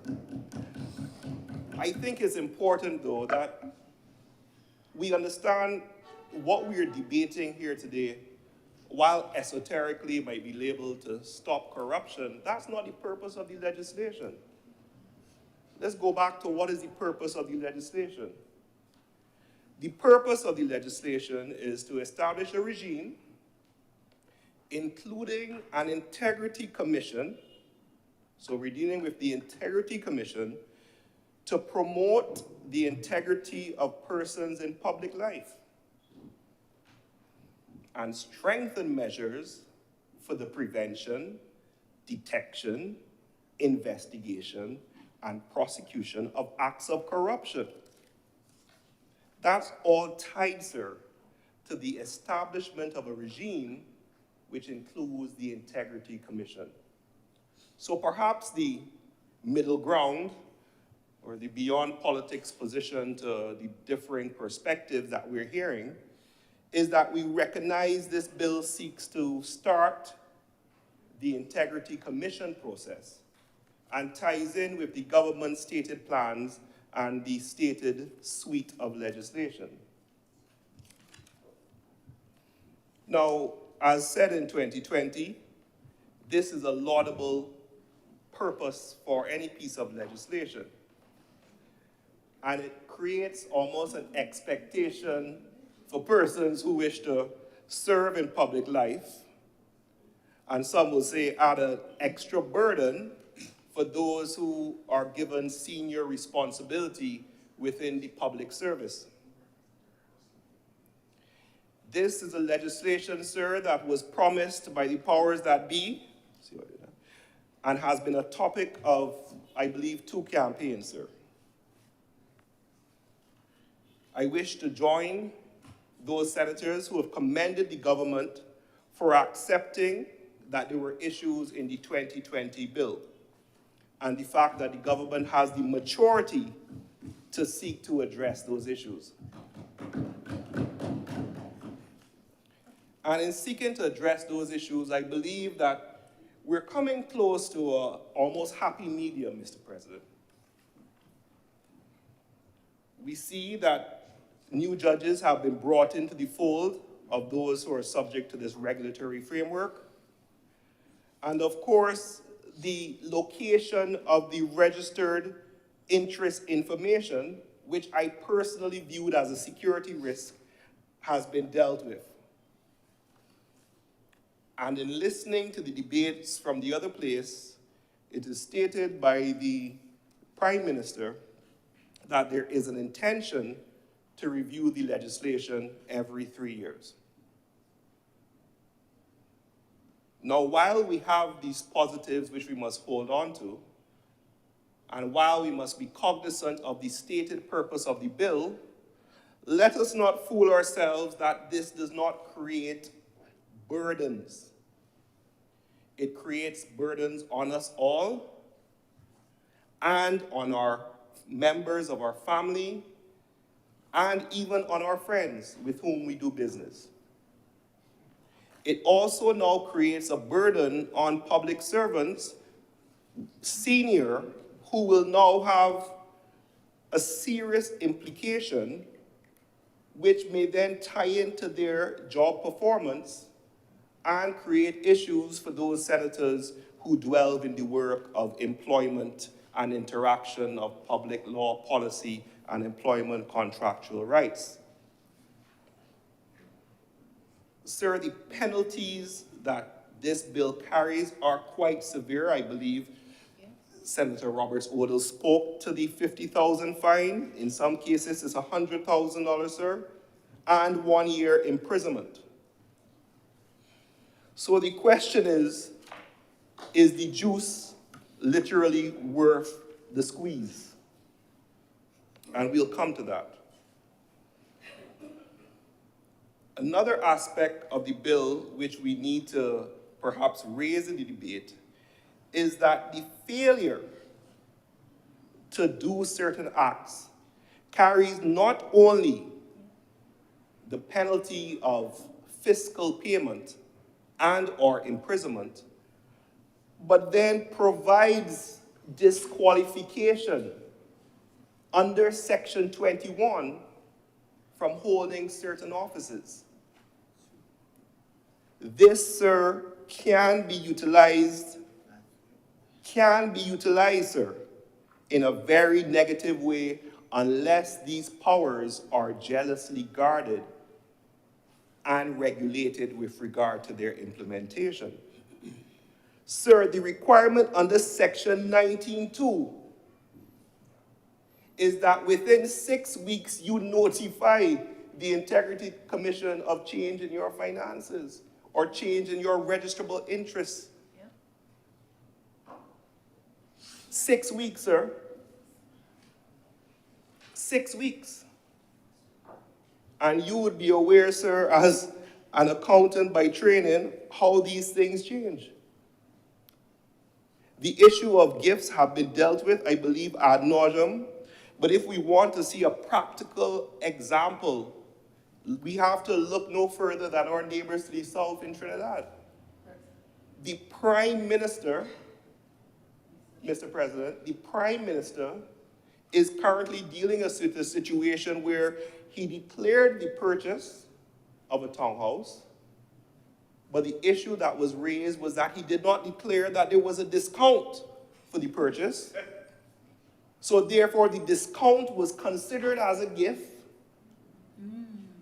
But the Integrity Commission said, well, it's a bit vague and we don't have the ability to do anything about this type of thing. So now the opposition is now suing the Integrity Commission and calling for judicial review of the decision with regard to the determination as if it was a gift.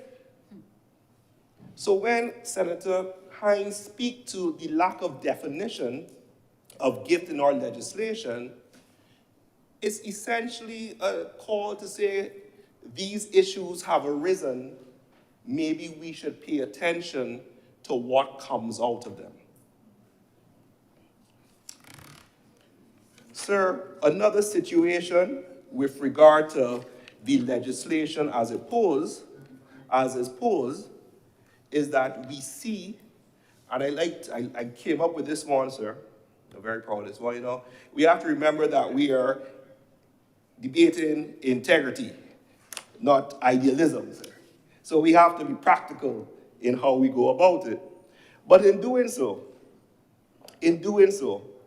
we recognize that, as Senator Rogers, and I'm going to keep on making this statement that he said way back when, sir, is that you cannot legislate morality. And the intention, I think, of the legislation is not to create a moral police, as some jurisdictions have, but we go back to the purpose of establishing the Integrity Commission to start the process as set out and by which I commenced this speech. Now, again, as hinted or as set out by Senator Hines, and she was very brief with it, but I will go into details because, you know, I like my examples. She said, and I believe I quote, she feels sorry for the member of the commission because they are subject to political attacks. Let me give you some examples, sir. And what do we do for these persons? I mean, we have provided in section, I believe that they do have protection from suit for anything they do in good faith. But God bless you otherwise, sir. So look at what we have. 2013, Trinidadian PM Besessa stated the Integrity Commission gave an appearance of bias. 2017, Belize Chamber of Commerce claimed the decision of the Integrity Commission to forego required filing by public officials for a temporary period was robbing people in Belize of their right to know what is going on publicly. In Australia, Integrity Commission was called a kangaroo court in up to 2022, sir. In Jamaica, as stated by Senator Hines, the Prime Minister had to request that his MPs refrain. This is a statement given in June this year. The Prime Minister had to beg his MPs to refrain from feuding, these are the words, feuding with the Integrity Commission. So these commissions find themselves being political footballs. However, philosophy aside, let's get back to the practical. The fact is, sir, these are the practical concerns. The Integrity Commission needs to have the resources to do its job. If it doesn't have the resources, as I said in 2020, and as the Prime Minister said, the art of politics is repetition. The art of politics is repetition. That is why there are certain phrases and terminology with each government senator, Mr. President, they'll be at pains to repeat. The Prime Minister said the art of politics is repetition, sir. So I again repeat what I said in 2020. We must ensure the Integrity Commission has the resources to do its job. Without the resources, we're going to have a commission in name alone. Sir, the Integrity Commission is going to have the need to have independence finances. If these finances are subject to the whims of government or withdrawal of those said resources, you will have a commission in name alone. The tools by which the commission is to do its job, and I'm going to get to these tools, sir, are very essential, because without these tools, you're going to have a commission in name alone. And where do I draw this data from, sir?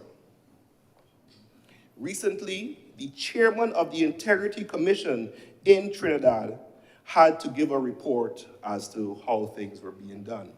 And these were the recommendations, sir, that were set out. Again, the question of resources. If Trinidad Commission is hollering for resources, I think that should be a warning for us as to what we need to put in place.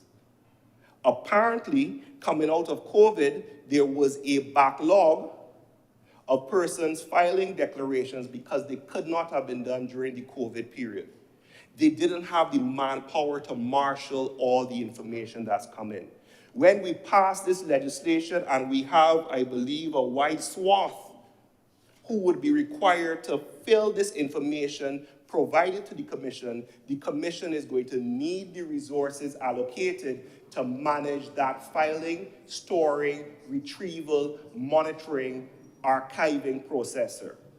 We have to be careful that the commission is not overwhelmed. And I'm taking these statements, sir, from the statement of the chairman of the Integrity Commission in Trinidad. This is not someone postulating. This is clear evidence coming out of a territory near to us, sir. The other issue that was raised, sir, was the need for independent prosecutorial powers.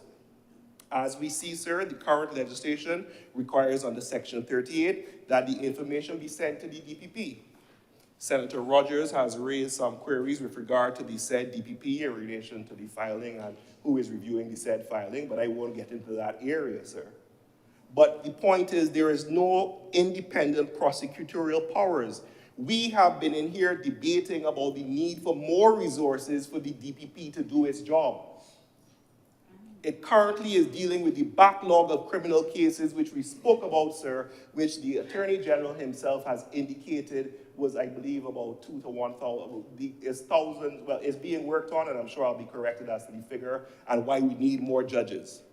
And if you need more judges, you need more officers with regard to prosecuting those cases, which means you need the resources from the DPP. And now we're saying, oh, by the way, DPP, deal with the prosecutions on behalf of the Integrity Commission. So that is something which we should also wish to consider, sir. Sir, another issue coming out of the commission, as was stated, and I'm sure 1 or 2 of my friends in here, I think I have them, will like this statement, is that when the commission starts its investigation process, they are met by a plethora of senior counsel. And they don't have the battle resources to go into these trenches with the senior practitioners who are then chosen to represent the persons being investigated. So what resources for the investigative process, I'm not even talking about the prosecutorial aspect now, what resources will be provided to ensure this commission could do its job? So Lord, let's not just say we are about it, let's do it. The review of the document, sir, the gentleman from, and I can't remember his name, actually broke it down, sir. The main complaint The main complaint is a practical one, and it's simply this. The chairman complained of insufficient human resources to execute the core duties, which is simply reviewing the documents filed to see if they were done properly.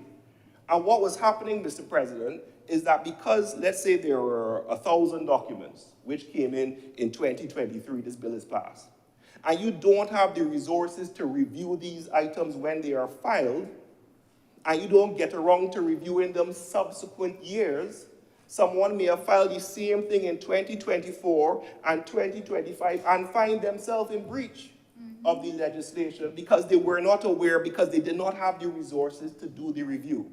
So funding is going to be critical to allow this commission to do its stated goals. Simply put, sir, without the necessary team, without the necessary processes, and without the necessary resources, any new commission will be overwhelmed. That's a simple fact. In Jamaica, sir, besides the issue of the public spat between the government and the Integrity Commission, another issue has raised its head. Right now, there is a debate as to whether investigations should be made public or whether they should remain private. And the position that's being proffered is that this investigation should be made public because when regular persons are subject to investigation, they're bandied before the news. Now, I heard one of the senators in here almost chastising the Fourth Estate. I don't think that's what he was doing. I think he was referring to what Senator Nichols did when he was chastising them. But I spoke to a member of the journalistic fraternity, and he told me this. He said, Kevin, we don't want investigative journalists until you're getting investigated. You want investigations until you're being investigated. And all I'm saying, sir, quite soberly, is to be forewarned and be forearmed with regard to the issues the commission will have. It's not simply about lip service. I believe Senator Hines used the term virtue signaling. I don't think it's that, but we will have issues. More practical considerations, sir. Section 36 contemplates the chief marshal providing marshals for the commission. Mr. President, Senator Nichols will tell you that the chief marshal's office is literally understrained in dealing with the issues of the court registry, in dealing with the issues of the magistrate court, sir. Will there be resources provided for the chief marshal and the marshal officers to deal with the needs of the Integrity Commission, sir? These are the practical concerns that we have to deal with when we're having these debates. But, sir, it comes down to a question of funding, and we know everybody wants their piece of the pie from the government in terms of getting resources to work. But if this is the vaulted aim, then the resources have to be provided. And as usual, I'm not just standing up here saying this ought to be done, but I'm coming with the actual suggestions to be considered. Firstly, sir, besides resources, there needs to be a significant education period for the persons who will be impacted. If you take a look at these forms, if you take a look at the schedule with the forms, sir, there are 70, a lot of forms. Detailed forms requiring, sir, beneficial interest and statement as to what that means. There are persons even in here, I dare say, who do not understand it. There needs to be an active educational campaign, especially with the public servants, with the implications for their job performance as to what the requirements are. We had the issue, sir, previously with the data protection. There were the warnings sounded, and I believe some aspect of the education was done as well. Jamaica took 3-4 years. They are now rolling out formally their Data Protection Commissioner full act with the penalties. If you're imposing these sanctions, I believe it was Senator Rogers who says, well, if you're imposing these sanctions, what are the benefits? Perhaps the benefit or the middle ground is that we look at a period for persons to get their house in order, for the commission to be adequately funded, staffed, resourced to do the job and anticipate the flood of filings that would occur to allow it to be done properly, sir. At the end of the day, Mr. President, I think we ought not to fool ourselves, and I think this was said already. You can't legislate away someone's nature. You are who you are, we are who we are. And of course, corruption being what it is, the persons caught by this legislation are obviously not the only ones doing it. You know, somebody says there, one of my favorite series is a series called The Wire, in which a lawyer was cross-examining a chap who used to rob drug dealers. And the lawyer was telling the chap, Omar was the name, how terrible he was because he used to rob people. And the drug dealer looked at the lawyer and said, well, I have my ski mask and my gun, but you have your tie and your briefcase. Mr. President, say what we want about this legislation. At the end of the day, we hope it would achieve its stated goals, and it is, after all the long talk, a good start. Thank you, Mr. President.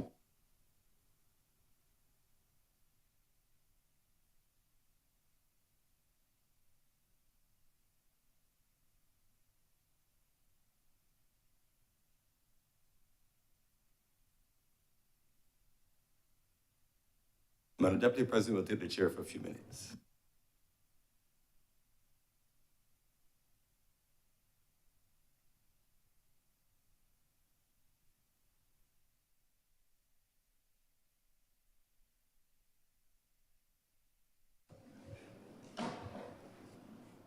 Senator Nurse.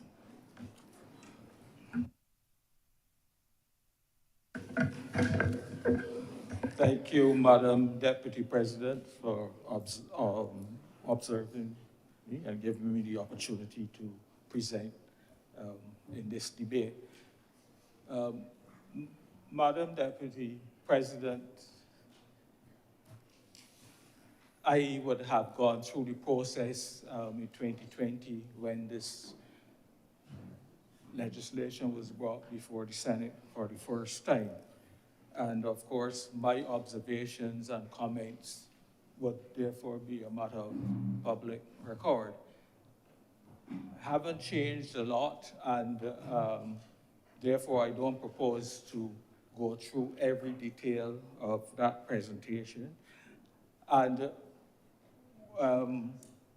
one of the things that I would say, though, that, and this is water under the bridge, but I just want to mention it because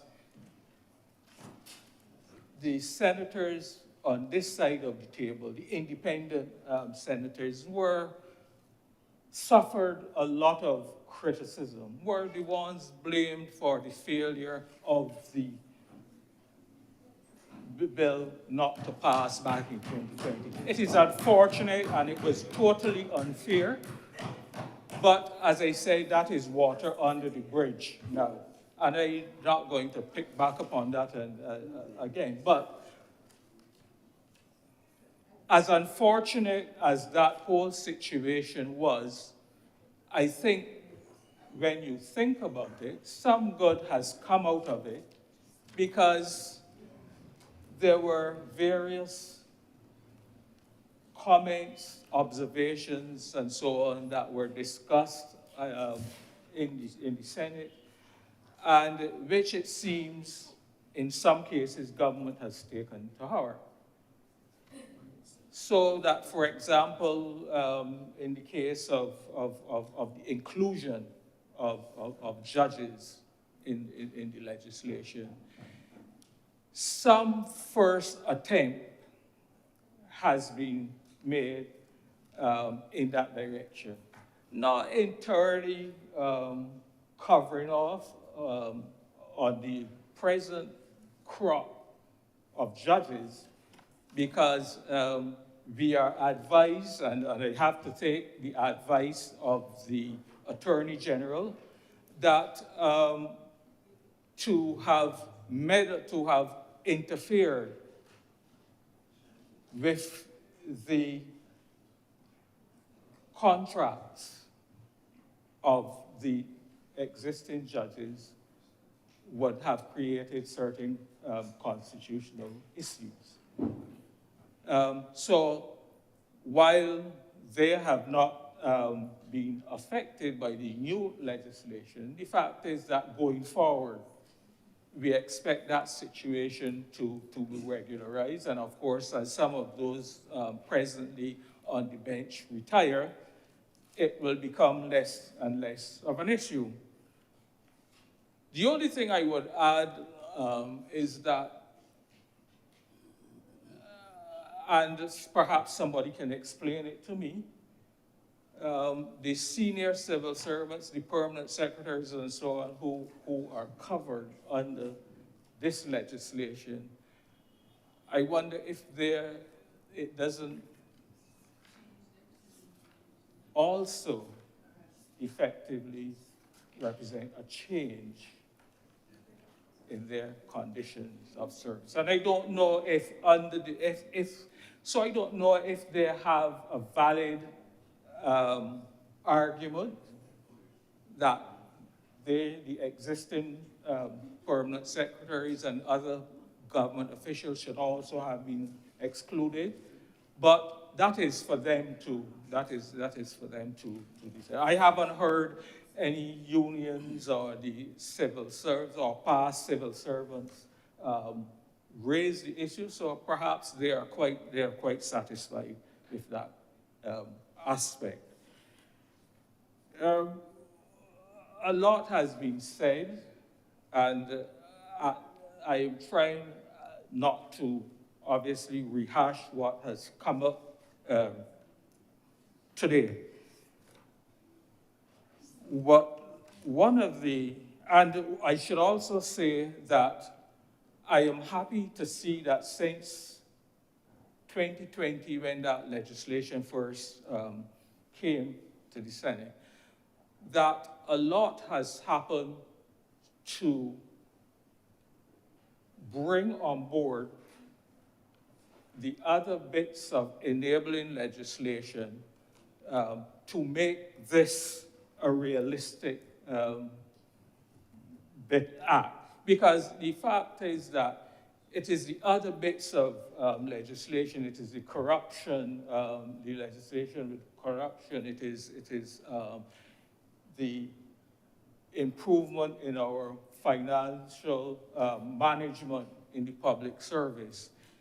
It is all of these bits of enabling legislation that will strengthen this piece. So I see overall the whole question of this legislation being here, that it will require all of those other bits and pieces of legislation, some of which have since 2020 come before Parliament, and therefore will help to mitigate or, to keep politicians and civil servants honest, or at least to reduce the risk of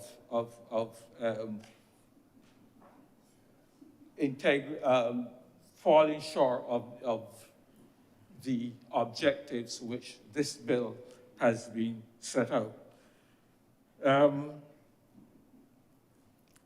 I would have liked to see, for example, and I've raised this issue on probably more than one occasion, but for example, how do you deal with the whole issue of campaign financing?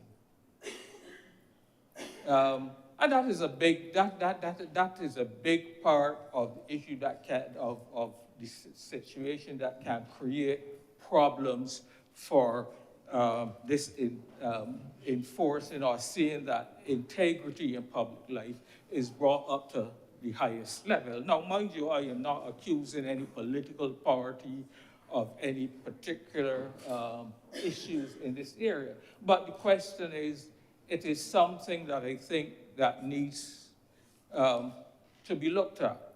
And one of the things I would have thrown out is, I believe Senator Cummings made the point, and some other senators have alluded to it, this question of one hand can't clap. We need to make sure that not only in the public sector, but those who would have an opportunity to influence those people working in the public sector would also be held to account when, if or when they should attempt to offer a bribe to someone in public service. So, for example, is it possible that we could maybe look at requiring public companies or all companies to have some sort of level of disclosure of financial contributions? Every year, for example, all companies, from the smallest little company to the largest public companies in Barbados, have to file with an annual return with the Corporate Affairs Department. Maybe it's possible that that return could be expanded for disclosure of political contributions. Maybe some other means. I don't want it to be some big or create problems for some, but some means of regularizing this situation. And so it is something that could be looked at as we go forward. We've heard that in time, some amendments will be made. We have heard that the legislation will be refined as we go forward. And so these are some of the issues that certainly, as we go forward, we can think about how we can include them, not necessarily in this legislation, but in other bits of legislation to make the whole issue of integrity much stronger in the public sector.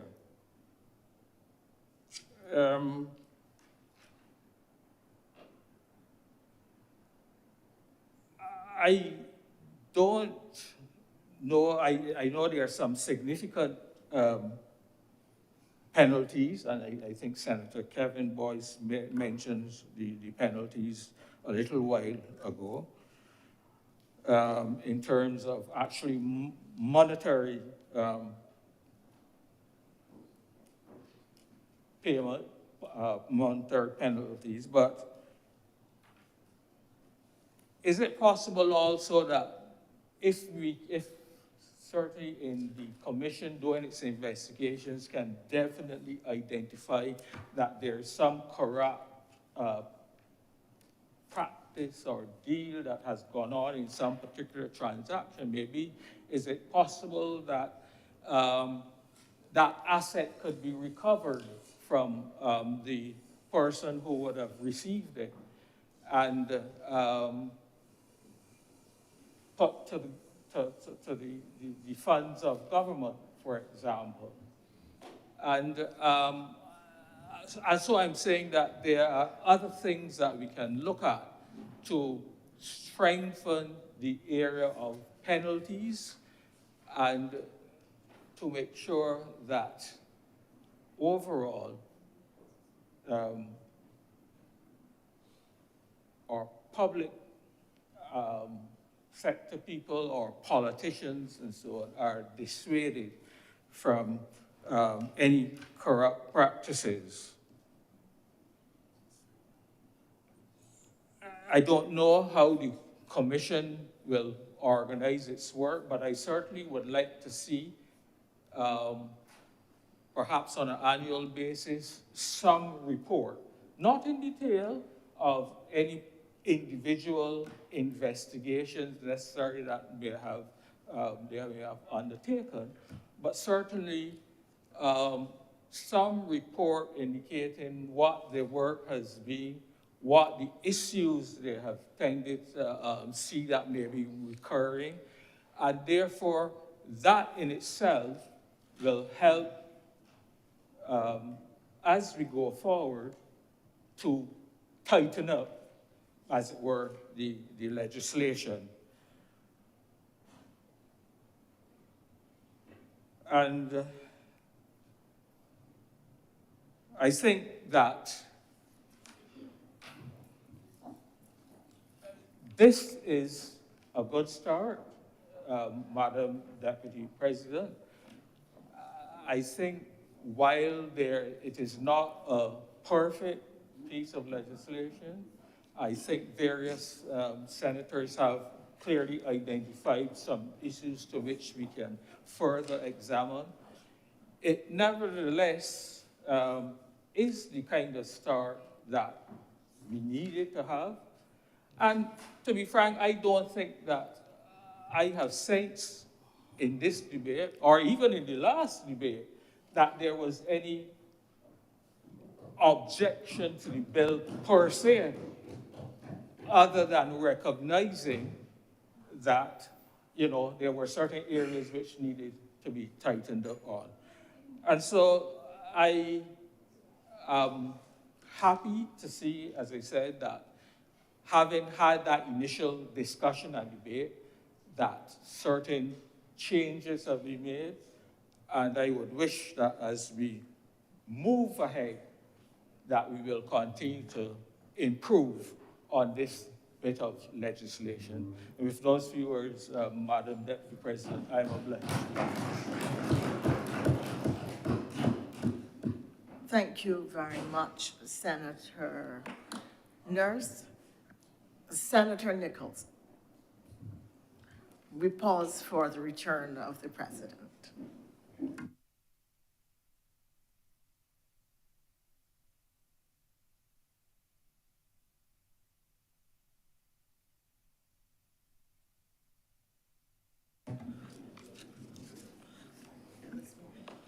Senator Nichols.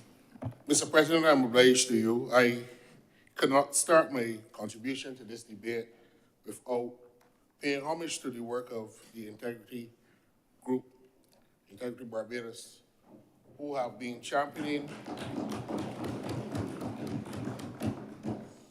this piece of legislation and the whole suite to which the Honorable Leader of the Senate referred in her second reading speech of this bill.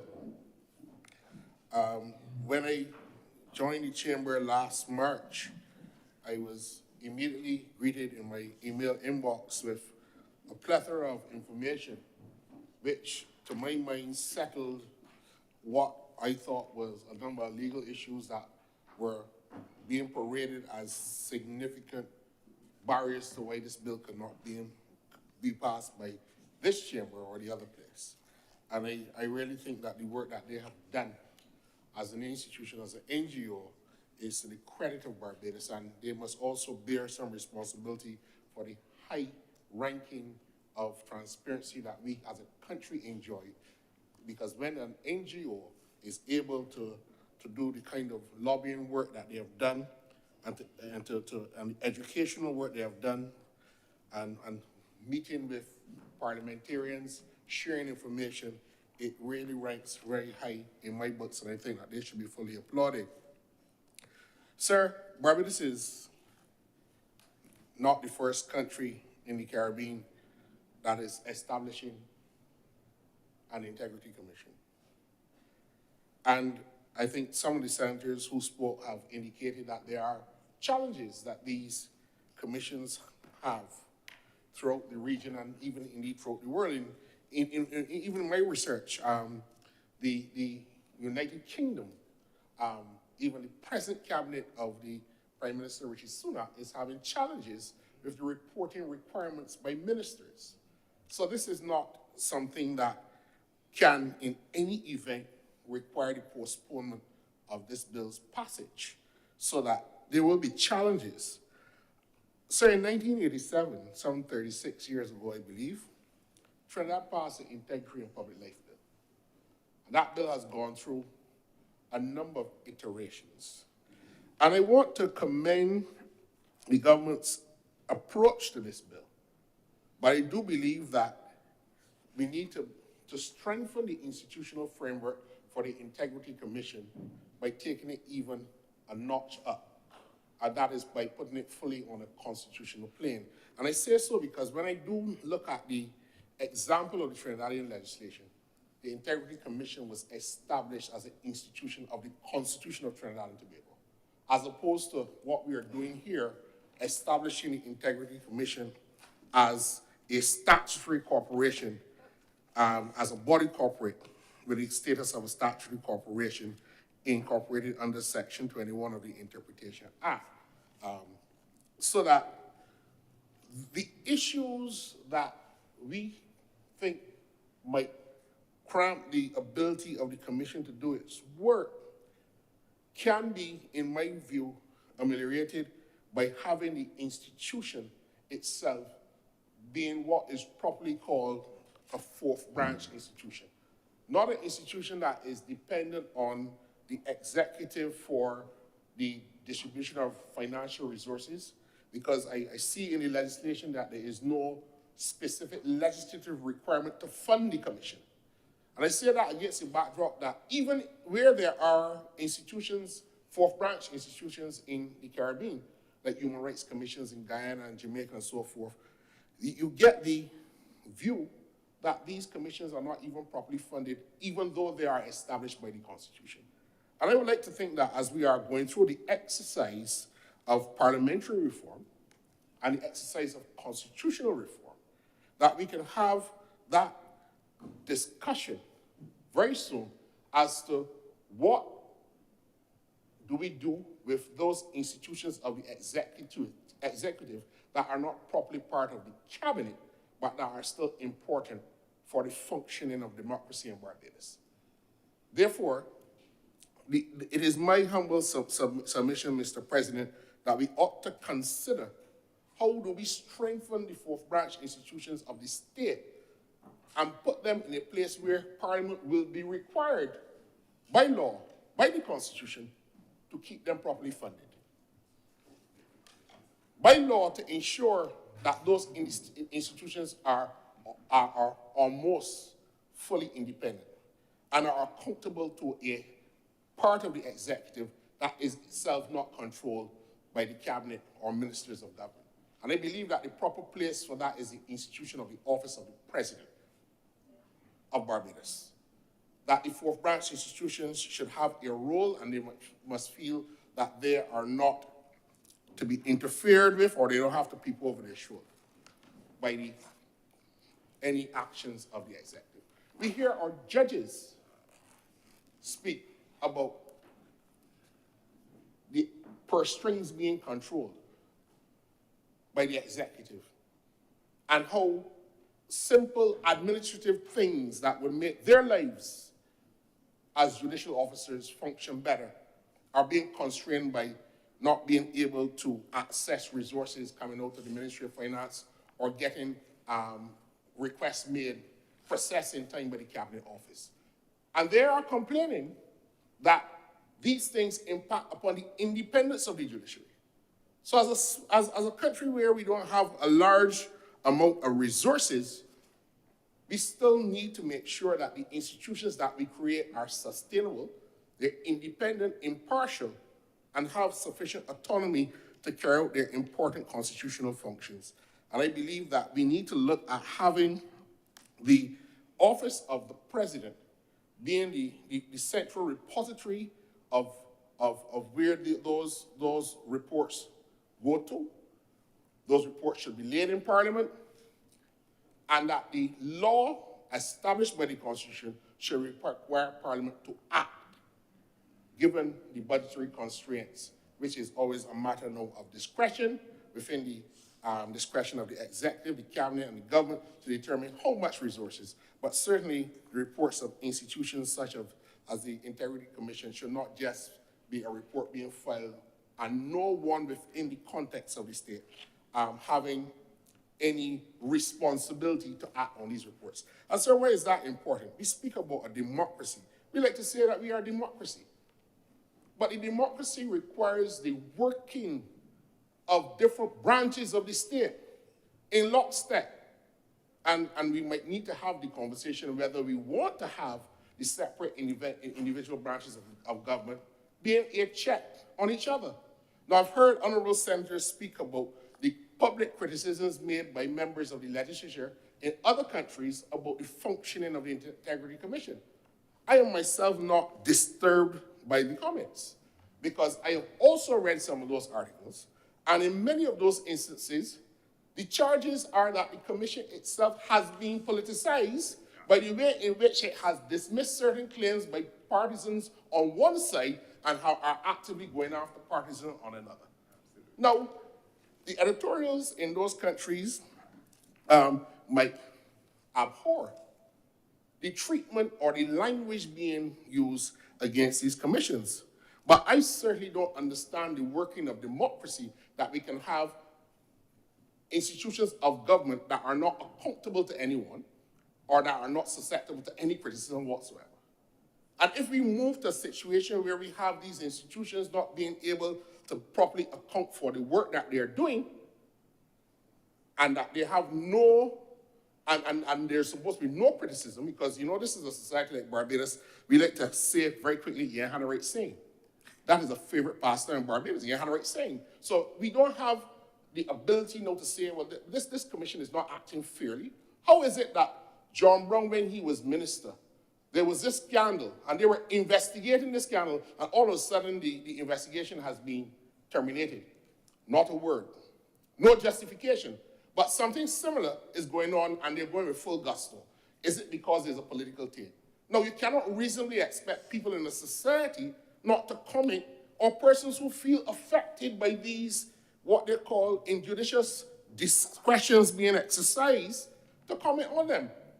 And therefore, I feel that while the legislature should have a responsible role in commenting on the activities of all functionaries within government across all of the branches, I don't condone the nature of some of the political attacks which appear to be very vicious in some Caribbean countries.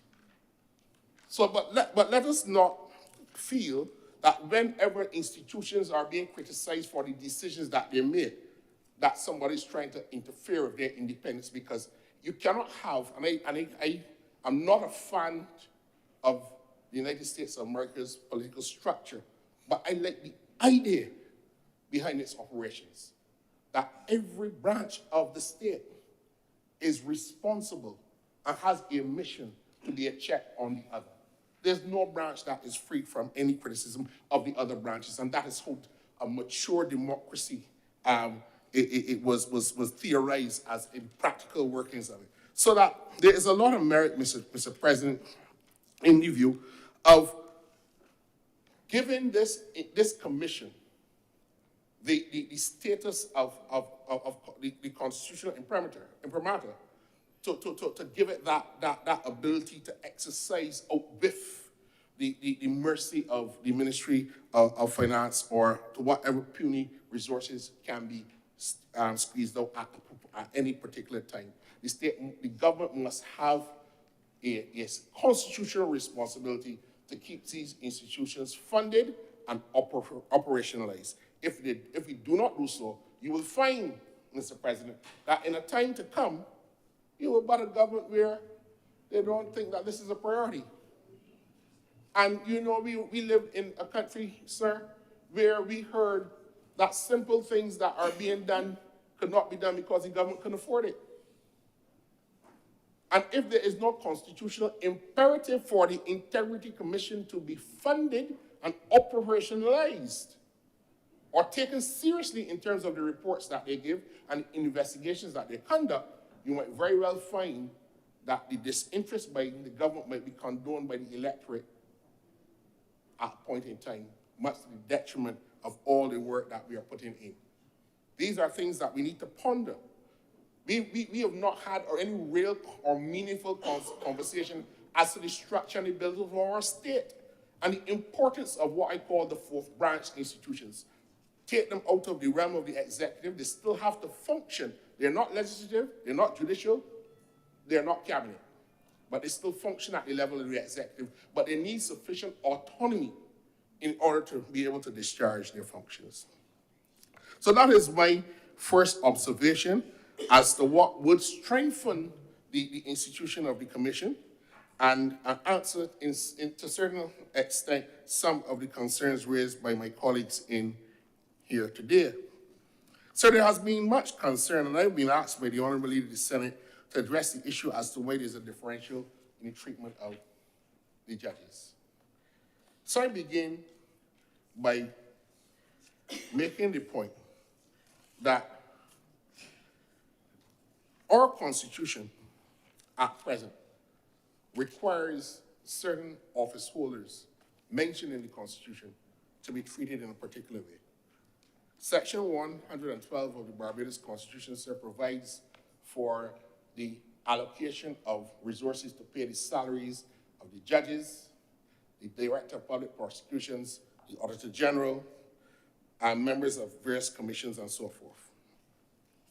The salary and allowances payable and the terms of service of those officers mentioned in Section 112 of the Barbados Constitution cannot be altered to their disadvantage while they're acting in office. That is what the Constitution of Barbados says. And the reason why government would have determined not to include the judges in the beginning was because there is settled law that any interference with the terms and conditions of those office holders tramples on significant constitutional principle, the separation of powers. It is not written into the text of the Constitution by Undergirdse. And this has been litigated throughout the Caribbean in a number of cases, particularly in Trinidad and Tobago. And I was reading a case only last night in the matter of the Integrity of Public Life Act 2000 as amended, because Trinidad has amended their legislation, Trinidad and Tobago has amended their legislation on a number of occasions between the Integrity Commission and the Attorney General of Trinidad and Tobago. I'm going to look at the appearances of the eminent senior counsel in this case. I'm not going to call the names, but one who is now of blessed memory that I knew very well. This is a star-studded lineup of all various interest groups. And the thing about this first instance decision, it has not been appealed up the chain, but the rich jurisprudence from this case, I have no doubt informed the perspective as to why a different treatment was given to these office holders. And it's important, sir, to go through that rationale so that we can, at some stage, have a sensible public debate, because I've heard that we are creating different classes of judges and that we have one law for the Medes and one for the Persians, and that kind of debate has taken up. You can't interfere with the terms and conditions of the DPP, the Auditor General, or the judges while they're in office. And the reason why, one of the very distinguished professors to whom Senator Dr. Hines referred, inquired of me as to why it is necessary for this piece of legislation to alter the Constitution of Barbados. And in fact, so I should say the answer to that question is because future office holders will have to come under the scrutiny of this legislation. And we are altering the Constitution of Barbados to make sure that they have to comply with the Integrity of Public Life Bill in the future. And as Senator Nurse, Honorable Senator Nurse indicated, over a period of time, when they retire or leave the service, this issue will become less and less of a problem.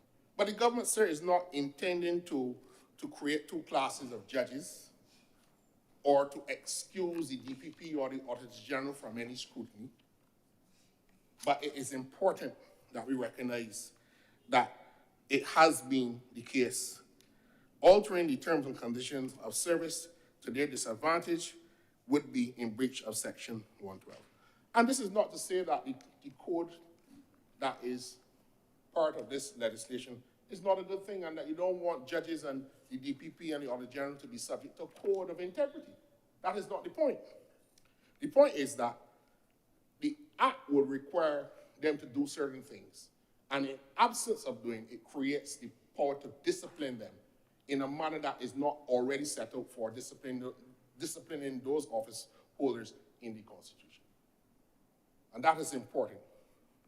Alteration of the terms under which the judges previously served has been held in the Trinidadian case to which I referred to operate to their disadvantage, and the Act that purports to control and exercise disciplinary functions over them prescribes a mechanism other than what is already settled in the Constitution of Trinidad and Tobago.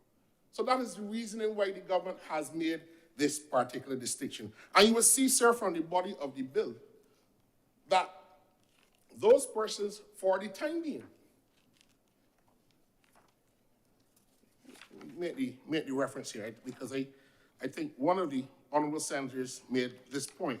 In relation to the declaration of financial affairs by specified persons in public life under Clause 11 of the bill, sir, a specified person in public life who is listed in the first schedule reports and files a declaration to the Commission, while a person in Part 2, which would be a person appointed to the position of judge, DPP, and Auditor General after the appointed date, would have to file those with the President, right? And members of the Commission have to file those with the President. Again, the dichotomy is created not to differentiate on a prejudicial basis, but to preserve that line of authority with their appointing authority, because these persons are appointed by the President at that level, and they're given particular constitutional protection. So that there's nothing nefarious in relation to how these people are being treated in the legislation whatsoever. And sir, it is important to scotch that particular red herring. Another issue, sir, that has come to the public's attention is the issue of blind trust. Sir, I will be the first to admit, and I think Madam Deputy President would tell you, if she is being honest about her days at university, trust is not the easiest subject for anybody to do. And I see some of the law students winking at me because I am not making any statement at all about the person who teaches the law of trust right now, at all. But it is not the easiest concept. And one of the things you learn about English law, especially land law and trust and equity and those things, the English have a way of using words that are assigned to their exact dictionary meaning, unless context indicates otherwise. But oftentimes are not words that people understand in the pejorative sense. So when we speak about blind trust, the first thing that somebody not understanding the principles of trust law will think that a blind trust is something wrong. A blind trust is something nefarious. That you're putting it in there to hide it so nobody will see it. Not understanding the concept of a blind trust. Senator Boyce and I sat in the same class with Professor Owusu. It wasn't on Friday, Senator Boyce. Those are not beach days. And it is a simple principle. There are three parties to a trust. There's the settler, there's the setica trust, what we call the beneficiary, and there is, the beneficiary, the settler, and the trustee. Because the person who creates the trust doesn't always have to be the trustee. The trustee is the person who manages the trust. Sometimes the settler could be the beneficiary of that trust. But there are three relationships there established in law that are very important. And what the blind trust does is to say, a person in public life with certain assets, if you own businesses that will do business with government, you need to set up a trust where your asset base is managed by a trustee. And you have no say at all, as Paul King Douglas would say, that the lady say, in how that trust is managed, how the portfolio of those assets are shuffled, are disposed of, how other assets are acquired. The settler, the owner of the trust, well, I shouldn't say the owner because that is misleading, because the owner essentially will be the beneficiaries in the future. The person who's established the trust has no ability at all to call the trustee and say how much money the trust got him. At all. Cannot speak to the trustee. The trustee has total control as if the trustee were the settler. So that is why it's blind, because the person who establishes the trust, who is in public life, he can come out to public life, or he or she could come out to public life and find, well, there's only $100,000 there for you. We sell everything because we had to make some financial decisions to maintain the integrity of the fund and so forth. And we made some losses, but can't do a thing. That is why it's blind, because you cannot see what is happening. You cannot raise the veil, so to speak. You can't go to the court and say, well, I suspect that there's some looming ominous financial signals on the horizon, and I therefore want the court to help me, because the trustee is not cooperating with me, giving me information. Can't get it. That is a blind trust. But you have people in the society, sir, who have no clue about law, but speak authoritatively about things. They remind me of that fable where the fellow wanted to prove to the world that he was big and strong, and he buried a bag of flour in the ground, and he stand up and he puff at that sun, and he said, well, I'm powerful, I'm the biggest, strongest man in the world, and all the people in the village bow down to him as king. That's what we have going on parading in the country. The late Right Excellent Eric Barrow referred to them as attorneys at loss.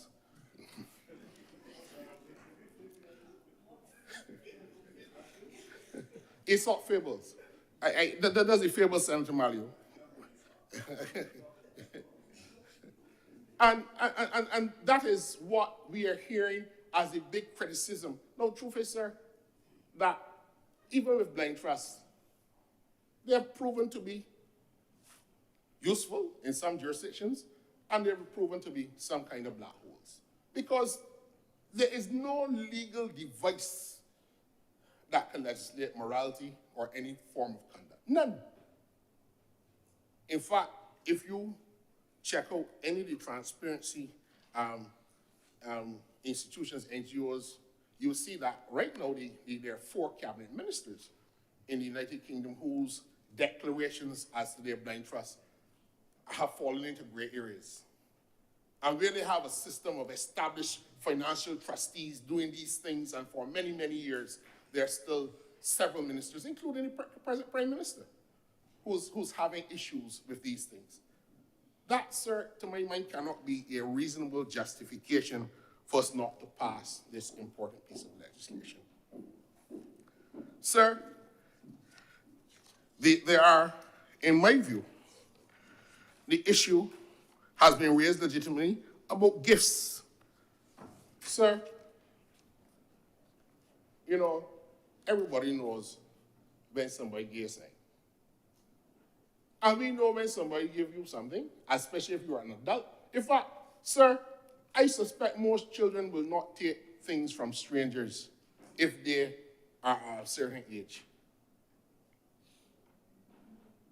Most children reasonably would suspect or treat with circumspection a stranger coming with the Hansel and Gretel approach and throwing the breadcrumbs on the trail.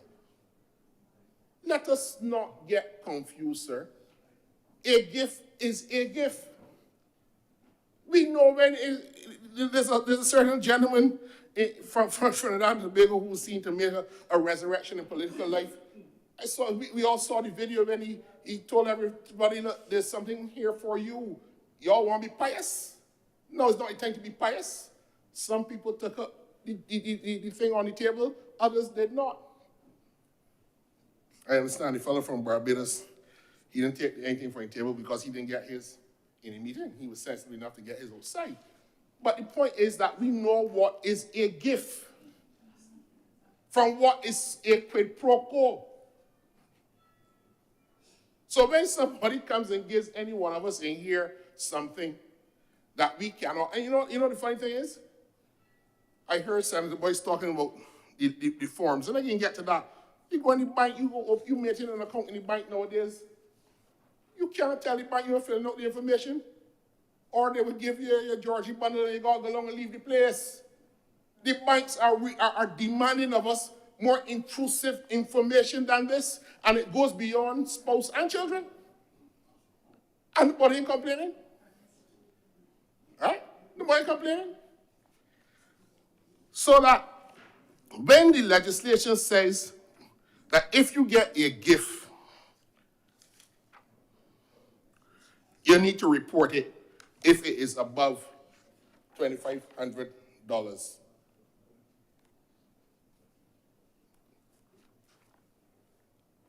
I don't know nobody that can give me one that's more than $2,500. Never get one of this in my life. But this is not an onerous piece of legislation coming to Barbados. And if I could just go quickly, and I see you giving me the signal to wrap up. Sir, your identification section, the name of the declarant, position held, office of the declarant, the positions that you've held from beginning of your work life to where you're at present, same information about your spouse, details of your income, that of your spouse, income from trade and profession, income from property, income, investment income, dividend income, gains and profits. It is a lot, but don't give the impression that, as my colleague Senator Boyce said, you got to create an educational program to get people to fill out. This is when you go to fill out these forms in the bank, you do so without any complaint. This is not an onerous imposition of the people in public life. And I hope that we have the good sense to pass this legislation, but also to keep this bill, when it becomes law, in view constantly before us, so that we can strengthen the integrity of the Integrity Commission. Sir, I'm obliged to you. Thank you very much, Senator Nichols. You're speaking, Mr. Mayor?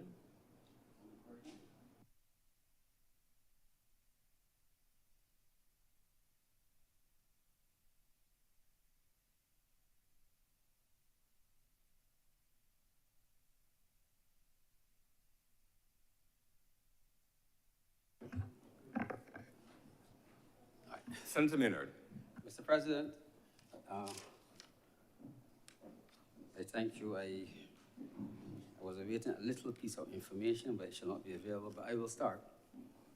Mr. President, a lot of time has passed since this bill last appeared in this House. It has become gray, and people have been waiting. But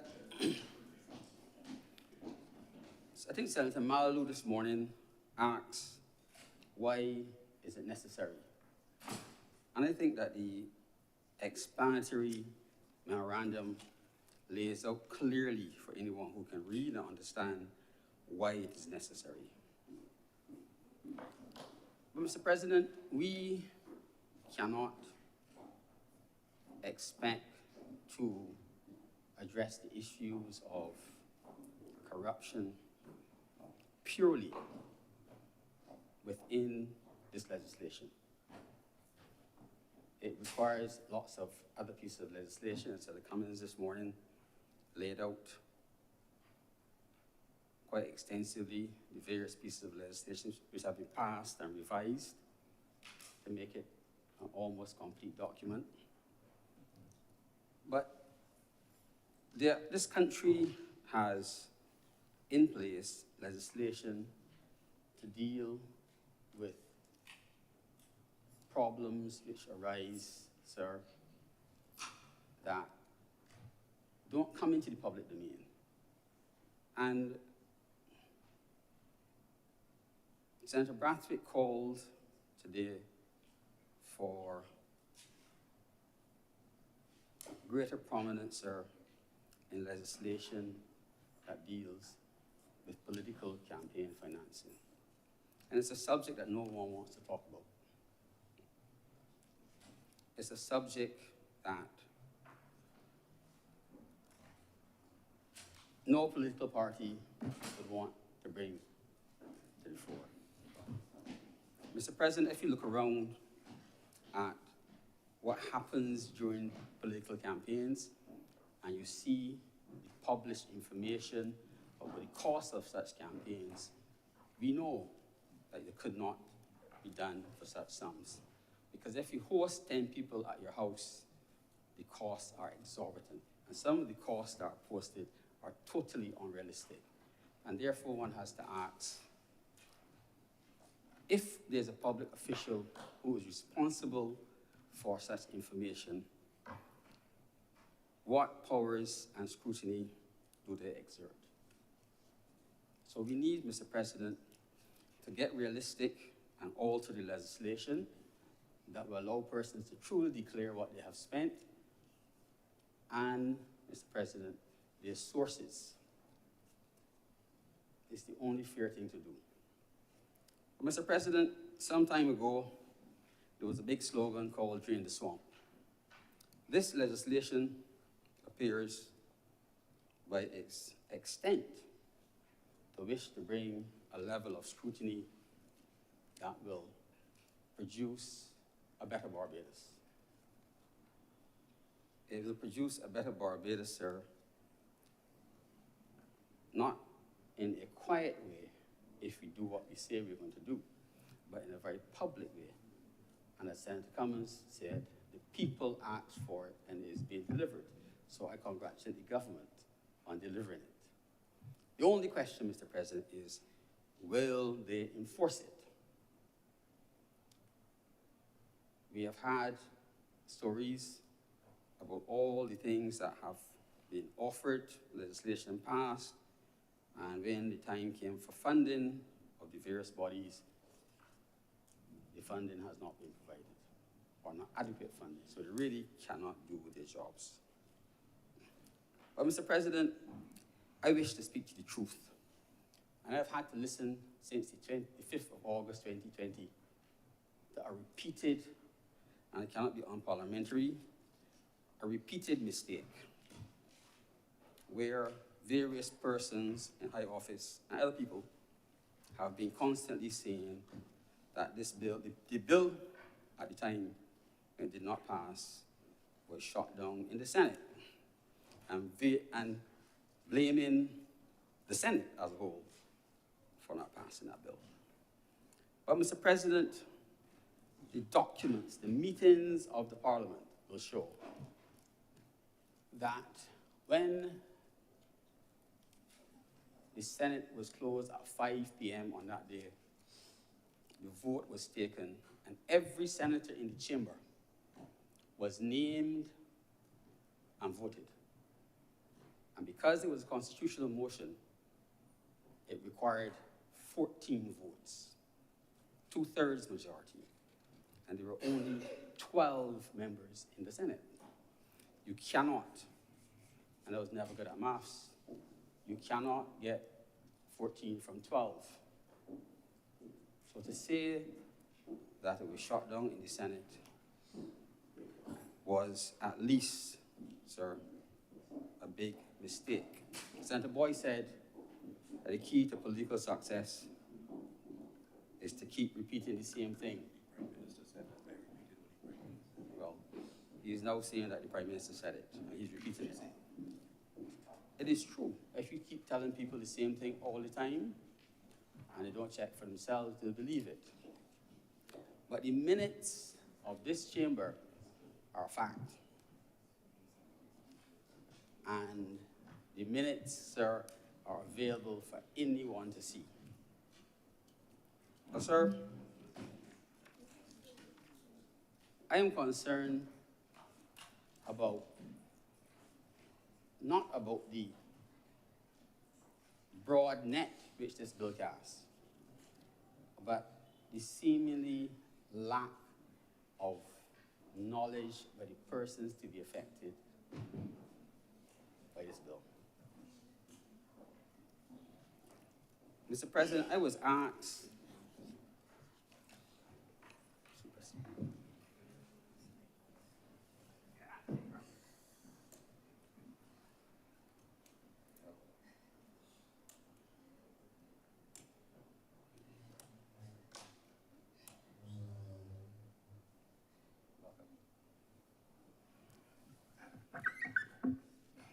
welcome, Senator Tears. I was asked by a chairman of a state-owned enterprise, what does the bill mean for that person?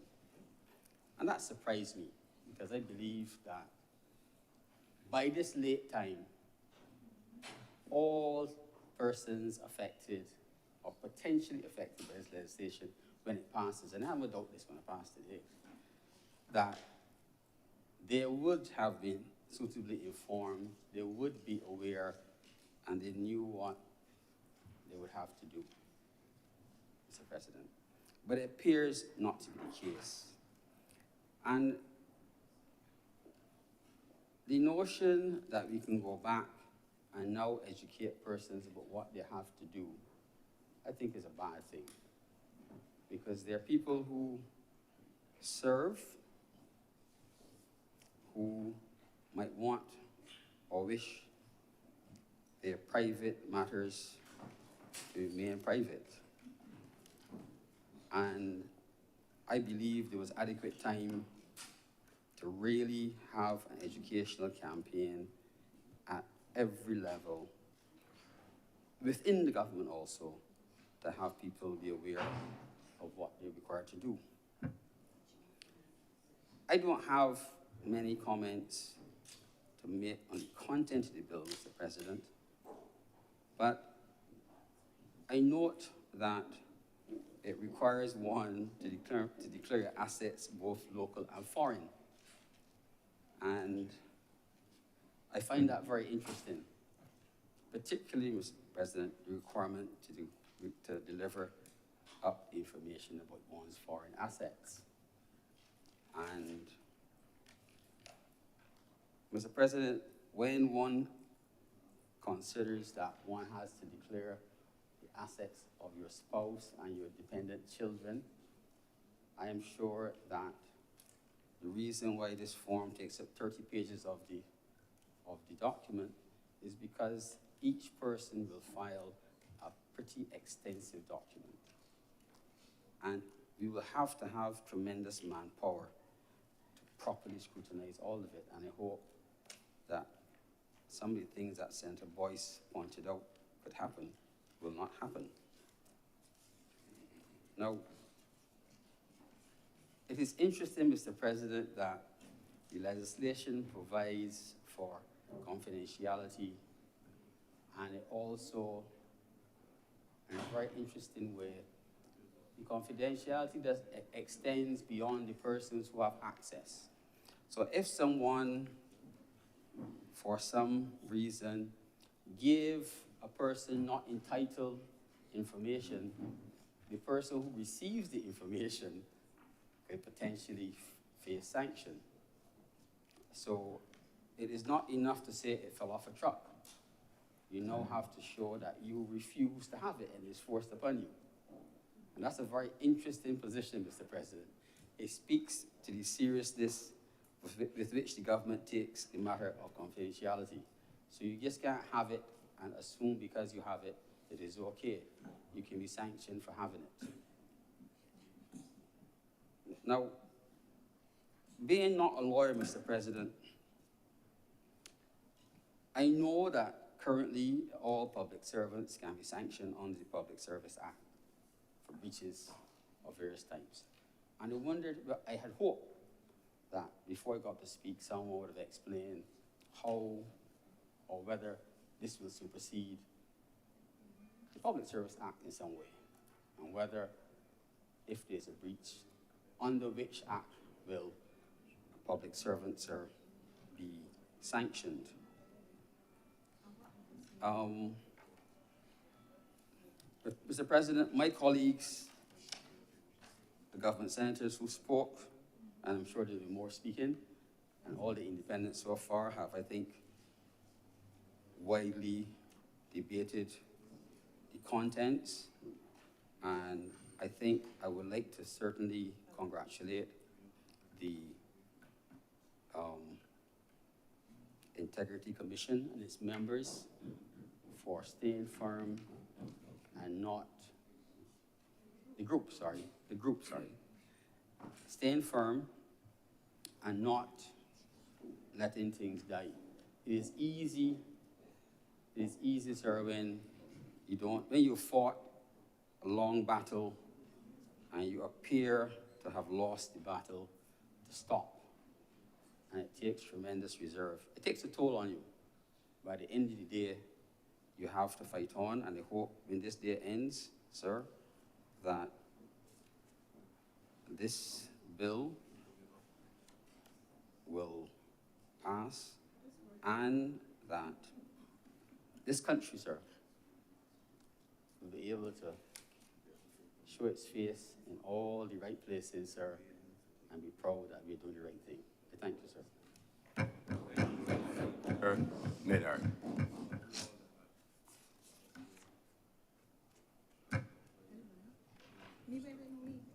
Senator Tate. Thank you, Mr. President.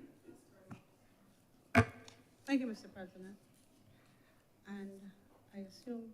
As just indicate, I've given Senator Tate permission to make her presentation from a seated position. Thank you, Mr. President. Mr. President, I have come this evening because I have some questions that, even if they're not answered, I think they should be on the record because of how important this piece of legislation is. I don't propose to spend a lot of time breaking it apart. I think that today's debate, most of the honorable senators who spoke did just that. But even so, I have some questions. Now, Mr. President, let me go on the record and say there is absolutely no doubt that this type of legislation is required in an environment where governance is considered of paramount importance to the country.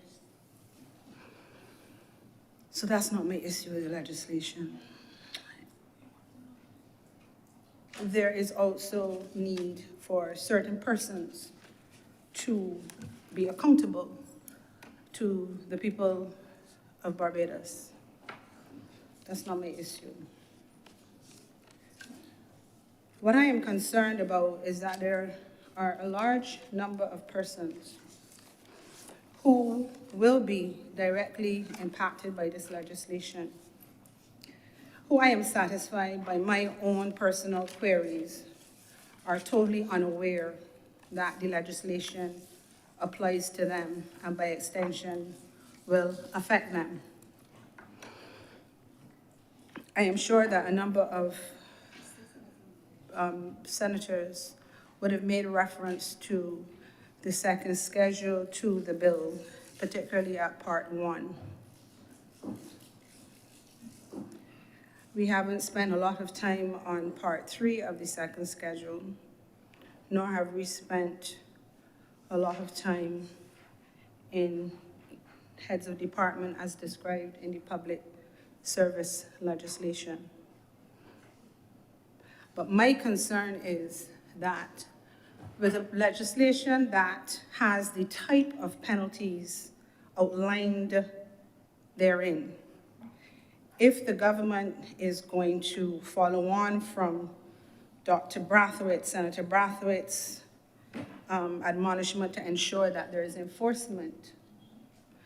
a lot of persons are going to be exposed to some penalties that frankly I have never seen in legislation at this level. I shouldn't say never. It's not usual to get figures that high, sir.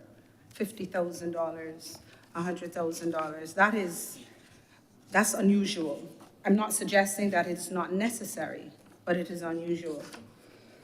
And it is because of that that I would have thought that in as much as this bill would have been raised in 2020, and we're bringing it back in February, I think it was the first reading, or it was, something happened in February 2023. We are debating it today. I would have thought that we would have had the same type of educational thrust and public thrust in the same vein that we have been having with, for example, the Constitutional Reform Committee or the Parliamentary Reform Committee. I see that there's a meeting as early as tomorrow at the Barbados Workers Union location. So notwithstanding whatever would have been done in leading up to the bill being brought to the Senate back in 2020, we have a precedent, we have a way of doing things in recent times that was established that seemed to be working. The government has been doing this thing called Parish Speaks, where the Prime Minister and the particular representative is going into the constituencies and she's engaging on a one-on-one level with members of the constituency. People are coming up, speaking into the microphone. And yes, I would know because I watch CBC, so I see it. People don't watch CBC, but I watch CBC. And the Prime Minister, people make their complaints. The Prime Minister has stakeholders and persons related to whatever is going on there so they can answer people one-on-one. And my concern, yes, there was a joint select committee for the integrity and public life legislation. I was on it. But the setting was the Senate during work hours. So I said back then, and I say again now, that the average public servant is not going to come in this environment to learn anything or ask anything. Apart from that, was the person going to get time from work? Is the person going to come? You can't come in these chambers in a pair of jeans and a cap. Whereas in a Barbados Workers Union hall or a school hall, you could sit down in the back in a pair of jeans and a cap. Nobody knows you're there, but you are present, you are learning, you're getting information.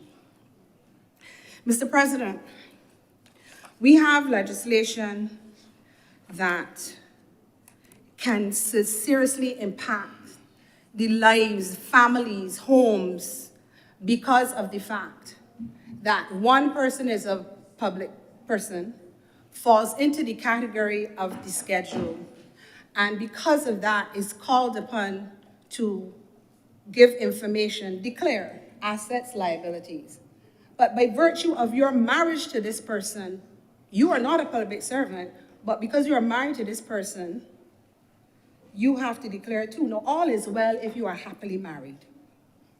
But if you are not happily married, more work for me. I do family law. So we have that issue. And sir, then we have the children. And I'm not sure if the dependent children would be as critical, but there are persons who live happily in a house and don't know nothing about the other person's finances. I find that out when I'm doing family matters, and you do the statement of financial circumstances. That's one of the documents that has to be submitted when you're doing a family matter, and both sides have to submit. And it is not unusual for a party to say, wait a minute, what is that about? What? Or, what happened that he ain't put in so and so and so and so, because I know he got shares in so and so and so and so. This needed to, you have to make sure that the people to whom this applies are aware that it applies to them. And then, Senator Thompson, we have the situation where, yes, I call you because I want your attention. The singles who are heading to marriage. My good God Almighty. No, I'm not about to make a proposal. I am saying those who are getting ready to get married and you do not have this bill, you're fine. But now, in addition to everything else you're talking about, you have to say to this person, yeah, hun, you're gonna have to declare your assets and liabilities. I'm not saying that that is not a requirement depending on who you are in the schedule. But you have to know in order to know. And I believe that there has been a deficiency in the communications that ought to have gone out to the persons who would be directly impacted by this legislation. So we have, Mr. President, and I made it a promise that this time around, I'm going to spend some time getting some information on the record. The second schedule, which speaks to specified persons in public life who have to make these declarations, Mr. President. Yes, we've been hearing a lot about the members of the House of Assembly and the Senate, members of the Cabinet, permanent secretaries. But they're heads of department within the public service and holders of public offices in the same grade as that of such heads of department. I don't even know what that means. Then you have chairpersons of the state-owned enterprises listed in Part 3. I'm going to be dealing with them. Then we have chief executive officers, general managers, and other executive heads of the state-owned enterprises listed in Part 3. Now, that other executive heads, it always concerns me when you have legislation with these vague terms that you don't know who it's supposed to apply to. But because it's a new bill, it ought not to be vague. And I've been listening during the day of people talking about it's not perfect. It's not going to deal with everything. We can amend. Every time I hear a non-lawyer talk about amendment, I cringe.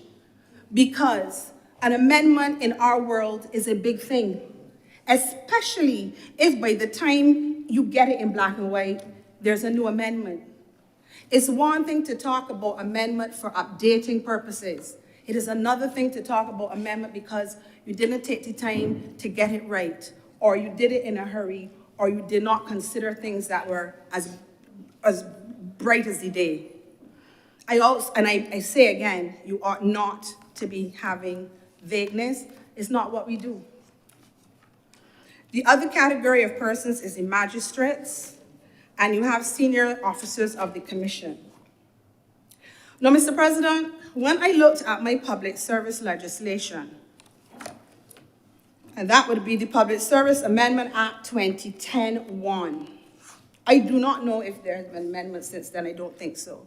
But in this legislation, in Section 2, subsection A, head of department means a person listed as the head of a department specified in Part 2 of the 8th schedule.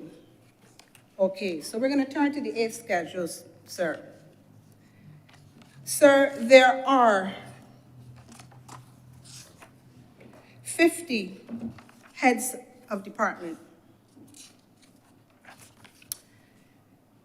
Persons whose administrative head is a head of department for the purposes of this act. This is Part 2. Director of Analytical Services, Director of Barbados Drug Service, the Director of the Bureau of Gender Affairs, Chief Supply Officer of the Central Purchasing Department, Coordinator of the Children's Development Center, the Director of the Coastal Zone Management Unit, the Chief Community Development Officer of the Community Development Department. We have the Chief Archivist in there. We have the Director of the Department of Emergency Management. We have the Chief Electoral Officer, Registrar of Cooperative Department, Registrar of Cooperative Affairs. Controller of Customs Department, Director of Data Processing. That's about 15. We have the Principal of Erdeston College. We have the Principal of the Government Industrial Schools. We have the Chief Media Source Officer of the Media Resource Department, the Commissioner of Land Tax, the Chief Labor Officer, the Chief Immigration Officer, the Chief Information Officer, and the Chief Electrical Officer of the Electrical Engineering Department. We have the Director of the National HIV/AIDS Commission, the Director of the National Heritage Department, the Ombudsman, the Principal of the Samuel Jackman Prescott Polytechnic, the Manager of the School Meals Department, and we have principals of secondary schools, of which I believe there are 21.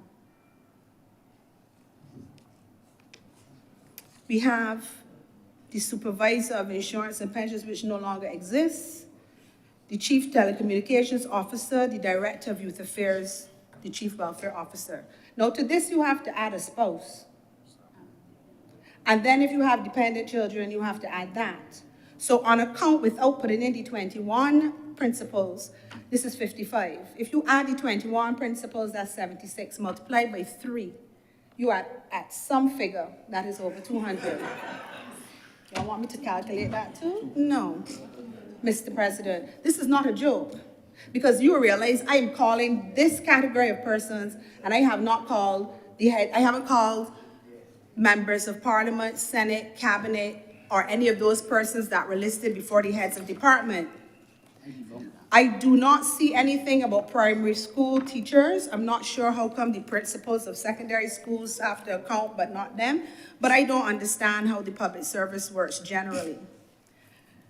Then we have Mr. President. So those are persons who fall into part 1 of the second schedule, specified persons in public life. And I can bet you that the majority of persons that I just called out, and I didn't call out all of them, are unaware that this legislation applies to them. Then you have the chairpersons of the state-owned enterprises. Well, Mr. President, that number, according to the schedule, finishes at 53. We have Air Transport Licensing Authority. We have the Barbados Community College Barbados Defense Force, Barbados National Oil Company Limited, Barbados National Standards Institute. Mr. President, we have Caves of Barbados, Child Care Board, Community Legal Services, Enterprise Growth Fund, Fair Trading Commission, Kensington Oval Management, Hotels and Resorts. I don't see Gymnasium Limited here. I was surprised about that. As far as I know, it's a state-owned enterprise that is governed by a board of directors. So I don't know if that's an omission or there's a reason why Gymnasium Limited is not listed here as a state-owned enterprise. Of course, we have the National Culture Foundation, the National Sports Council. We have Resolution Life Assurance Company, Mr. President, and New Life Investment Company. We have the Sanitation Service Authority, Mr. President, but the one that had me the most excellent. We have Southern Meats, Inc., listed here. Southern Meats, Inc. The Technical and Vocational Education and Training Council, Transport Board, and Urban Development Commission. According to the bill, these persons also have to declare and name their assets and so on. And Mr. President, we're talking and everybody's talking about money, but this declaration calls for coin collection and jewelry. Some people, there's not going to be enough paper, Mr. President, not enough. Mr. President, and then there's some on the other side with the amount of assets they have in land. They're going to have their own department to store their assets and record their assets that go beyond the shores of Barbados, I'm told. So I'm wondering, sir, if it wouldn't have been prudent to ensure, because I am certain that if you pay attention to these schedules, there are some names and some persons that it would not have occurred to you would fall into the category, especially if you don't deal with the public service on a regular basis, and if they were not being educated. And the government, this matter first came up in 2020. We are now in 2023. There was ample time to do better in informing persons that they have the potential of facing 50,000 up penalties. First thing first, if and when the bill is proclaimed, you have 90 days to submit your information. If you are fortunate enough, like Senator Malalu, that you have an accountant that can pull it together, you are good. If you do not have an accountant, you have an issue. Senator Boyce talked about needing a lesson in trying to understand some of the requests that are being made. And it's not a joke, because if you are going to have a commission that is serious about the job that they're going to be doing, you're going to have people who are paying attention to deadlines and requirements. That's what we're doing. We're trying to get legislation that puts a structure in place to ensure that there's integrity in public life. But is it realistic? And my question is, you have public servants included in this legislation, but you have the Public Service Act that deals with their discipline, and a large portion of it, I find, overlaps in terms of the type of offenses. So my question, Mr. President, is, if a public servant is found guilty of an offense that could fall either under the Public Service Act or the Integrity in Public Life Act, which legislation, under which legislation would the person be charged? Because under the Public Service Act, you could be sent home for telling lies. There's provision for that. So including them in the Integrity in Public Life legislation, I would like somebody to explain that to me, considering that, to my mind, the public service legislation actually is more stringent as it relates to the responsibilities of a public servant than the Integrity in Public Life legislation. That might explain why the commission needs to have access to you 5 years after you are in public life, because it's going to take that kind of time to do an investigation, because where are you getting the staff from?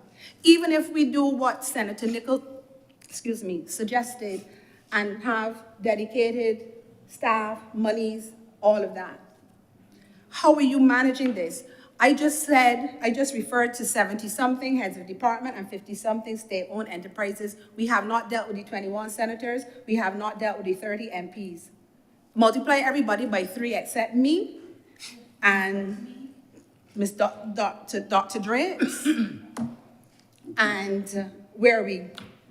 In terms of getting the information, assessing the information, and more importantly, Mr. President, where are we storing this information? Because you want me to give you my information. Where are you putting it? Because the Queen Elizabeth Hospital got hacked with people's information. So what are we doing to ensure that our information is going to be safe? What are we doing about it, Mr. President? We have reference in the Public Service Act about misconduct of a serious nature. We have the Integrity in Public Life saying, well, if you don't tell people what's going on, you can be guilty of an offense, liable on conviction to a fine of $100,000 or imprisonment for 2 years. And, Mr. President, there is a lovely proposed section, as it is a clause, that makes reference to a person who, without reasonable cause, fails to file a declaration that he's required to file, etc., etc. Where he fails to comply with an order made under subsection 3, within the specified period, the offense shall be deemed to be a continuing offense, and the specified person in public life shall be liable to a further fine. So you already get fined $50,000. You are liable to a further fine of $3,000 for each day on which the offense continues. That's brilliant if you're trying to catch a thief. No problem, Mr. President. I don't have a problem with somebody who is disobeying an order of the commission. My issue is you have to tell people that this is about to happen. They need to know. Hopefully it acts as a, incentive not to engage in behavior that will put them before the commission. A deterrent is a good word. Thank you, Senator Boyce. But, Mr. President, this is not a poo-poo piece of legislation. This is not legislation. You know, sometimes we get, poo-poo is not a good word. My apologies, Mr. President. I can use poo-poo. Senator Thompson says I can use poo-poo. I'm going down the road with poo-poo. But this is not a joke. You know how sometimes we come across legislation, you will hear that somebody was charged $48, and you know that that legislation is 3,000 years old. This is new. The government is clearly not playing. But you can't do this and don't tell people and assume that they know because it was held in the Senate. That's not real, because there are public servants who don't have a clue. They do not know that this is happening. And the government owes it to ensure that people know so that you encourage compliance. So the integrity group puts things in the paper. I see them, but I read the paper. I don't know what the younger people and the older people are doing with the paper. I get looked at like I'm strange because I still read a newspaper. I'm not talking to you. I'm not doing a voice note, no. Mr. President, so that you have to ensure that your public who is going to be affected, and public servants tend to be of a certain age bracket. You have to give them the opportunity to understand. And I do not ascribe to passing the legislation and then educating for two reasons. One, you already have people on the defensive because they feel as if you did something behind their back, pushing it down their throat. But secondly, if having passed it, you go to the people and legitimately you discover there's an issue, there's another amendment. Mr. President, I'm still waiting for the national insurance amendments prior to the one that was done last week that took place between 2010 and now, that I still can't get. We still do not have access to the laws of Barbados because they're not up to date. I'm not sure of the status of the Law Review Commission, but I understand there's an issue in terms of one person in two jobs. I don't know if that's a fact. I was told so by a reliable person. I'm not trying to put the person who is in the center of that in anything. But the reality is there's no law review as it stands happening at the level that is required because of the amount of legislation that is coming from the government. When we pass this legislation, we have to know what's going on. It's not happening far and wide enough that you have it in a consolidated index so you could go somewhere and find the legislation. You have to hope that you have the type of clerk of parliament that we have that can pull it together for us so that we can get it. But everybody doesn't have that ability. So I've heard of stories where senior lawyers have gone into the Court of Appeal and argued a point, and the Court of Appeal graciously waited for that person to finish to say, that has been repealed. That's serious. We have to be able to keep up. It is not about anybody wanting anybody to go slow. We want it to be efficient. We want it to be effective. We need the legislation to be available for review and for research and for access. So there's that, Mr. President. The government needs to tell its constituents what it's doing before the legislation is passed. I am surprised that you're not hearing from the unions. I'm surprised that in the other place where every public servant is supposed to be represented, I don't recall hearing any questions. Or, let's hold on this. And the thing is, the government, like an employer, I always tell clients, when you are an employer and you fire somebody and you don't have all the paperwork together, that's wrong. Because you knew, and they didn't, that they were being fired. So they shouldn't have to come back to you for anything. You done, give them their stuff, their check, their papers, their whatever, their contract of employment, their certificate of whatever, let them go. Likewise, if the government knew they needed this passed now, they had from 2020 to 2023 to educate the public servants. But we hear about it, and then if you dare to question, you're getting the sense that you're hearing words like, use your common sense and vote for the bill. Or, it came in here twice, and let's talk about that twice. The first time it came, it went to the vote when they didn't have the numbers. The independent and opposition senators exercised their right to leave the chambers because they thought that they were at risk. There was a person in the chamber that caused them to believe that they were at risk, and it was all related to COVID. They exercised their right. This nonsense about blaming the independent and opposition senators for the failure of the bill. When the bill was put to the vote, when you did not have 14 people and you needed the 14 people, is patently dishonest. It's patently dishonest. There were persons in the chamber who had illnesses that they were fearful of their lives. It is nobody's business what's going on with persons' medical condition. If they exercise their right to walk out, the government shouldn't have put it to the vote. So the government lost the vote for themselves. And it made you feel like they didn't want it to pass, but they wanted to blame it on the opposition and the independent senators. Flawed state of affairs, Mr. President. Likewise, this time around, you tell us February, you rush it along and you want it done. But when we get into committee and there's suggestions for amendment, let's see what's gonna happen. Let's see, because committee in here, like, is a dirty word. The reality is, as far as I'm aware with this independent side, there's no opposition. I find that the submissions made by the persons on the independent side are used to enhance whatever is happening. You don't find this side having an issue with what the government is bringing, and when they do, they say and they give you solutions. Whether you choose to use them is a matter for you. But to suggest that it would be the fault of the independent senators because they say, this bill isn't ready, there's nothing wrong with the concept, but it needs more work, then that becomes a national abusing, again, as Senator Nurse talked about it, unfair. Governance needs to be done properly. Legislation needs to be drafted properly. Persons need to be aware how their lives are going to be affected. This bill has a purpose.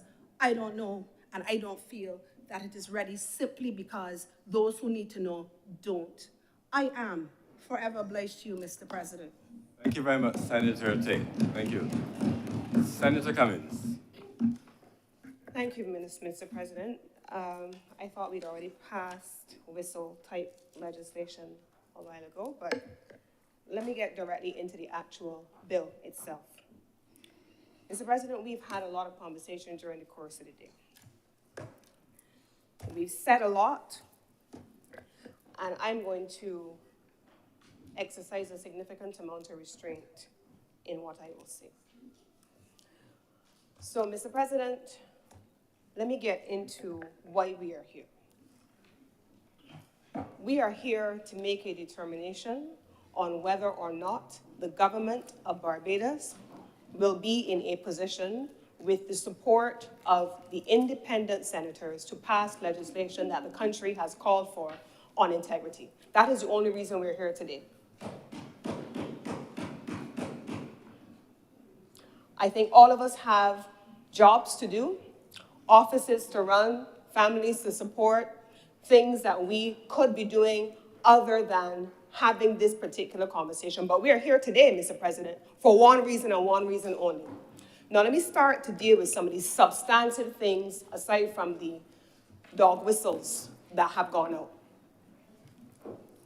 Let me start to deal with the substantive points, Mr. President. Now, first and foremost, Mr. President, because we've become accustomed to this, you know, anytime we have Senate.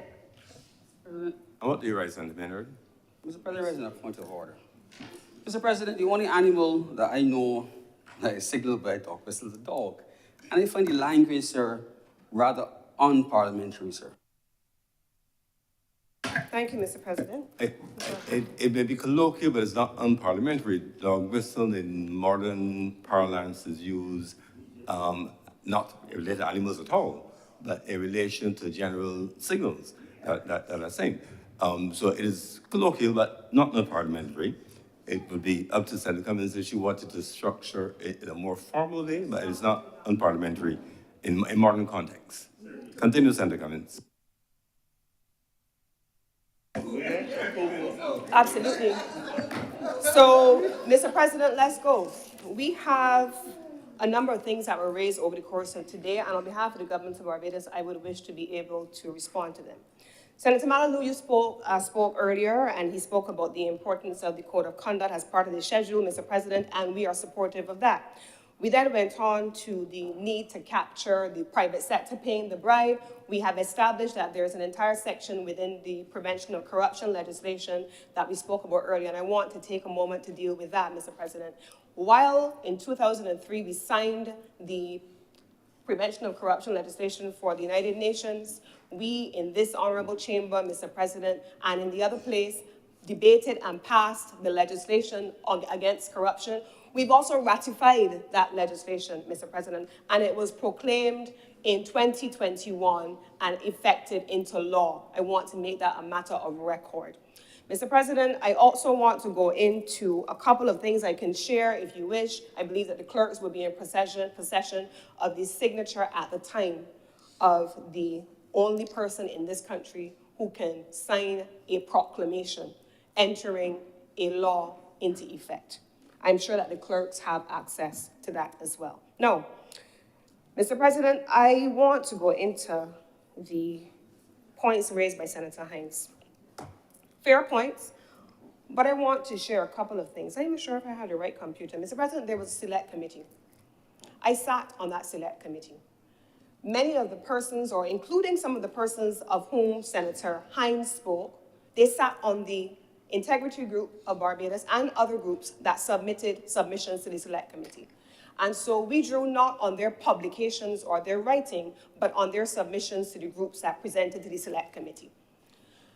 Some of the persons who Senator Hines referred to in her own submission, I sat in committees with them where they made their submissions on the elements that they wanted to see in the bill.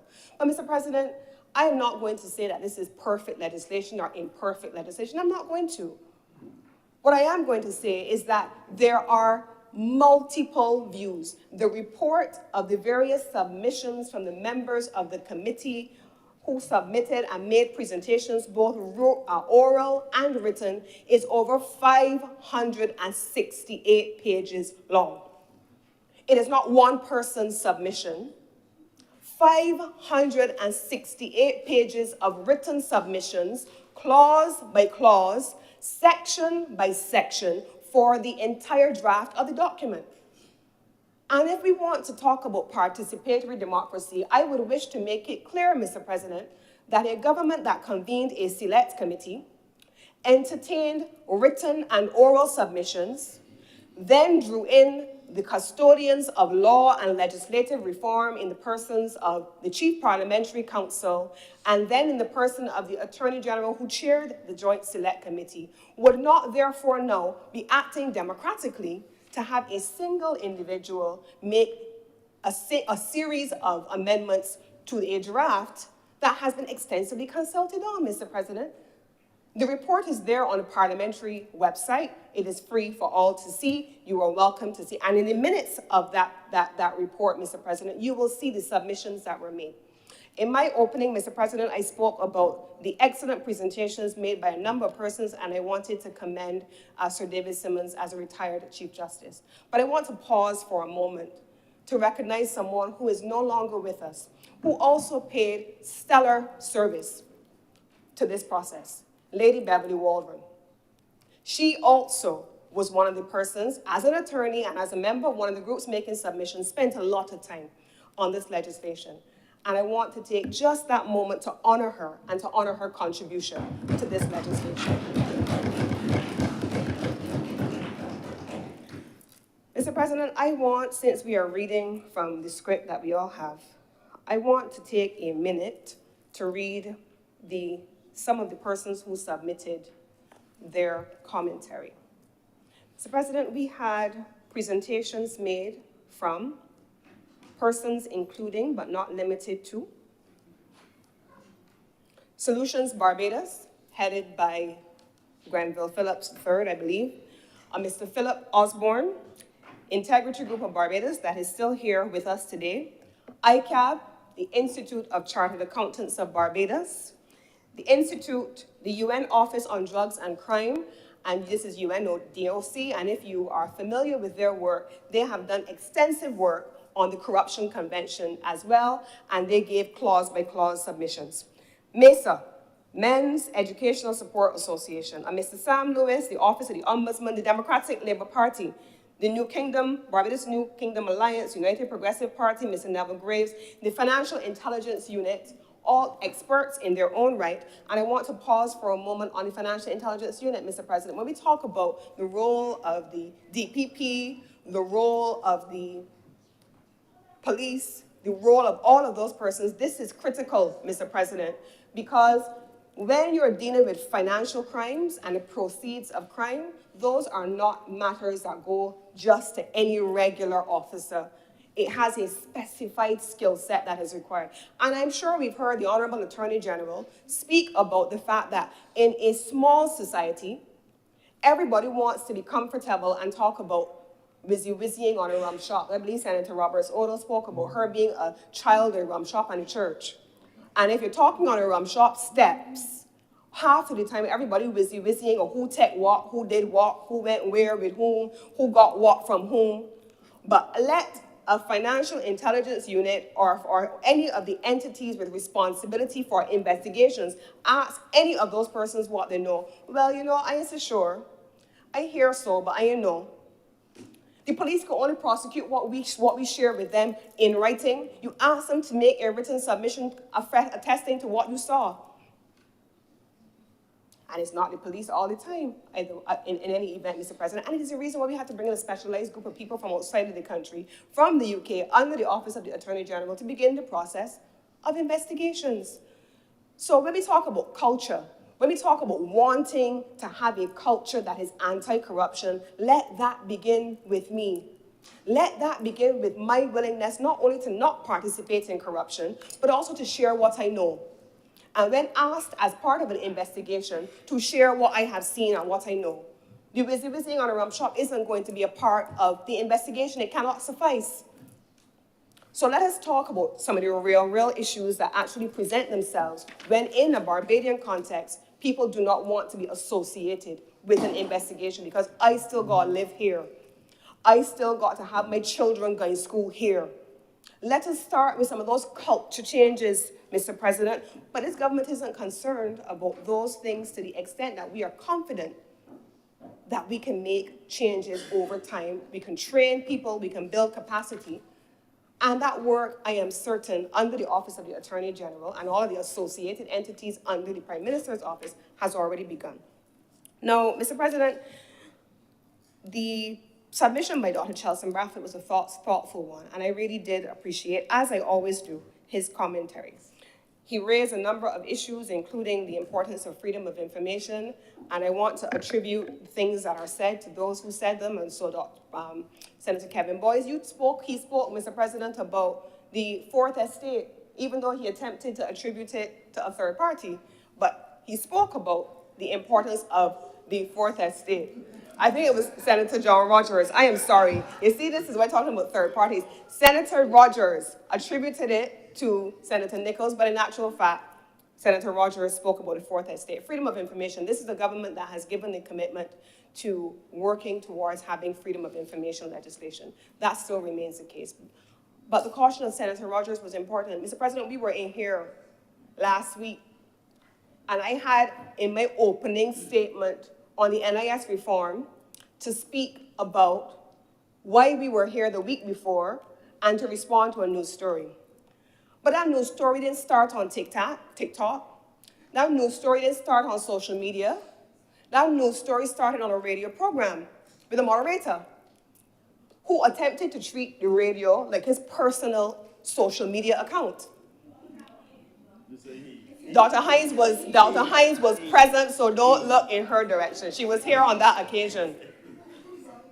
So when you talk about freedom of information, we also have to talk about responsibilities. And that became a whole story. So responsibility of the Fourth Estate for accurate representation. And what was problematic for me, Mr. President, is that the media called me, Before I left in here, they messaged me but it suited certain elements to carry a sensational story rather than to carry what I confirmed was the representation of what we were actually doing. So we have to be careful sometimes with what we do with the information available to us. We can choose to carry it or not to carry it. So we have to take responsibility, each of us. Now, Mr. President, I want to go into a couple of things. I want to use some legislation here for a minute. Mr. President, Schedule 2 has gotten a lot of attention. Several senators spoke about what was contained in the second schedule of this bill. Mr. President, this second schedule doesn't correlate directly to anything other than the first and the second schedule of the Public Finance Management Act. If you were to look at the Public Finance Management Act, you would see listed in the first schedule a list of state-owned enterprises, and in the second schedule of the Public Finance Management Act, a list of commercial state-owned enterprises. And what you have captured in the second schedule of the Integrity Bill is a summary amalgamation of a number of entities captured under those two schedules. But we are having them linked to something completely unrelated, Mr. President. I want to make it clear as well that this is an administration that came to office in 2018 and went to the public to have a conversation about what to do with certain state-owned enterprises. The Gymnasium Limited has not existed for a long time, no. A long time, no, Mr. President. The board was collapsed. I remember there were persons who many of us would have known on the board, and they were no longer there and have not been there for some time. If we in here aren't following, I don't know what's going to happen on the outside. On a point of order, Mr. President, it was me that made the comment about Gymnasium Limited, and I said, I don't know why it's not on the list, I'm not sure. I'm not following up on the government. I used to be on Gymnasium Limited, I didn't see it, and I was asking, so to suggest I'm not following when I did ask a question is, what's the word? It would be expected, but Mr. President, on a point of order, I'm objecting to I'm not keeping up, or if you're not following. I asked a question, I made a statement. I don't see it on the list. I don't know if it's supposed to be on the list or if it was an omission. So to attack when I'm making that statement is flawed. Senator Cummings, please continue. Thank you very much, Mr. President. No, thank you very much, Mr. President. No, if you were to look at what was listed in the 2019 Public Finance Management Act, Mr. President, there are a number of entities that you would have seen listed there that are no longer there because they no longer are in existence. And that is the simple explanation for what is captured at Schedule 2. I would not want, Mr. President, because we had this happen where excellent submissions were made by members of the Honorable Senate. We have great presentations, substantive issues being raised. It happened last in the estimates where at the very end, you have this sensational thing that goes out into and it overwhelms the discussion of substance that has taken place throughout the entire day. I would not want to go down again that road. So, Mr. President, Mr. President, there are two things that I do want to raise here in closing, because I'm not spending a whole lot more time on this. I took a moment while I was listening to the commentary on public officials being included. I spent a lot of time when I opened this presentation earlier today, Mr. President, this morning, just after 11 a.m. I spent a lot of time going through who is covered under the Public Finance Management Act, why they're covered under the Public Finance Management Act, what roles they play as accounting officers, the access to the purse, and therefore why public officials of all these categories are included. Mr. President, in the submission of October to the Select Committee, there was a submission that was made, and I want to draw attention to it deliberately. That submission, Mr. President, said this. A Mr. Orlando Marvel. He spoke Mr. Orlando Marvel, this is a matter of public record, it is in the report.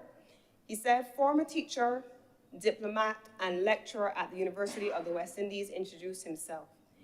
He informed, now deceased, he informed that at the request of a previous administration, he worked on a suite of integrity legislation, and which work was left hanging or blocked in some circumstances by senior public officials for over a period of 10 years. So when Senator John King takes a piece of paper and dramatically tears it up to say, this thing we first merry-go-round at this thing, this has been knocking about for long in multiple incarnations. He went on, Mr. President, to make a number of recommendations which are included in the bill or in different pieces of legislation. Mr. President, this is the moment that we have to make some decisions as to whether or not Barbados will finally have integrity legislation. It is a moment we will make a decision, and since it is a constitutional motion, it is not one of those occasions where we will say the yes, we will say yea or nay. All of our votes will be recorded by name on the record by the clerks of Parliament today. Today is that kind of day.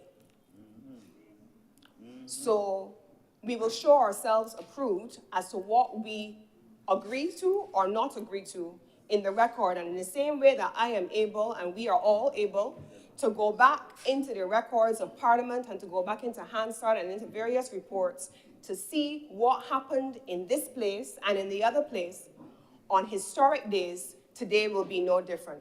My vote will be yes in favor of this legislation. Every member on this side will have a vote as well. And I am certain that they will make sure that their names are recorded in history. And I can only ask that all honorable members make the decision that they would wish to have recorded next to their name on the matter before this honorable chamber, which is a vote for or against Barbados in 2023 having an integrity bill voted into law. With these few words, Mr. President, I beg to move that this bill be read a second time.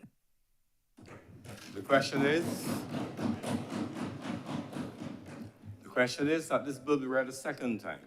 Honorable senators in favor, please say aye. Aye. Those against, please say no. Methinks the ayes have it. Senator Cummins.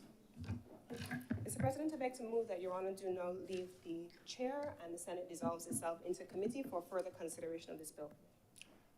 The question is that they do not leave the chair and the Honorable Senate resolve itself in the committee for further consideration of this bill. Honorable senators in favor, please say aye. Aye. Those against, please say no. Methinks the ayes have it.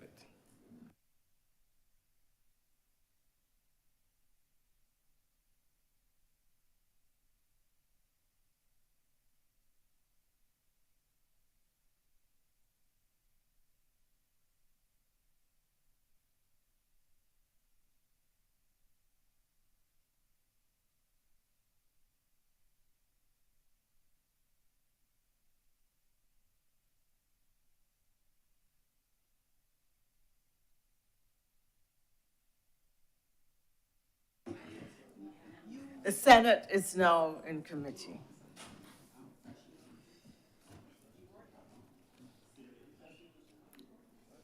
Madam Chairman, I'm seeking permission to call the bill in parts and clauses without prejudice to any senator who might want to debate any of the clauses. Permission so granted. Thank you. Part 1, clauses 1 and 2. Madam Chair, I beg to move that Part 1, Clauses 1 and 2 stand part. The question is that Part 1. If I could finish.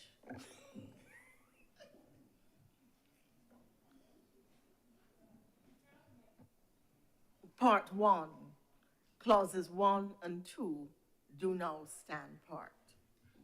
All those in favor, please say aye. Those against, please say no. Madam Chair? The chair recognizes Senator Crystal Drakes. Thank you, Chair. Madam Chair, I'd like some clarification on clause 2, specifically the definition of a person exercising public function means, and go down to part D of that section. It says, a person exercising public function means D, any other person having mentioned a specified person in public life, a public officer, and a member, chief executive officer, et cetera, But D then goes into any other person who holds a legislative, executive, administrative, or judicial office in the government of Barbados, whether appointed or elected, permanent or temporary, or paid or unpaid, except a person who's appointed to the office listed in paragraph 1A, and it goes on. My question, Madam Chair, is in what circumstance would there be an unpaid person, and how do we clarify that in the legislation? Given that this person is also subject to offenses in further clauses in the legislation. If I could get some clarification on who would be an unpaid person and what would that definition, who would that apply to? I'm a little confused there. Thank you.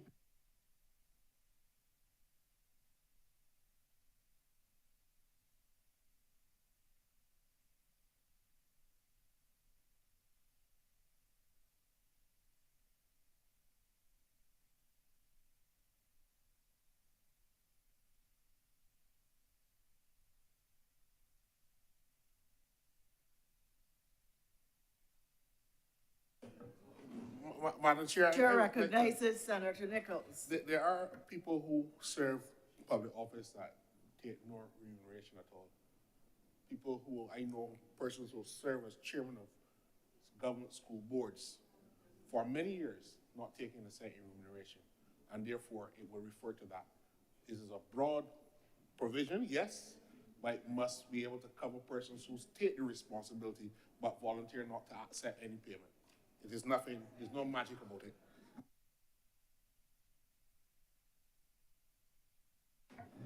Madam Chair, I somewhat accept that explanation to an extent, but I will yield on that point.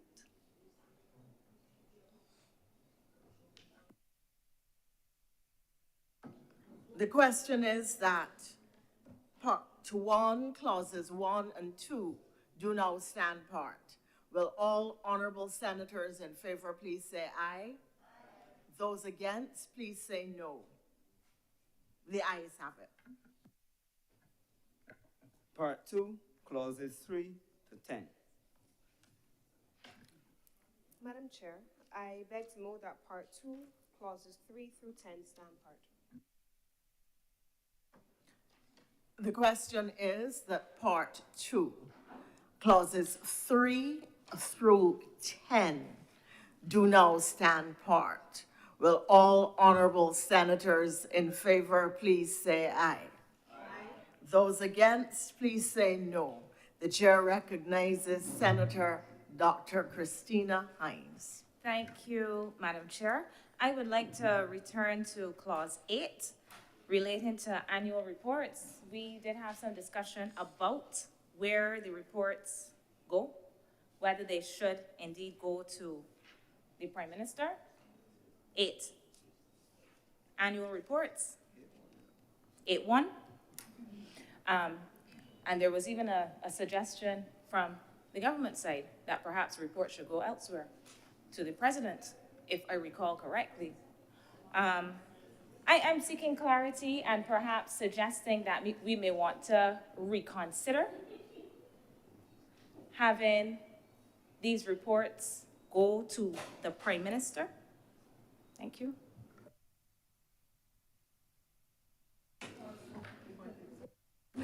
Thank you very much, Madam Chair. The report of the commission is slated, in fact, not just to be sent to the Prime Minister, but also to be laid in Parliament. So they are coming from the Prime Minister. They comes directly over to Parliament. Both houses of Parliament will see those reports, as you always do, as is the case with general oversight. I hope that that answers the honourable senator's question. Chair recognizes Senator Dr. Christina Hines. Thank you, Madam Chair. that was quite clear to me. It was just that what I'm voicing is actual disagreement, that is where it should go first.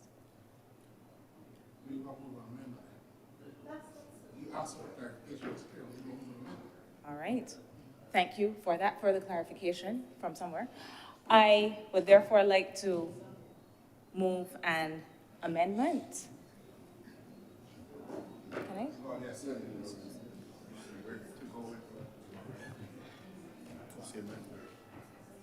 To remove the Prime Minister and instead insert the President.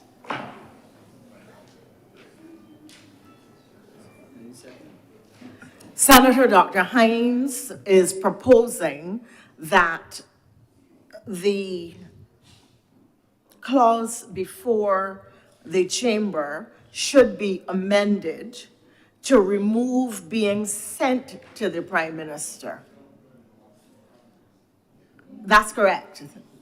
We would therefore need to have a seconder for this proposal in order for the amendment to carry, and then we would vote on the amendment, on the proposal to amend. Madam Chair, I'd like to second the motion.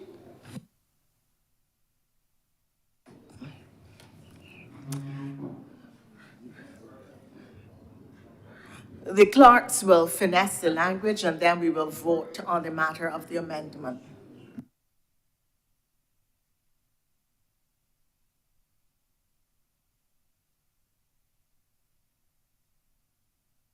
So am I understanding Dr. Hines' proposal as seconded is that it would come only to Parliament? No. Only and directly? Does she? She's proposing that.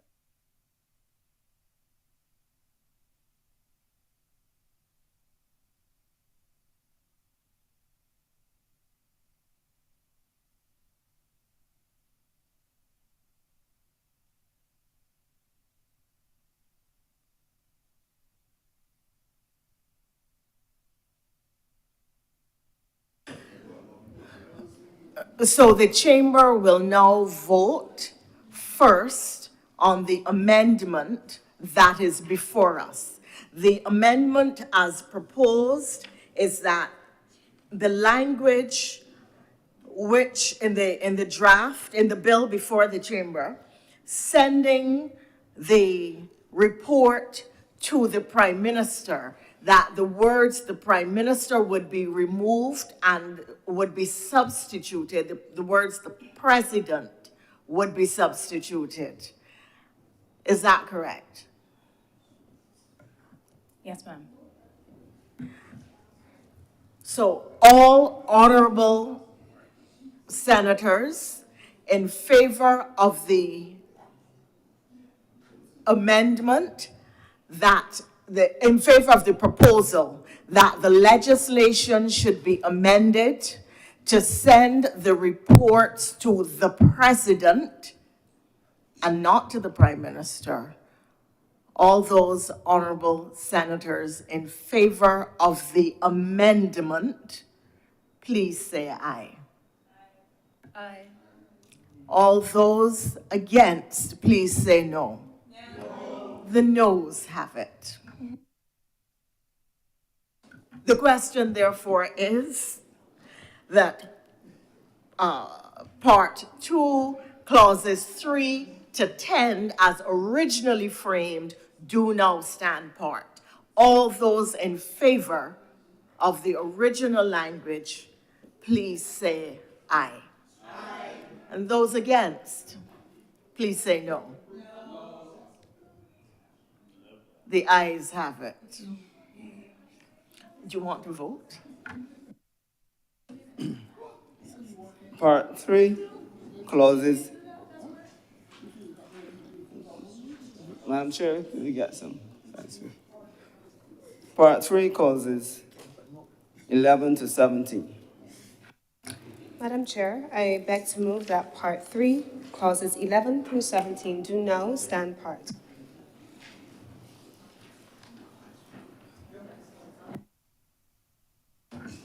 The question is that Part 3, clauses 11 through 17 do now stand part. Will all honorable senators in favor please say aye? Aye. Those against, please say no. The chair recognizes Senator Malalu. Thank you, Madam Chair. When this was debated earlier, Clause 16, Section 2, question was raised as to why non-conformity for the judges, DPP, Auditor General, and Commission members would not be published, which was the effect of Clause 2 in so doing. And I have not been able to figure out why, since then, we would not publish people who are even more important than other ones who are non-compliant. And therefore, in following what has gone on to try and make this as quick as possible, what I would like to do, and I have no idea what will happen, is that I would like to propose an amendment to remove item 16.2 such that the persons covered in subsection 1A, part 2 of the second schedule, would face the same publication as everyone else would have. And that would be my amendment, to remove clause 16.2. It may or may not be second. Over to you. I'll second. Yeah, before you second it, I have to find out where you seconded. So help me here, Senator Malalu. Yes, no, but 16.2 should be deleted. And there's a two-part to your proposal. The part, yes, there is that because you're saying then that the language at section 16.1. For clarity, No, Madam Chair. the persons identified No. be subject to, go on. My amendment that I am proposing. Yes, that's what I'm trying to. Is that section 16.2 be deleted. Full stop. Full stop, nothing more. Okay. And now there seems to be no end of seconders. I actually have a question, Madam Chair, on the proposed amendment. And we heard some discussion during the debate from Senator Nichols about the protection of judges under the Constitution. My question is whether the publication of these persons, as stated in 16, so if they're treated in the same way as those in 16(1) A and B, would be any kind of violation of the Constitution? That is the question. Senator Nichols, you're recognized. Thank you, Madam Chairman. Ma'am, the requirement for judges, the DPP, and the Auditor General to file, the existing office holders to file these declarations does not exist in the law. That is the purpose of exempting them from here. So to delete that doesn't make sense in the circumstances. And the reason I am not sure Senator Malalu was present when I proffered the submission to this chamber was that in the framing of this legislation, the government accepted the advice that it received following judicial decisions that under Section 112 of the Barbados Constitution, which specifies that certain monies that should be allocated for the payment of salaries and allowances, and that these terms and conditions of their service should not be changed to their detriment during the time they hold office, so as not to put the legislation in a constitutional quagmire. Locked up in the courts, it was decided to exempt the existing office holders from the date of the passage of this legislation. So this subsection in the clause 16.2 is consistent with that reasoning. And I therefore ask that Senator Malalu, on reflection, withdraws because I don't want him to go on record. I understand why he's saying that everybody should be published names should be published when they fail to make declarations. But the existing bill which we are considering does not require them. In my interpretation, right? It does not so require. So this clause only seeks to make that clear, because the publication for failure to file a declaration, Section 16 speaks to that, whereas Section 15 creates the obligation. Sorry, not 15, I think is, Section 11 creates that obligation to file a declaration, right? And they are exempted because they are listed in the second schedule. And only those officers who are appointed to those offices after this act comes into force. So it's by way of operation of law. That is why it is so.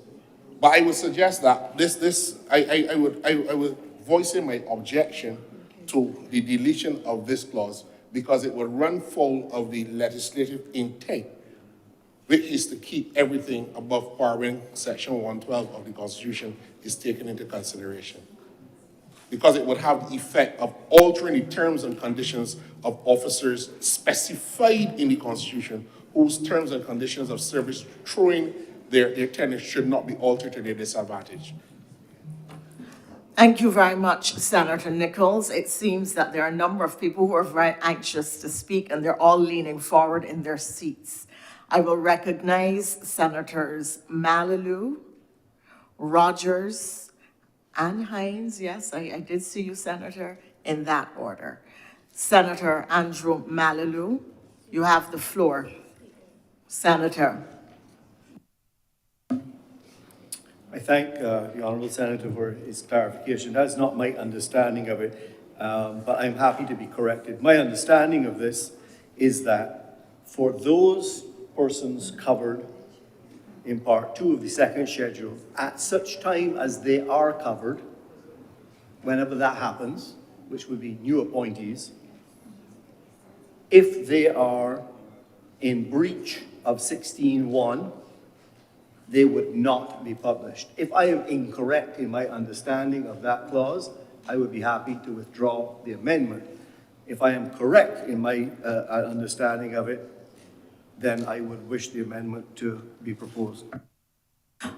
Senator Reverend Cannon Rogers. Thank you, Madam Deputy President.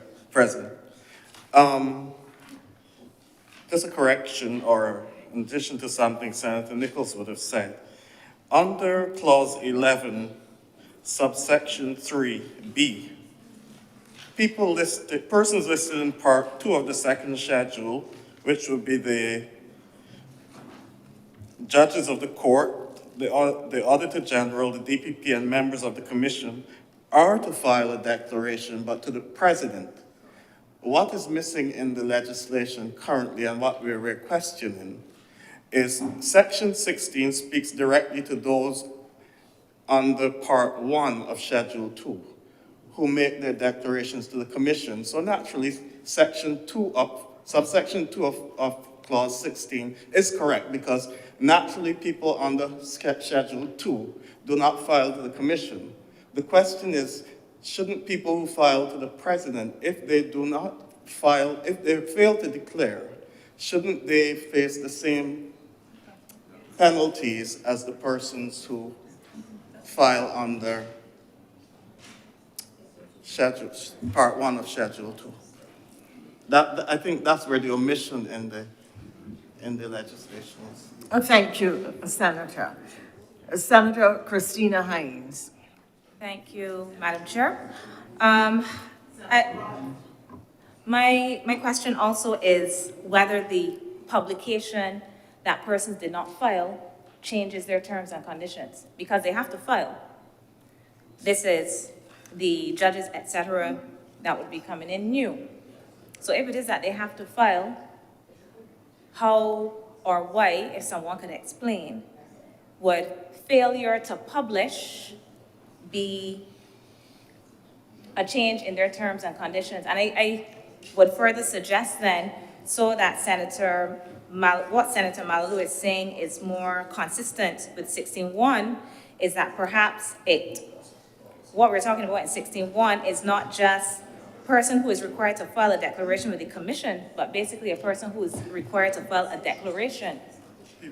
Period, right? Because on the one hand, we have those in Part 1 filing their declaration to the Commission, but those in Part 2 filing their declaration to the president. And I believe the concern, the actual concern around this is that there may be some individuals who don't get shamed for not filing their declarations. And I am not certain whether that is the intent of the legislation. I hope that makes sense.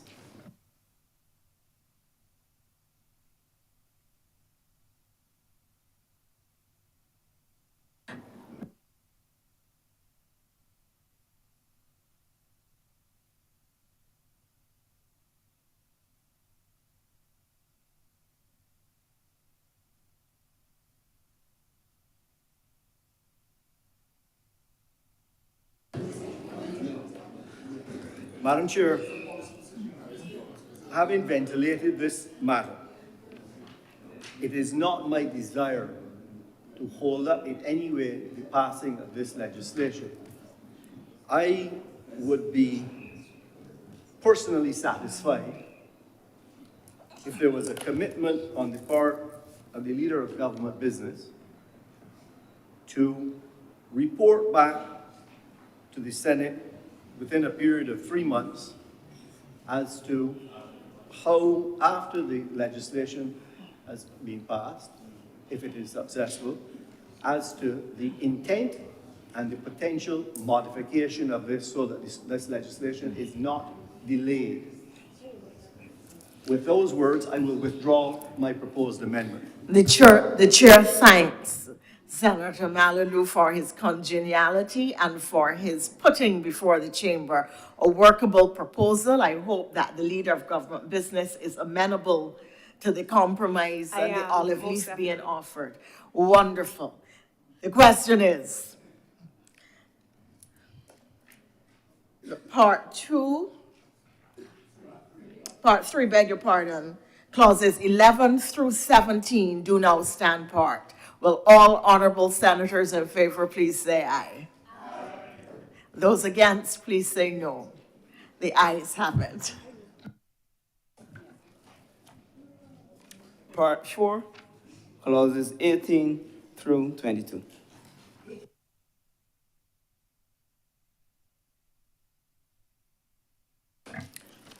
Madam Chair, I beg to move that Part 4, clauses 18 through 22 do now stand part.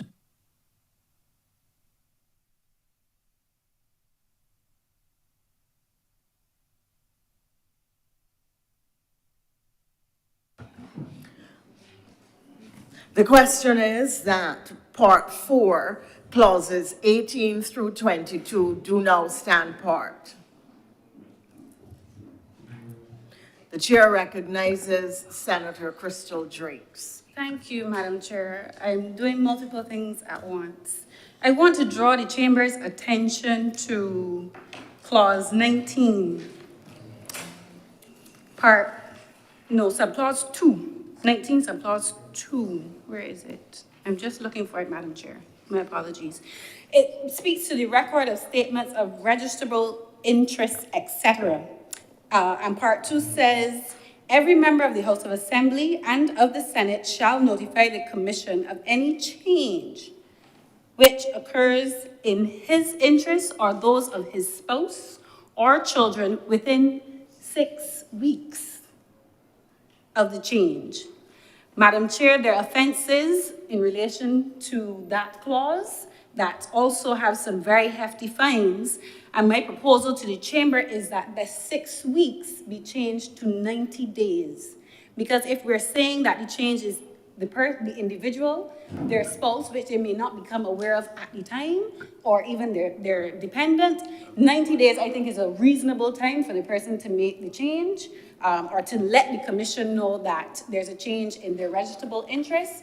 And Madam Chair, just for the benefit of the chamber, I am asking that the clause now read through the amendment, that it says and states, every member of the House of Assembly and of the Senate shall notify the Commission of any change which occurs in his interests or those of his spouse or children within 90 days of the change, Madam Chair. Does the proposal have a seconder? I second the proposal. The proposal is seconded by Senator Dr. Christina Hines.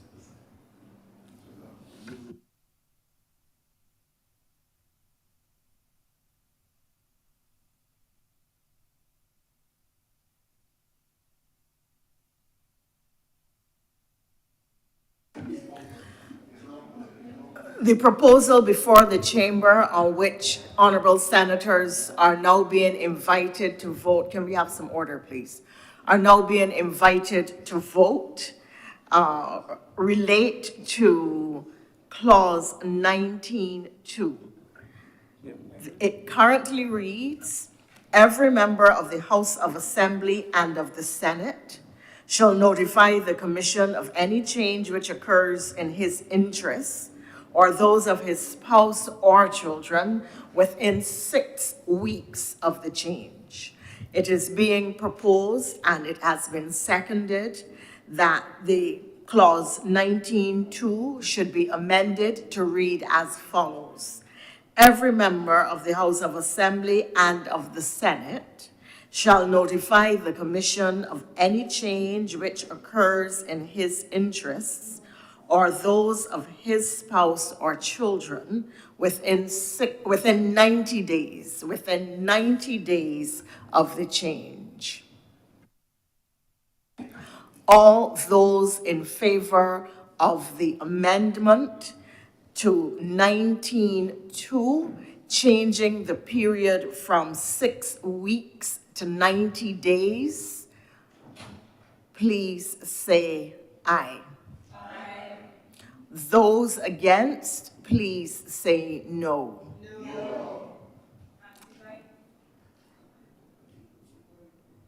Madam Chair? Yeah, I heard you. I was just in shock. A divide has been called.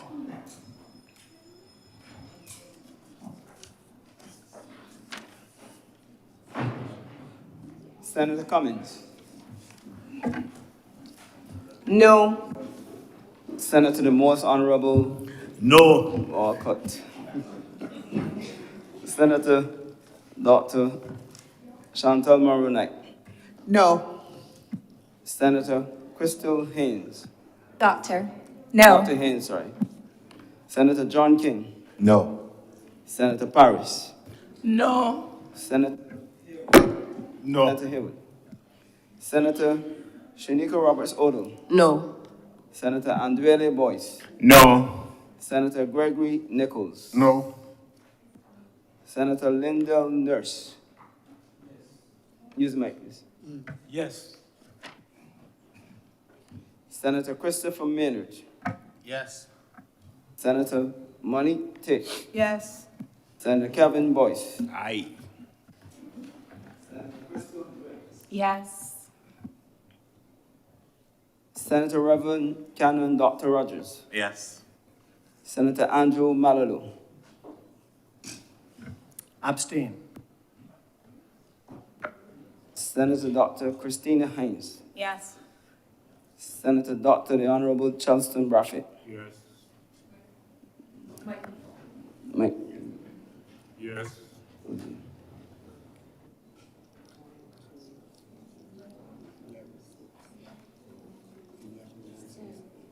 Dan.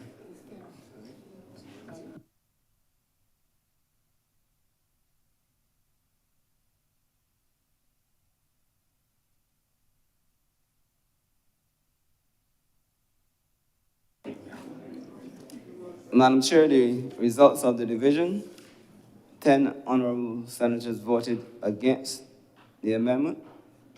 8 honorable senators voted in favor. There was 1 abstention. The amendment fails.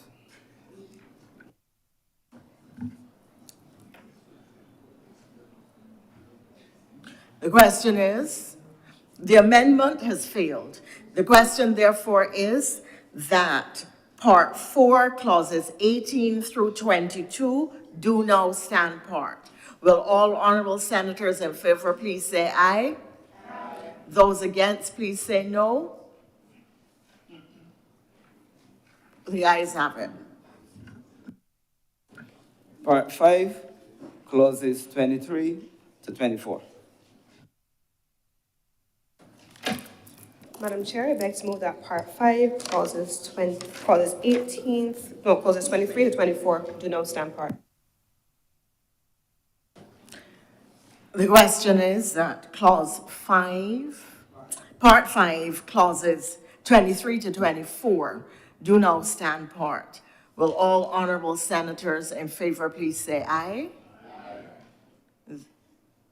Madam Chair. The chair recognizes Senator Tate. Thank you, ma'am.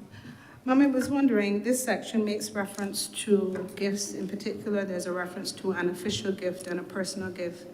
I believe that because of the content of these two clauses, it warrants definition in clause 2 to be safe and to avoid persons not knowing, and then they're spending a lot of time having to go before the commission to get clarity as to whether this is a gift that falls within the confines of the legislation. So I would submit that there ought to have been a definition, certainly for the official gift, and I would dare say personal gift as well. Thank you, Madam Chair. That is an observation. You recognize that. You are not asking the chamber to do anything. That is an observation, and we're happy to have your observation. But so the question is Madam Part Chair, 5, thanks clause for the 23 clarity to and the 24. reminder.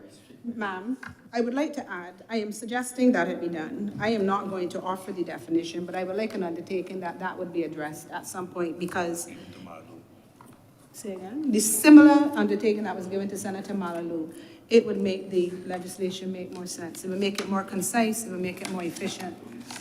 Thank you, Madam Chair, for your. That has indeed moved from the realm of observation to specific requests, which the government would have to indicate whether they are going to entertain or not. The leader of government business.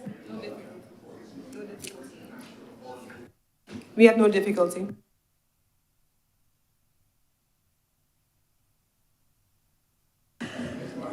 The question, therefore, is the government has indicated that it will give the same undertaking to Senator Tate as it has to Senator Malalu, and this matter will then engage our attention at a future date. In the circumstances, the question is that Part 5, clauses 24, 23, and 24 do now stand part. All those in favor, please say aye. And those against, please say no. The ayes have. Senator Tate? I'm just trying to say thank you, ma'am. Oh, you're welcome.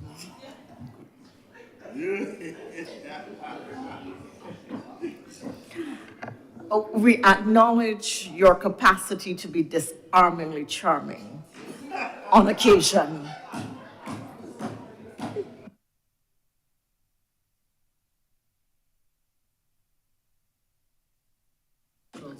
Madam Chair, Part 6, clauses 25 through 30.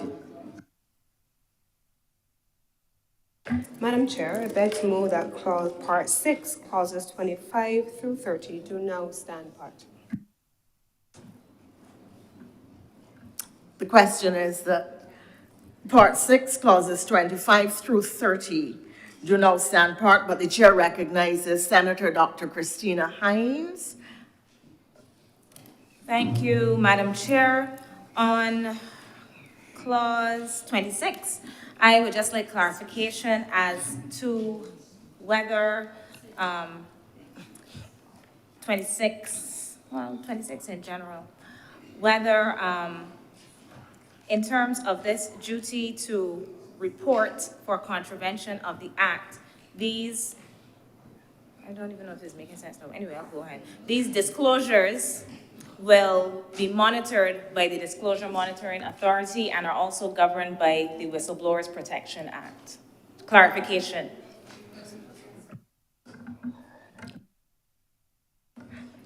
The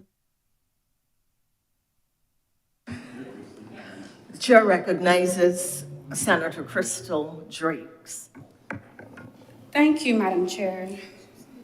We're having a very robust committee this evening. I would like some clarification. It was brought up in the debate earlier regarding clause 25(3), subclause 3 and 4. And I don't think I've been given a sufficient explanation as to the question that I'm about to ask. And that is, whether or not I have the right now in committee to ask the question, given the aside that I just heard. Madam Chair, I speak to you solely in this matter. Does the Public Service Act supersede the Integrity and Public Life Act, or vice versa, if a public officer is charged with the offense that can apply to both pieces of legislation, given that the Public Service Act already has a series of penalties applied to it that are specified, whereas in this act, Madam Chair, it says where the commission determines that a person has contravened the code of conduct, and the PSA also has its own code of conduct, Madam Chair, it may include in its report any recommendations as to punishment or disciplinary measures that it considers appropriate. So that is very vague and broad, Madam Chair. So I just want to know if then Act Clause 25(4), it says subsection 1 does not derogate from the obligations, of the obligations of a public officer under the Code of Conduct and Ethics established by Section 11 of the Public Service Act. Madam Chair, I'm obliged. The chair recognizes Senator Gregory Nichols. Madam Chairman, through you, I will say that thanks to Senator Dritch for the clarification, but the subsection 4 actually answers the question which is posed to the chair, that the subsection 1 does not derogate from the obligations of a public officer under the Code of Ethics established by Section 11 of the Public Service Act. Does not derogate from those obligations under that act, so that they can stand together. And therefore, the obligations that exist under the Code of Ethics, under the Public Service Act, are not interfered with by the passage of this provision, this clause in the bill today. So it doesn't take away from the requirements to abide by the Code of Ethics under the Public Service Act. So that is, your answer is made clear in subsection 4. That is what the phrase shall not derogate from means. Madam Chair, I thank.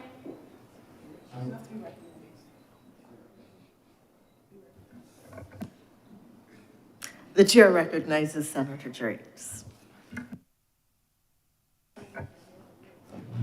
Madam Chair, I thank Senator Nichols for the explanation, and not being a lawyer, I then ask a second question.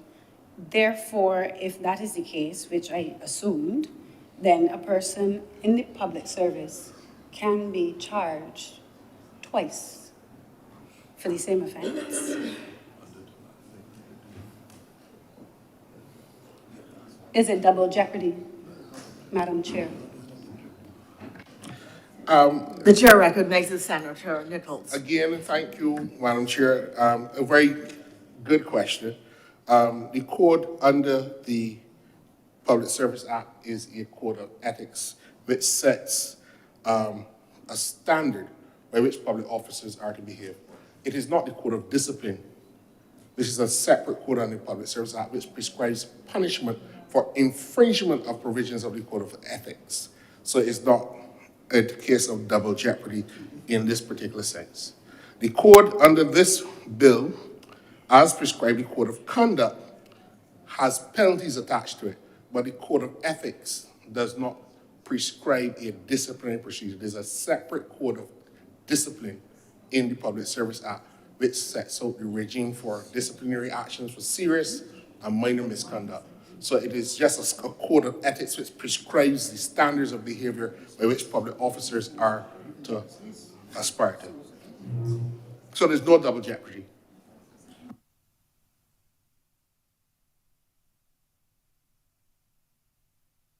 Is the senator satisfied?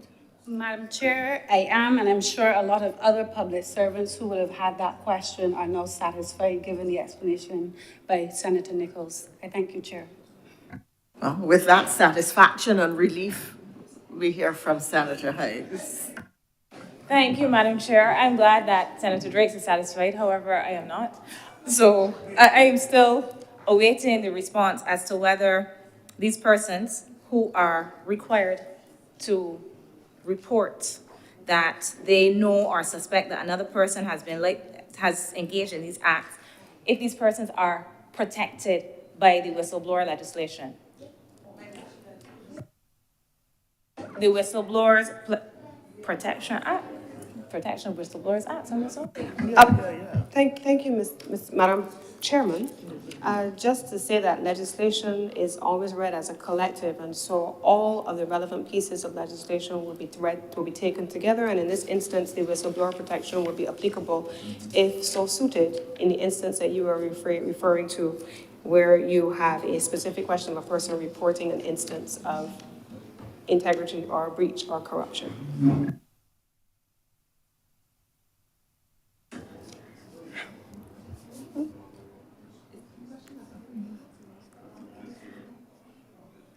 Thank you. Thank you. Were you calling on me? Yes. Go ahead. Thank you, Madam Chair. I'm now satisfied. And I'm happy. Question therefore is that Part 6, clauses 25 through 30 do now stand part. Will all honorable senators in favor please say aye? Those against, please say no. The ayes have it. Part 7, clauses 31 through 40. Madam Chair, I beg to move that Part 7, clauses 31 through 40 do now stand part. The question is that Part 7, clauses 31 through 40 do now stand part. Will all honorable senators in favor please say aye? Aye. Those against, would you please say no? The ayes have it. Part 8, clauses 41 through 49. Madam Chair, I beg to move that Part 8, clauses 41 through 49 do now stand part. The question is that Part 8, clauses 41 through 49 do now stand part. Will all honorable senators in favor please say aye? Aye. Those against, please say no. The ayes have it.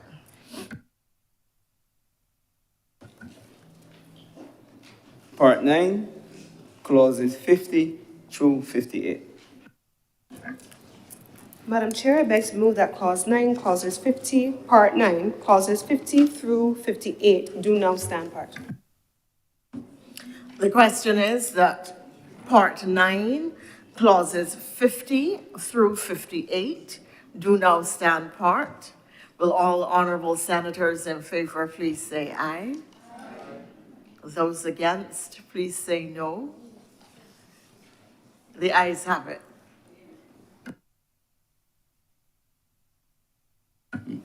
First schedule. Madam Chair, I beg to move that the first schedule be the first schedule to the bill. The question is that the first schedule be the first schedule to the bill. Will all honorable senators in favor please say aye? Aye. Those against, please say no. The ayes have it. The second schedule. Madam Chair, I beg to move that the second schedule be the second schedule to the bill. The chair recognizes. The question is that the second schedule be the second schedule to the bill, but the chair recognizes Senator Crystal Drake. Thank you, Madam Chair. Given that during the debate, we heard the calls for legislation to do with campaign financing, and that is one of the areas that is clearly lacking in our legislative architecture. I'd like to make an amendment to the second schedule to the bill. Madam Chair, I'd like that in Part 1, under specified persons in public life, we add an item 9 and an item 10. Madam Chair, and I'm pulling these proposed amendments from the legislation, Integrity in Public Life from St. Kitts. List 9, or item 9 rather, Madam Chair, would read, chairpersons and executive members of political parties, and item 10, declared candidates for political parties. Those are my two proposed amendments under Part 1 of the schedule, second schedule. Declared candidates and chairpersons of political parties. Item number 9 would be chairpersons and executive members of political parties. Item number 10 would be declared candidates for political parties so that they're incorporated into specified persons in public life. Thank you. So, honorable senators, again, you are being invited to consider an amendment. I'm sorry, is there a seconder? Madam Chair, I move to second the proposed amendment. Having been seconded by Senator Dr. Christina Hines, there is now a proposed amendment to the second scheduled, which relates to specified persons in public life at Part 1 of the second schedule. The proposal is that 2 categories of persons be added to this list, which now has 8 categories of persons. That category 9 should be chairpersons and executive members of political parties. And the 10th category of persons would be declared candidates of political parties. Senator Gregory Nichols. Madam Chairman, I would like to ask the honourable senator who made the proposal, and we all appreciate the context in which she has made it, and to reflect. First of all, our laws at present do not recognize political parties as an entity within the law, at present. And secondly, which is perhaps my major problem with the proposal, which I support the substance of, it would be difficult to place in the schedule of a bill an entity or legal person that does not exist in law, or that is not even mentioned in the substantive legislation, so that you're trying to regulate the behavior of an entity by the schedule, but there's nothing substantive in the legislation. So therefore, while the call for campaign finance reform is a call that has not fallen on deaf ears, it is not the proper place to place that in the schedule to the substantive act, which does not deal with, define, or recognize as a legal person a political party, which does not exist in our law at the present stage. So this is not the appropriate place for such an amendment. Thank you, Madam Chair. Senator Crystal Drakes. Thank you, Madam Chair. And just so that I am understanding then what is being said in response to the amendment, is that we've brought a piece of legislation here to the Parliament of Barbados dealing with integrity in public life, where otherwise, in no other piece of legislation, political parties are not acknowledged in legislation. Is that correct? We are saying that the concept of a political party is not an entity known to the law of Barbados. It is not a concept known to the law of Barbados. Thank you, Madam Chair. And probably that's where I have my challenge, because then, to me, then we're putting a cart before the horse kind of situation, but that's not for committee. No, it is not. Chair. Thank you very much, Madam Chair. Senator Dr. Christina Hines. You can give me that officially. Thank you, Madam Chair. I just have a query on this because although I understand that we perhaps have not, or obviously I'm not an attorney at law, but there is a mention in our Constitution of the right to join political parties. So clearly, the Constitution can mention political parties. Yes, certainly. So my There's a question is, and we know that they exist because we hear about them in here all the time. So my question is, does this mean that they cannot be covered because we do not have a definition and a suite of legislation covering political parties? That is just a question. The chair recognizes Senator Gregory Nichols. Ma'am, there is a distinction between an entity and a legal person. So that while the Constitution makes reference under the freedom of association to the right to join trade unions and political parties, they are not recognized in law as legal persons in the sense that they can liability or rights or obligations of that legal person in law can be attached. And as I suggested, we can flag that as something that we can deal with later. But it will be uncomfortable and cumbersome and actually wrong to establish obligations in a schedule when that legal personality has not been established in law.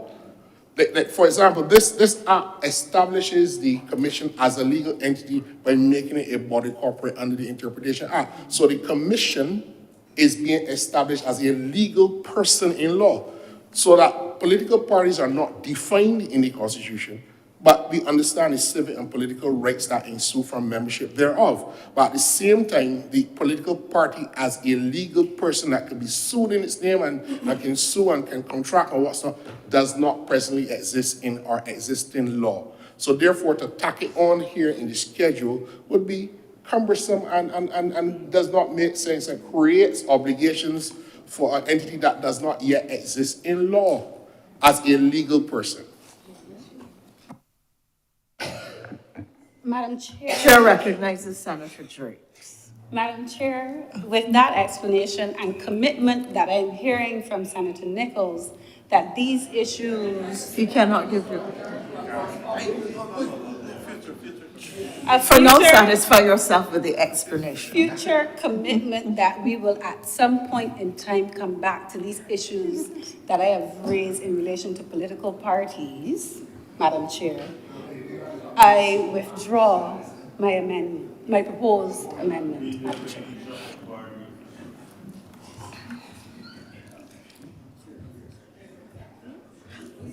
So the question is that Part 9, clauses 50 to 58, beg your pardon? Yeah, so sorry, yeah. So the question is that the second schedule be the second schedule to the bill. Will all those in favor please say aye? And those against, please say no. The ayes have it. Third schedule. Madam Chair, I beg to move that the third schedule be the third schedule to the bill. The question is that the third schedule be the third schedule to the bill. Will all honorable senators in favor please say aye? Those against, please say no. The ayes have it. Fourth schedule. Madam Chair, I beg to move that the fourth schedule be the fourth schedule to the bill. The question is that the fourth schedule be now the schedule to the bill. Well, fourth. Didn't I say fourth? Yes, the fourth schedule be the fourth schedule to the bill. Will all honorable senators in favor please say aye? Aye.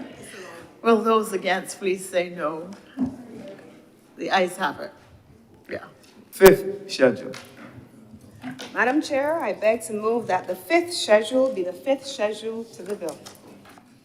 Question is that the fifth schedule be now the fifth schedule to the bill.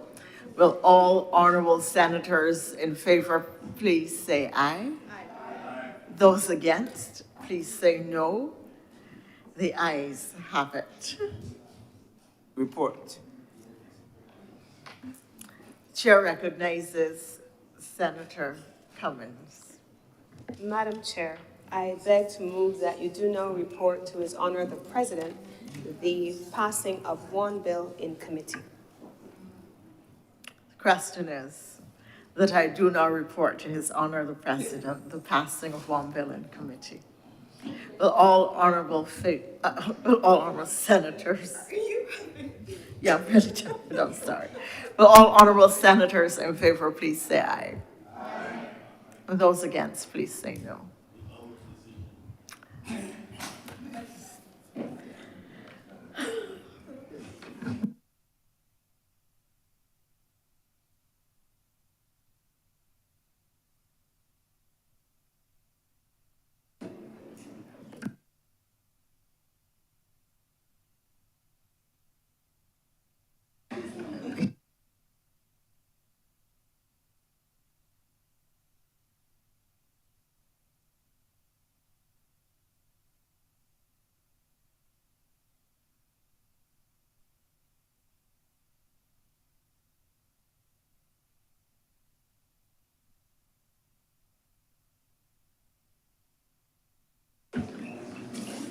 The chairman has reported to me the passing of one bill in committee. Senator Cummins. Mr. President, I beg to move at this time that this bill now be read a third time. The question is that this bill be read a third time. Honorable senators in favor, please say aye. Aye. Those against, please say no. The next the ayes have it. Senator Cummins. Mr. President, I beg to move that this bill do now pass and be cited as the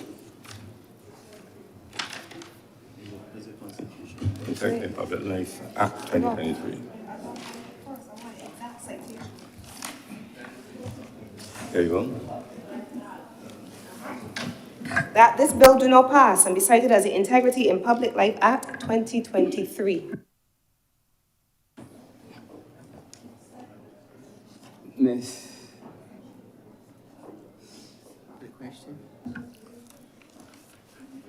Colleagues, as you know, this bill requires not a voice vote, individual vote, to ensure that we have the constitutional majority required.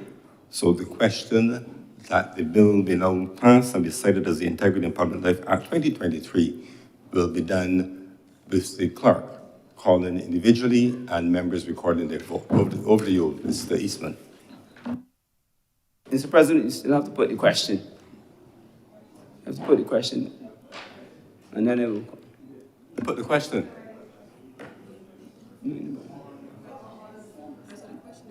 The question is that this bill do not pass and be cited as the Integrity in Public Life Act 2023, which it did.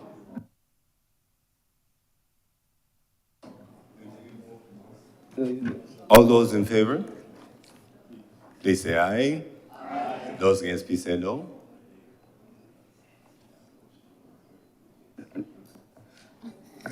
Mr. President, as you explained, this is done in accordance with Section 492 of the Constitution, which requires a 2/3 vote and therefore a voice vote. Let's bring it back, please.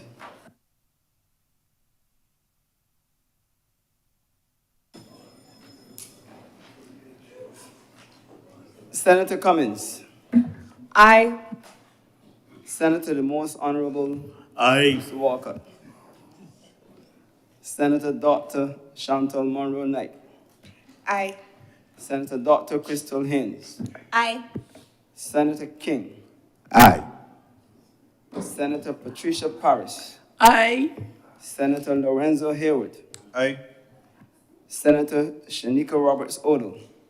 Aye. Senator Andrele Boyce. Aye. Senator Gregory Nichols. Aye. Her Honor, Senator Elizabeth Thompson. Aye. Senator Lyndall Nurse. Aye. Senator Christopher Maynard. Aye. Senator Ms. Monique Tate. No. Senator Kevin Boyce. Aye. Senator Miss Crystal Driggs. Aye. Senator Reverend Canon Dr. Rogers. Aye. Senator Andrew Malolo. Aye. Senator Dr. Christina Hines. Aye. Senator Dr. the Honorable Chelston Braffett. Aye.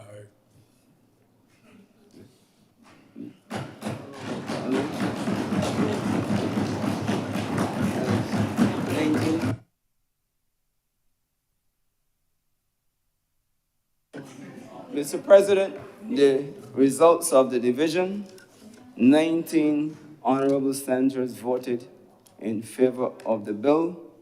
1 honorable senator voted against. The two-thirds threshold for the passage of this bill has been met.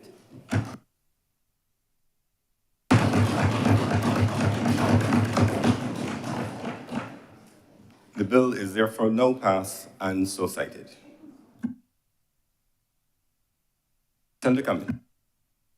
Mr. President, I raised perhaps first to express the appreciation of the government of Barbados for all honorable senators in the chamber today. It has been a robust debate. Even in committee, we had robust discussion, extensive discussion, and I think that is perhaps a testimony, if to nothing else, the importance of this bill to the national political landscape of this country.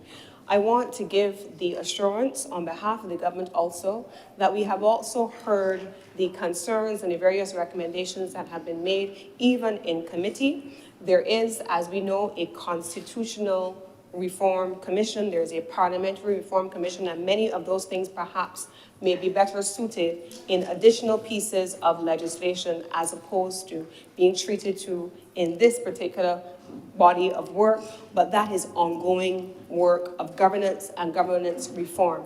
We as a government have demonstrated, I believe, that we are committed to that reform process. That does not end today. It will continue for as long as we are in service to the people of Barbados.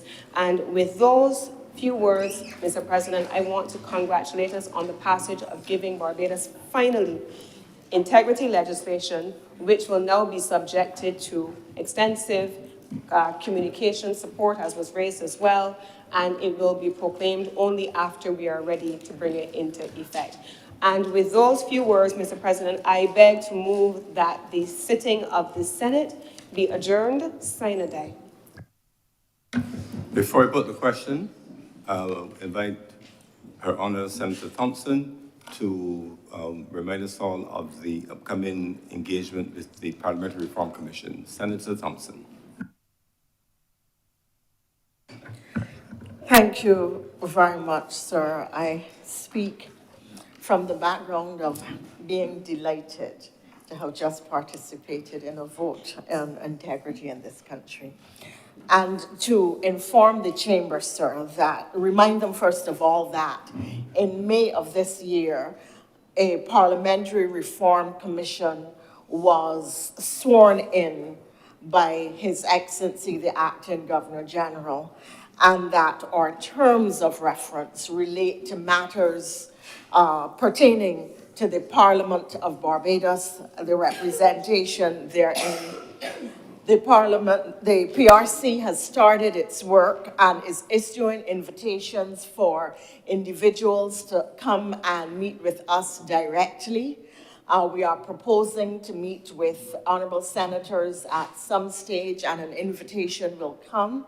But invitations are going out to a wide number of national organizations, from political parties to BARP to CSOs, to service organizations, and a wide number of interests, because it is our hope, really, to have as many Barbadians as possible come and address either in person or making oral submissions, or to make written submissions to the Parliamentary Reform Commission, which can be done to our address here at Parliament. If you want to write directly and mail it or drop it off, they should be sent to the clerk here at Parliament, Parliamentary Reform Commission, or prc@parliamentbarbados.com. That is the email address, and I'll repeat it, prc@parliamentbarbados.com. We also propose a series of town hall meetings across the island. The first town hall meeting, sir, takes place tomorrow evening at 7 o'clock at the Barbados Workers Union's headquarters, Solidarity House, at 7 o'clock in the evening. We thought that we should start with a public education session. And in that regard, we have 3 distinguished Barbadian speakers. Dr. George Bell, who is a renowned political scientist in Barbados, who is proposing to speak on the topic, the public perception of the utility of parliamentary reform. In other words, should we have parliamentary reform at all? Mr. Robert Bobby Morris, a distinguished trade unionist, who will speak on the issue of high points in parliamentary and constitutional development. And Mr. Peter Wickham, a well-known political pollster across the Caribbean, who will speak on the composition of Parliament, the rights and privileges of prime ministers and members of Parliament in a democratic republic.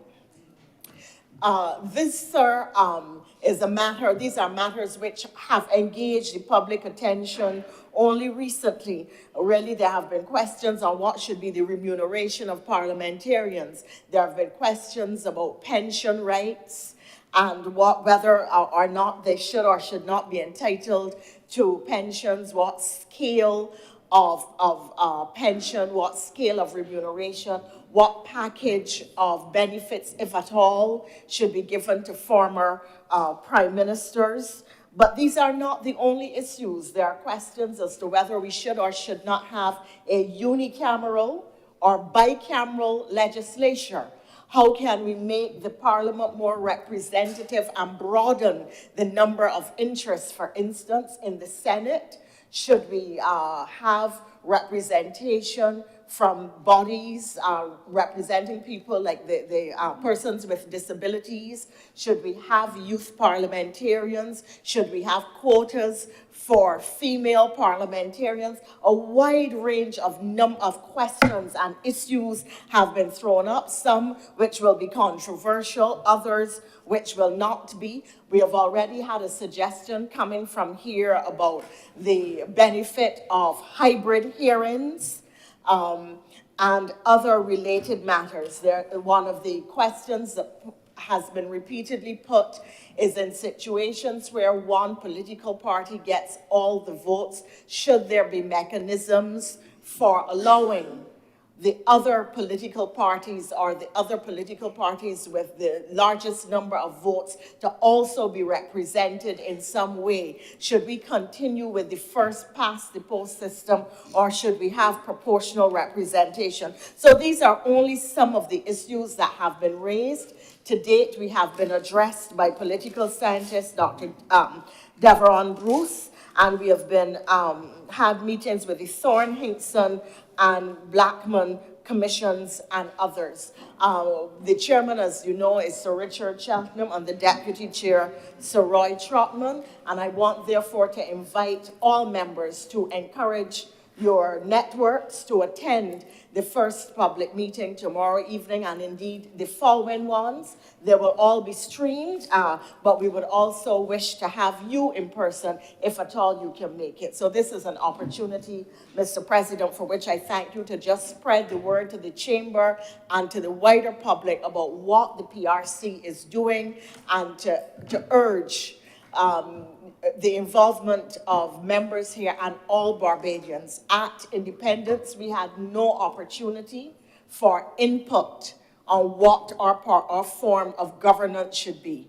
We took the Westminster system, but there are now new models out there. We ourselves could evolve a model that is uniquely Barbadian, on which others might be inclined to borrow or to follow. And therefore, this is an opportunity for citizens to have their say. Those who want to do so anonymously can, but those who want to come in person and listen or make their contributions are really welcome to do so. With that, Mr. President, I'm much obliged to you. Thank you, Senator Thompson. The question is that this honorable the Senate do now adjourn sign it aye. Honorable senators in favor, please say aye. Those against, please say no. The things the ayes have it. Sitting stands adjourned.